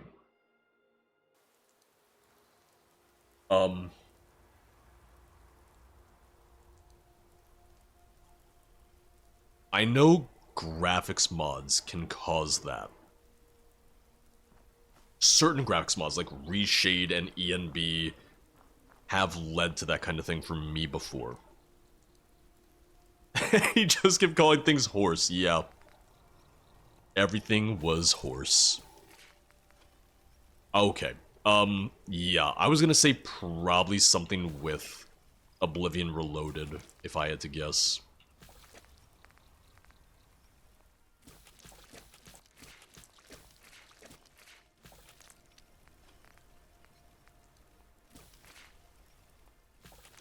And we're good.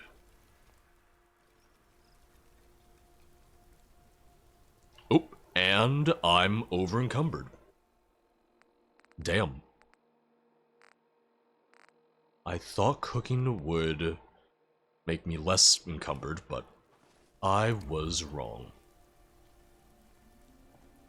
I have no issue with mod packs. I know some mod authors don't like mod packs because their concern is that downloading a mod pack means that you might not download from, you know, their mod page, so you might not know to endorse them.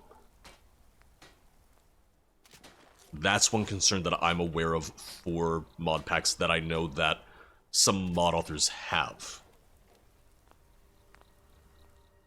For me, it's just that I've never used any, but not even because I have any issue with them. I just haven't gotten around to it. I just haven't done it myself before.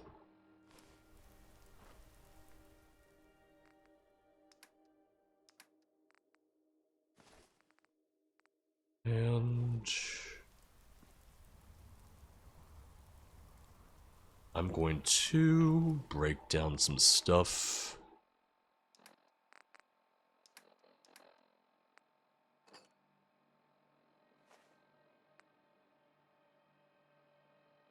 No screws at all. Okay. Whatever you say.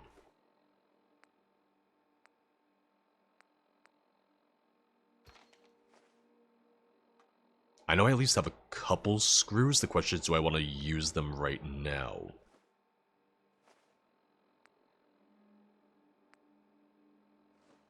Oh, yeah. That's the thing. Anytime you want to combine mods and whatnot, you do need the permission of, you know, the original mod authors. So for instance, you know, with Fallout London, they had to get permission to include SK, or Fallout 4 script extender. They had to get permission to include Buffout 4 in the latest version, stuff like that, because they on their own don't have the inherent rights to repackage it unless they get those rights from the original mod authors.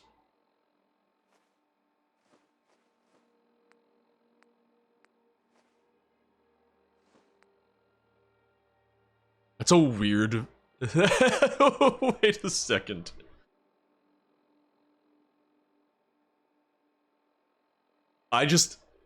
I made sure to put the leeches in a marked container. I like that. It threw me off at first. It really threw me off when I first saw it. It's kind of funny.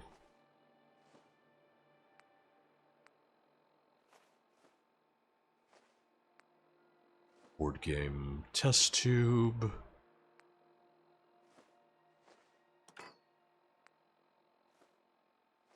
Yeah, I'm just dropping all the stuff that isn't like the base components. Which steel was one of them, so I didn't need to do that, so that I'll pick up.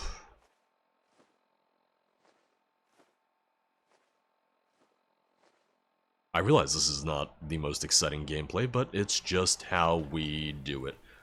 Well, you see, I'm not used to, having to store leeches, so I can't really speak to it myself. I actually want to leave the cricket ball, because that I want to keep as is, and I forgot about that.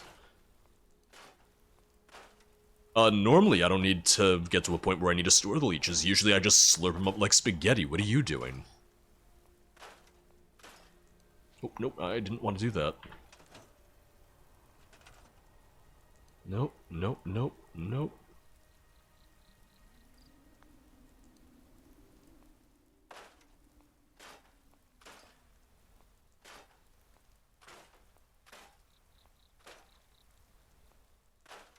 Yeah, I can't wait to get the Scrapper perk just to eliminate this entire process, but... Well, once I build more of the, crafting stations, I can just put all the junk in this workshop and not have to do this anymore. So that'll be the other thing.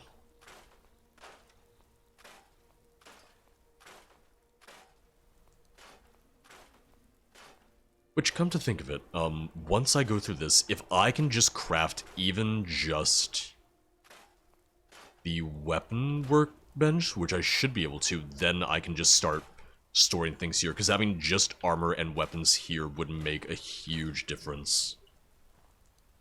Like, even just that would be enough for me for now. Alright. And...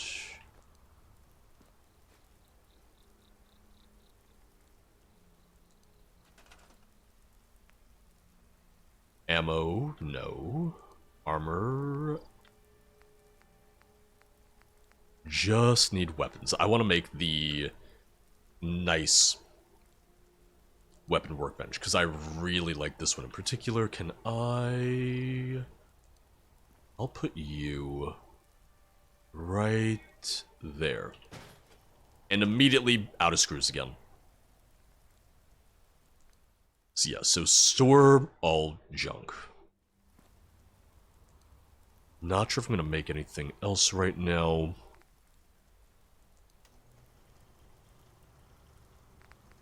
No, because I don't have screws, so... moot point. Alright, I just need to take a quick BRB. I'll be back in just a moment, back in just a second. We are going to be on for another half hour or so, but I just need a quick bio break and all that, and... I'm going to fill my water again real fast. See you guys in just a second, see you guys in just a minute with a little bit more Fallout London when we return. Thank you for watching, I'll see you in just a sec.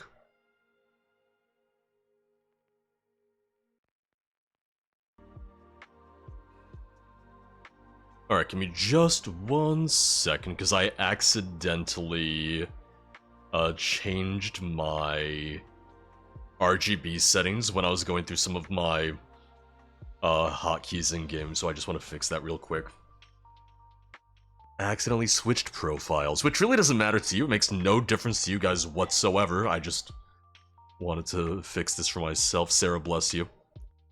Llama, I will talk to you soon. We do need to play more games. We need to play Sea of Thieves. We gotta play everything, frankly. Alright, and let's hop back into the game. I mentioned it before, I've said it so many times that people are probably sick and tired of it. We do have a little bit of a hard end time today, so let's hop back in so we can wrap up and play a little bit more London before I have to go. Yeah, so we are gonna be finally playing something other than Fallout London this coming week. Crazy, I know. Absolutely absurd, I'm aware. But it's gonna happen. Tuesday, we're playing some ESO, because I've missed it, I've wanted to go back, and they are updating Infinite Archive, adding a ton of new stuff to that. Blue, I was saying it yesterday, they really should have marketed this as the Infinite Archive update more than the housing update. I feel like Infinite Archive is getting much more content by comparison than housing is, sadly. I'm fine with that from an IA perspective, because I like IA and I'm happy to play more IA, but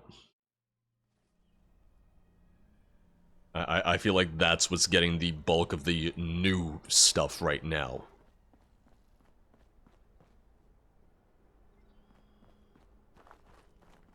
I feel like the housing stuff is... it's okay, but it's not what they should have been like, whoa, we're adding a new housing feature in 2024.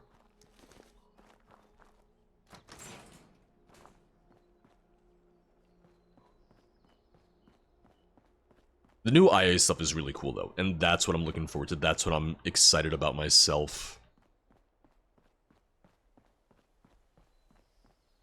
But yeah, so this coming week, the plan is ESO on Tuesday. Thursday might be Traveler's Rest, because I've missed that as well, and then Fallout London over the weekend.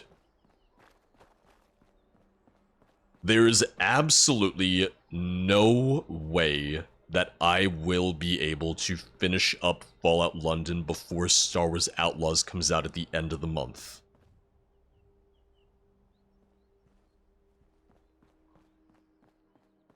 Because that's less than 2 weeks away. That's just not happening.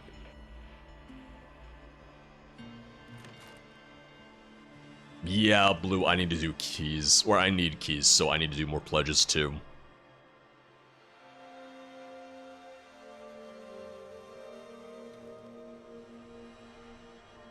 Oh. Oh! You guys. They're one of the factions. What's your business? You have eyes. Use them. Speak your mind. Damn, they're gonna just impale me.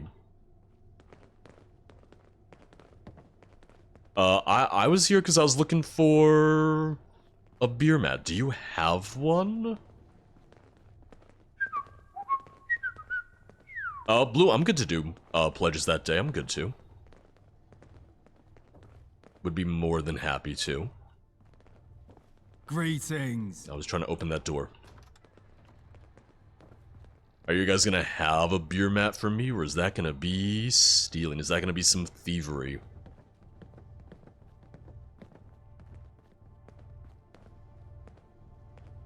Don't mind me. What can I get you?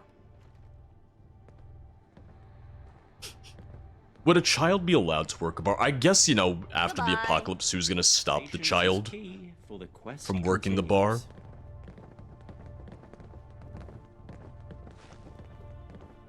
I feel like a child bartender would be very good with giving you a heavy pour, because they wouldn't necessarily understand how expensive it is.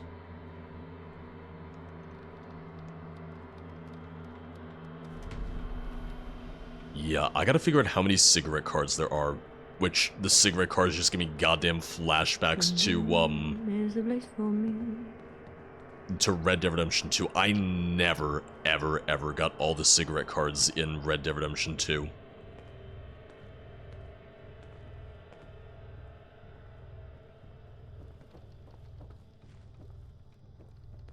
Maybe there isn't gonna be a beer mat here. Yeah, Sarah, you played so much more of Red Dead's story than I did. Alright. There were so many, I lost track. Like, I stopped keeping track of some of the collectibles in Red Dead Redemption 2. Bash Coaster. Increases bashing damage. Makes sense to me. That... oh, the eyes on that just freaked me out. I looked over that, I was like, huh? Alright, well, thank you for that. I'll be on my way. Don't worry, I'll leave you alone. Go back to your LARP. They're getting ready for the Ren Fair.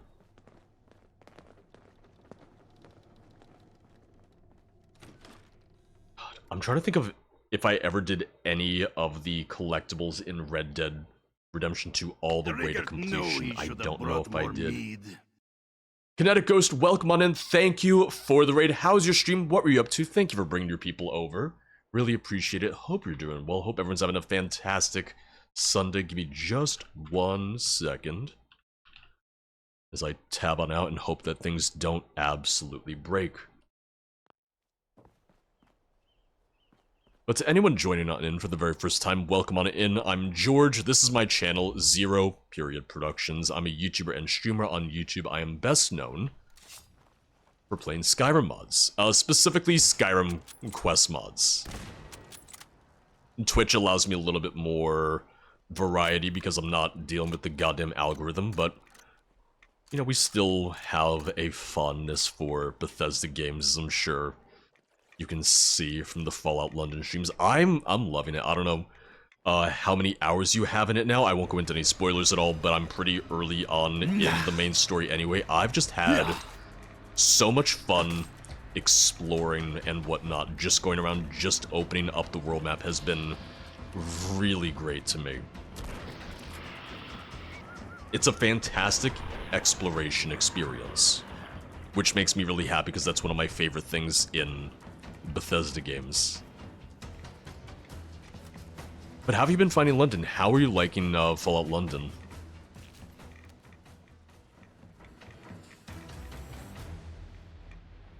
I was saying before, this is more or less the only thing that I've streamed since it came out, and I do need to finally switch back to some other stuff.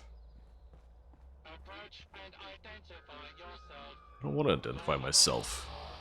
By whose authority am I identifying myself here?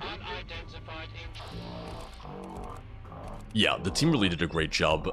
I know a couple of the voice actors involved, and it was really fun for me to see how excited they were when the mod finally released, when they got to talk a little bit more about their characters, about the roles and whatnot. And as always, it shows the power, the skill, the talent of modding teams, which I'm always really happy to be able to like talk about and help to showcase. Okay, 7th day, so spend a little bit of time, gotcha. It looked like I wasn't gonna make it. It looked like I wasn't gonna make that jump, like I wasn't gonna make the gap.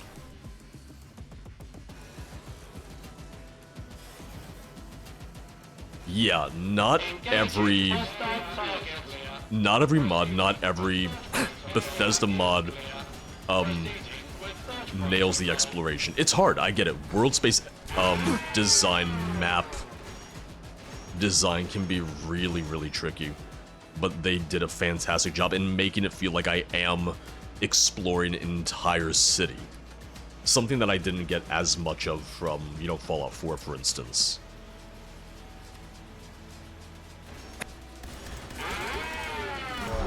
Oh, yep. All right, I knew the railway spikes did a lot of damage, but my god. Oh. Yeah, real splat. Oh, but once again, thank you so much for the raid. Everyone, please drop a follow if you can, if you're able to. It's also just been a lot of fun getting to talk to everyone who has been playing Fallout London, getting to talk with everyone and share our experiences, talk about the hard work that the team has done.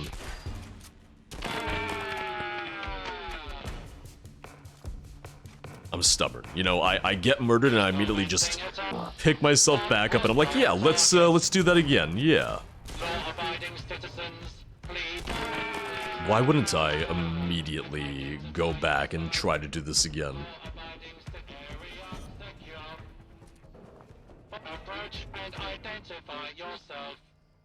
Once again, by whose authority am I identifying myself?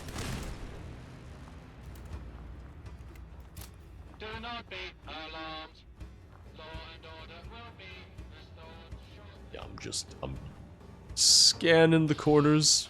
Oh, okay, yeah. I think it's marking... No, it's not marking him as the enemy, but I wasn't sure.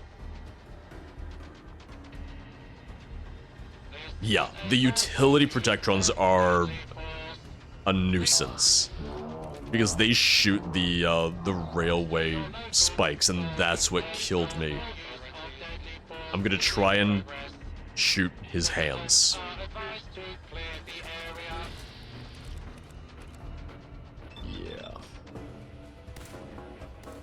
I was gonna say, I'm not gonna hit him because technically he was hitting the wall instead. Thank you for the follow, really appreciate it. All follows are anonymous, that way, in case you want to lurk, that way, in case you're not looking to chat, you don't have to worry about me, you know, calling you out of that lurk necessarily.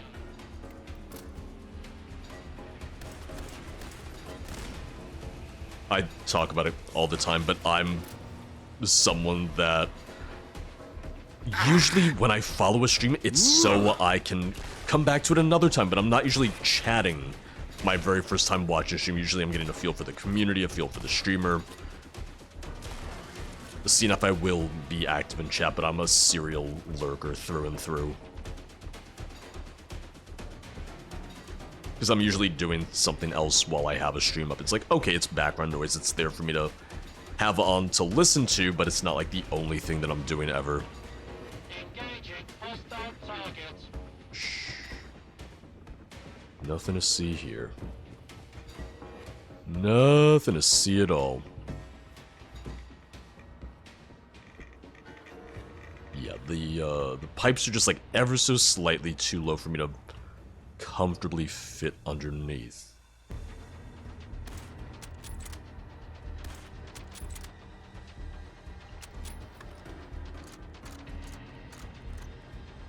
And yeah, I see him over there. I see him over there. That's the thing. I love streams for, you know, like, okay, I'm just gonna have this up while I play this other game, while I do something else. I was trying to hit the... I was trying to hit those. It didn't work very well.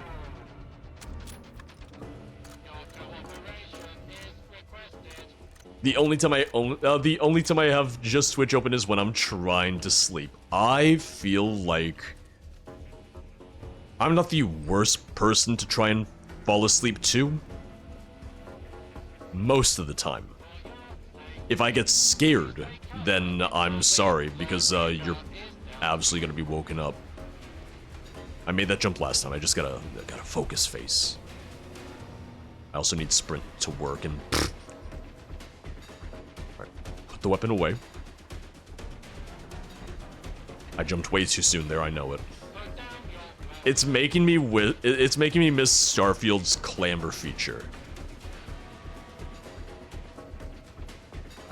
I feel like I didn't even jump that time. You know in Bethesda games when you hit jump when you're sprinting and nothing happens? Oh! Like right there. I mean, because I could TCL, I just don't want to. I don't feel the need just yet. Oh god, oh there he is, there he is. Oh, he's gonna beat my ass. Alright, he's mad, he's mad, he's mad. Very unhappy with me. Yeah, I really don't like to use TCL until it's necessary. He's the one I had to worry about. He's the one...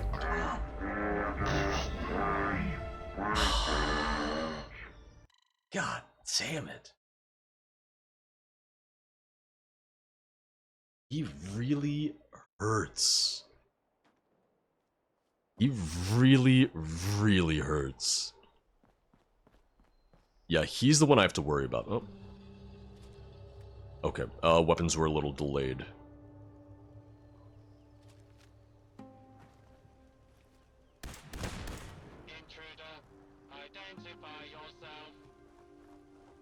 Well, now I've established which Protectron specifically is causing the issue and killing me immediately. He shoots railway spikes. He's been working on the railroad all the live-long day. Listen, I know I've made this complaint before, I know I've made this specific criticism before, but, there was a Skyrim mod I played somewhat recently called Crine, and Crine focused a lot on puzzles,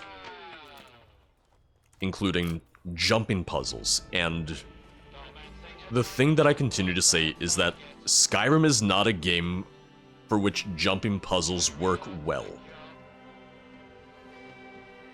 So the solution to that is just don't put a lot of emphasis on jumping puzzles, because it doesn't work well with the way that Skyrim's jumping works. But I had someone in the comments saying like, oh, well, clearly, you know, it's not cheating if you just increase your jump height in the game. It's like, I shouldn't have to increase my jump height to complete the jumping puzzle. If I have to, that means that the jumping puzzle was not well done, and should probably just be reworked or not included.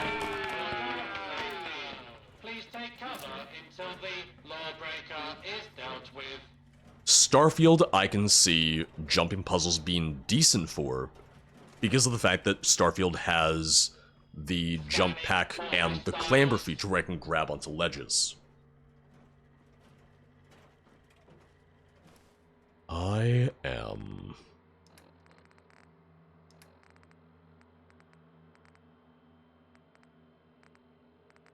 going to take my hypo. You know what? Screw it. I'm just going to quick save here. I've gotten to this point and died a couple times now. I'm just going to do that. Oh, there he is! Oh my god, look at my health! That made no difference whatsoever. Oh god. Oh, please, please, please, leave me alone, leave me alone, leave me alone. Yep, exactly, Micho. Yep, you know, you're aware. Boop.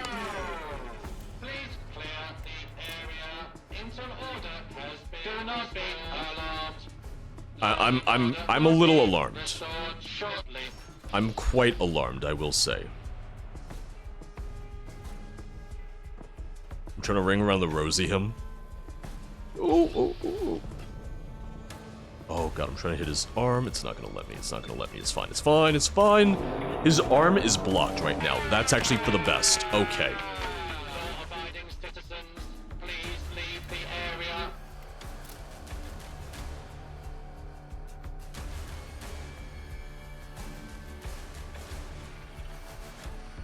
We found the one enemy that can use railway spikes.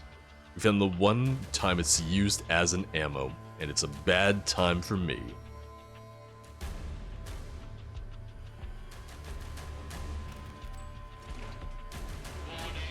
Well, because Skyrim itself doesn't really have jumping puzzles in it. Like, vanilla Skyrim doesn't really have jumping puzzles, I would say. You can use jumping to get around, like, certain obstacles and stuff, but... I don't think there's really jumping puzzles in the game itself.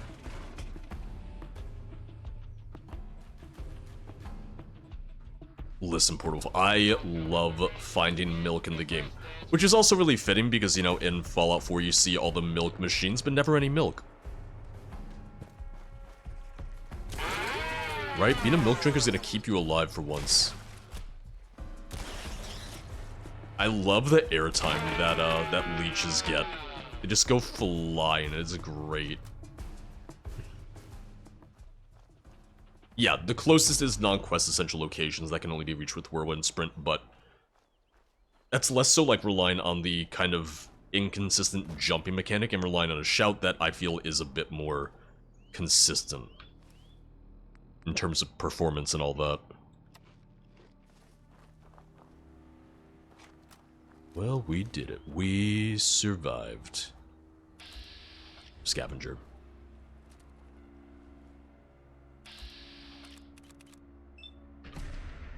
Boop. Good night. Like, oh, Ma's head just exploded. She's sleeping.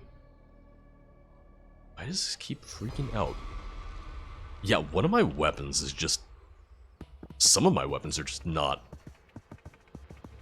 Alright. There we go, there it is, there it is. The first time I've found a scavenger... Oh, it's just a turret. First time I found a scavenger, I was just walking around, and they're like, oh, hey, you there! Don't come any closer, and before I could even say or do anything else, they just immediately attacked. I was like, I didn't even come any closer.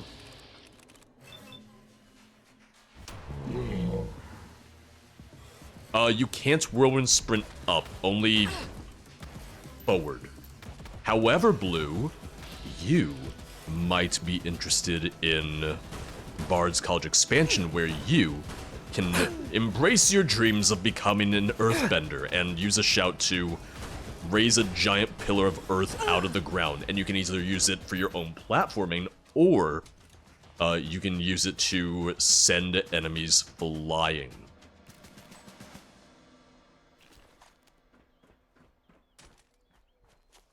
I think it's in tomorrow's episode. I found a third shout in that mod.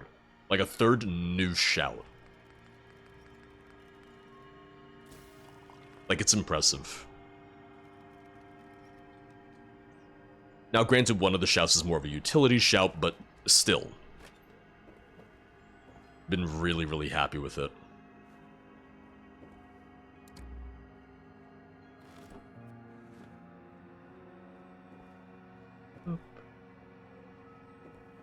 Alright.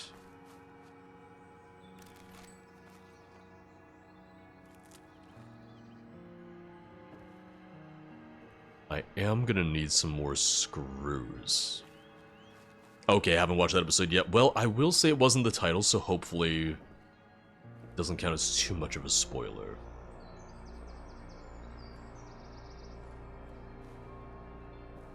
Yeah, so parts 6, 7, and 8 of Bard's College Expansion will come out this week. I'm aiming for 3 videos a week right now while we're doing Bard's College Expansion. When we finish Bard's College Expansion, I can't guarantee 3 videos a week just because it's a lot easier to get 3 videos a week out when I'm doing a series. When it's more one-off stuff, it's a little bit harder to do, but...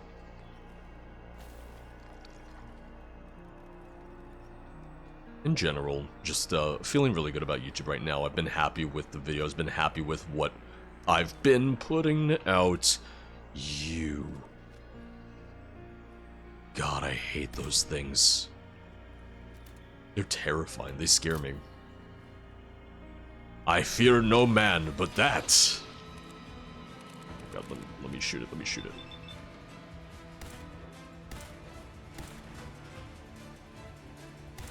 Almost there, almost there. Okay. Whew.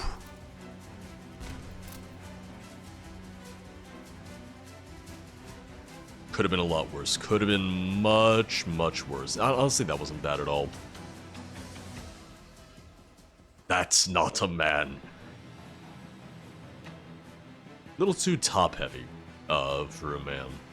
Yeah, Wookiee will, yeah. So, I don't know how true it is, but I had read that the reason they don't want to increase mod storage for Skyrim is because doing so would require them to wipe everybody's load order clean. It's a thing of, I think most people would prefer the mod storage over, you know, keeping their mod list, but the problem is that even if most people want that, you wipe it clean, and then the few people who didn't are going to be really, really vocally upset about it.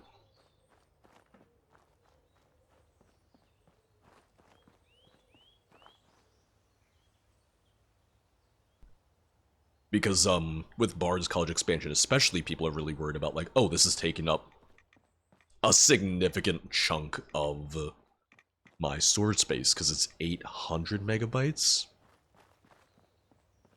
And 800 megabytes for one mod when you only get 5 gigs? Yeah, it's a lot. It's quite a bit.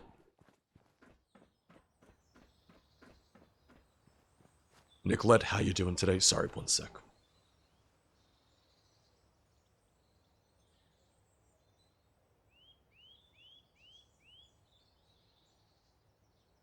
Yeah, because you can make a list. You can, like, write down everything you have. I know some people said that their load orders for Xbox got wiped out back in December when they did the Creations update, but I don't think it was a widespread thing. Like, I don't think that was intended. I don't think it was intentional. I think it just did it for some people.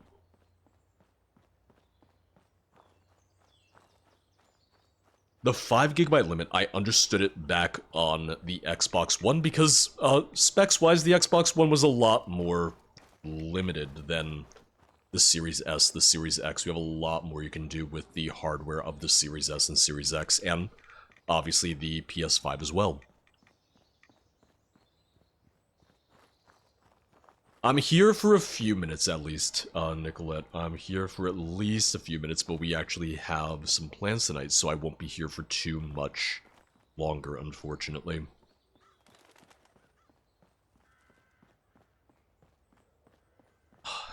They need to implement the thing where creations don't disable achievements for Skyrim, because they have that for Starfield, for certain creations.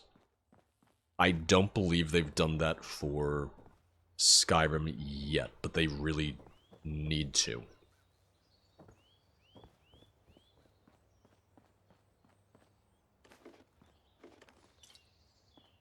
Thank you for the follow, welcome on, and all follows are anonymous because that way you can lurk and all that important stuff.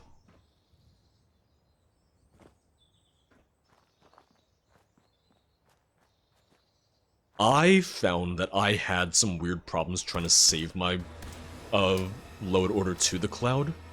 On Xbox at least, it was really weird for me. It never seemed to work. Oh god. Oh god.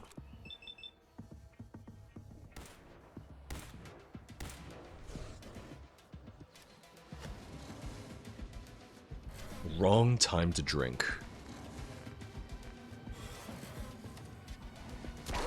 Oh. The light just fell.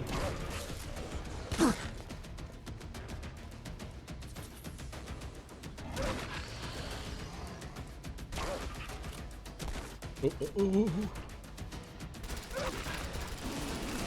Okay.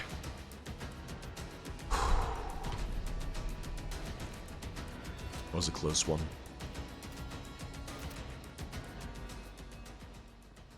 Or at least it felt close to me.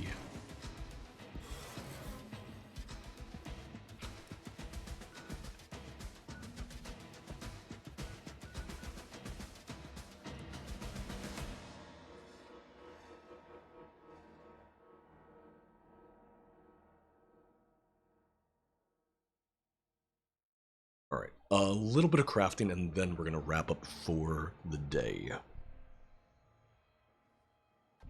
Which... I have armor, I have weapons. I can't see in this fog.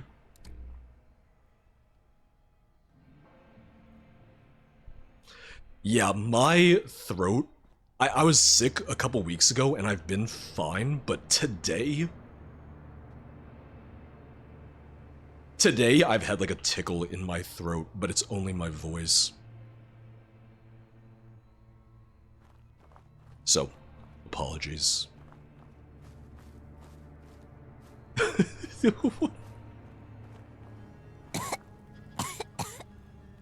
making fun of me.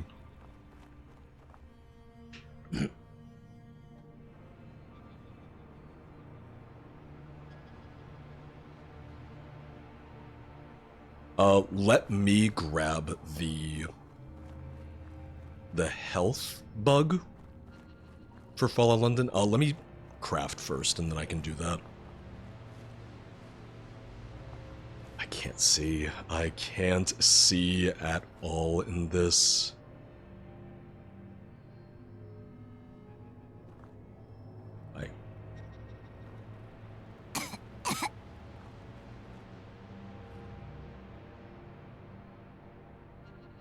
I have no idea where I am.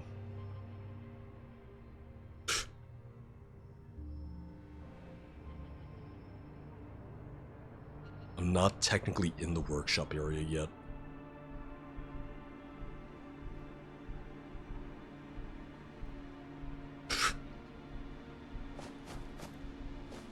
Oh.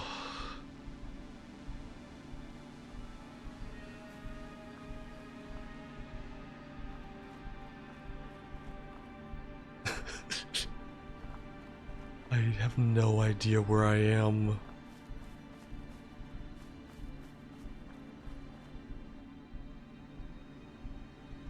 I can't see like 3 feet in front of me. Time for a celebration! Cheese for everyone! Wait, scratch that. Cheese for no one. Gold Dragon, thank you for the cheese. Okay, I know where I am now.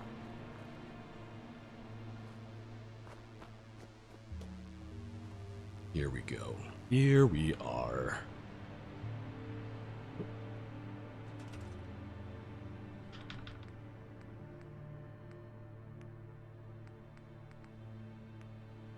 Oh, no screws, no! Sad. Very sad.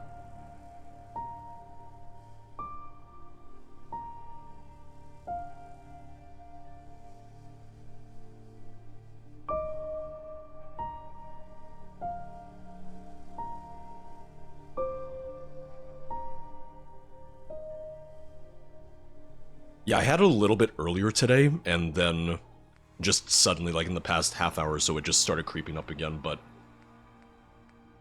like I said, I was sick a couple weeks ago, and I've mostly been better, but I don't know, it's just been weird.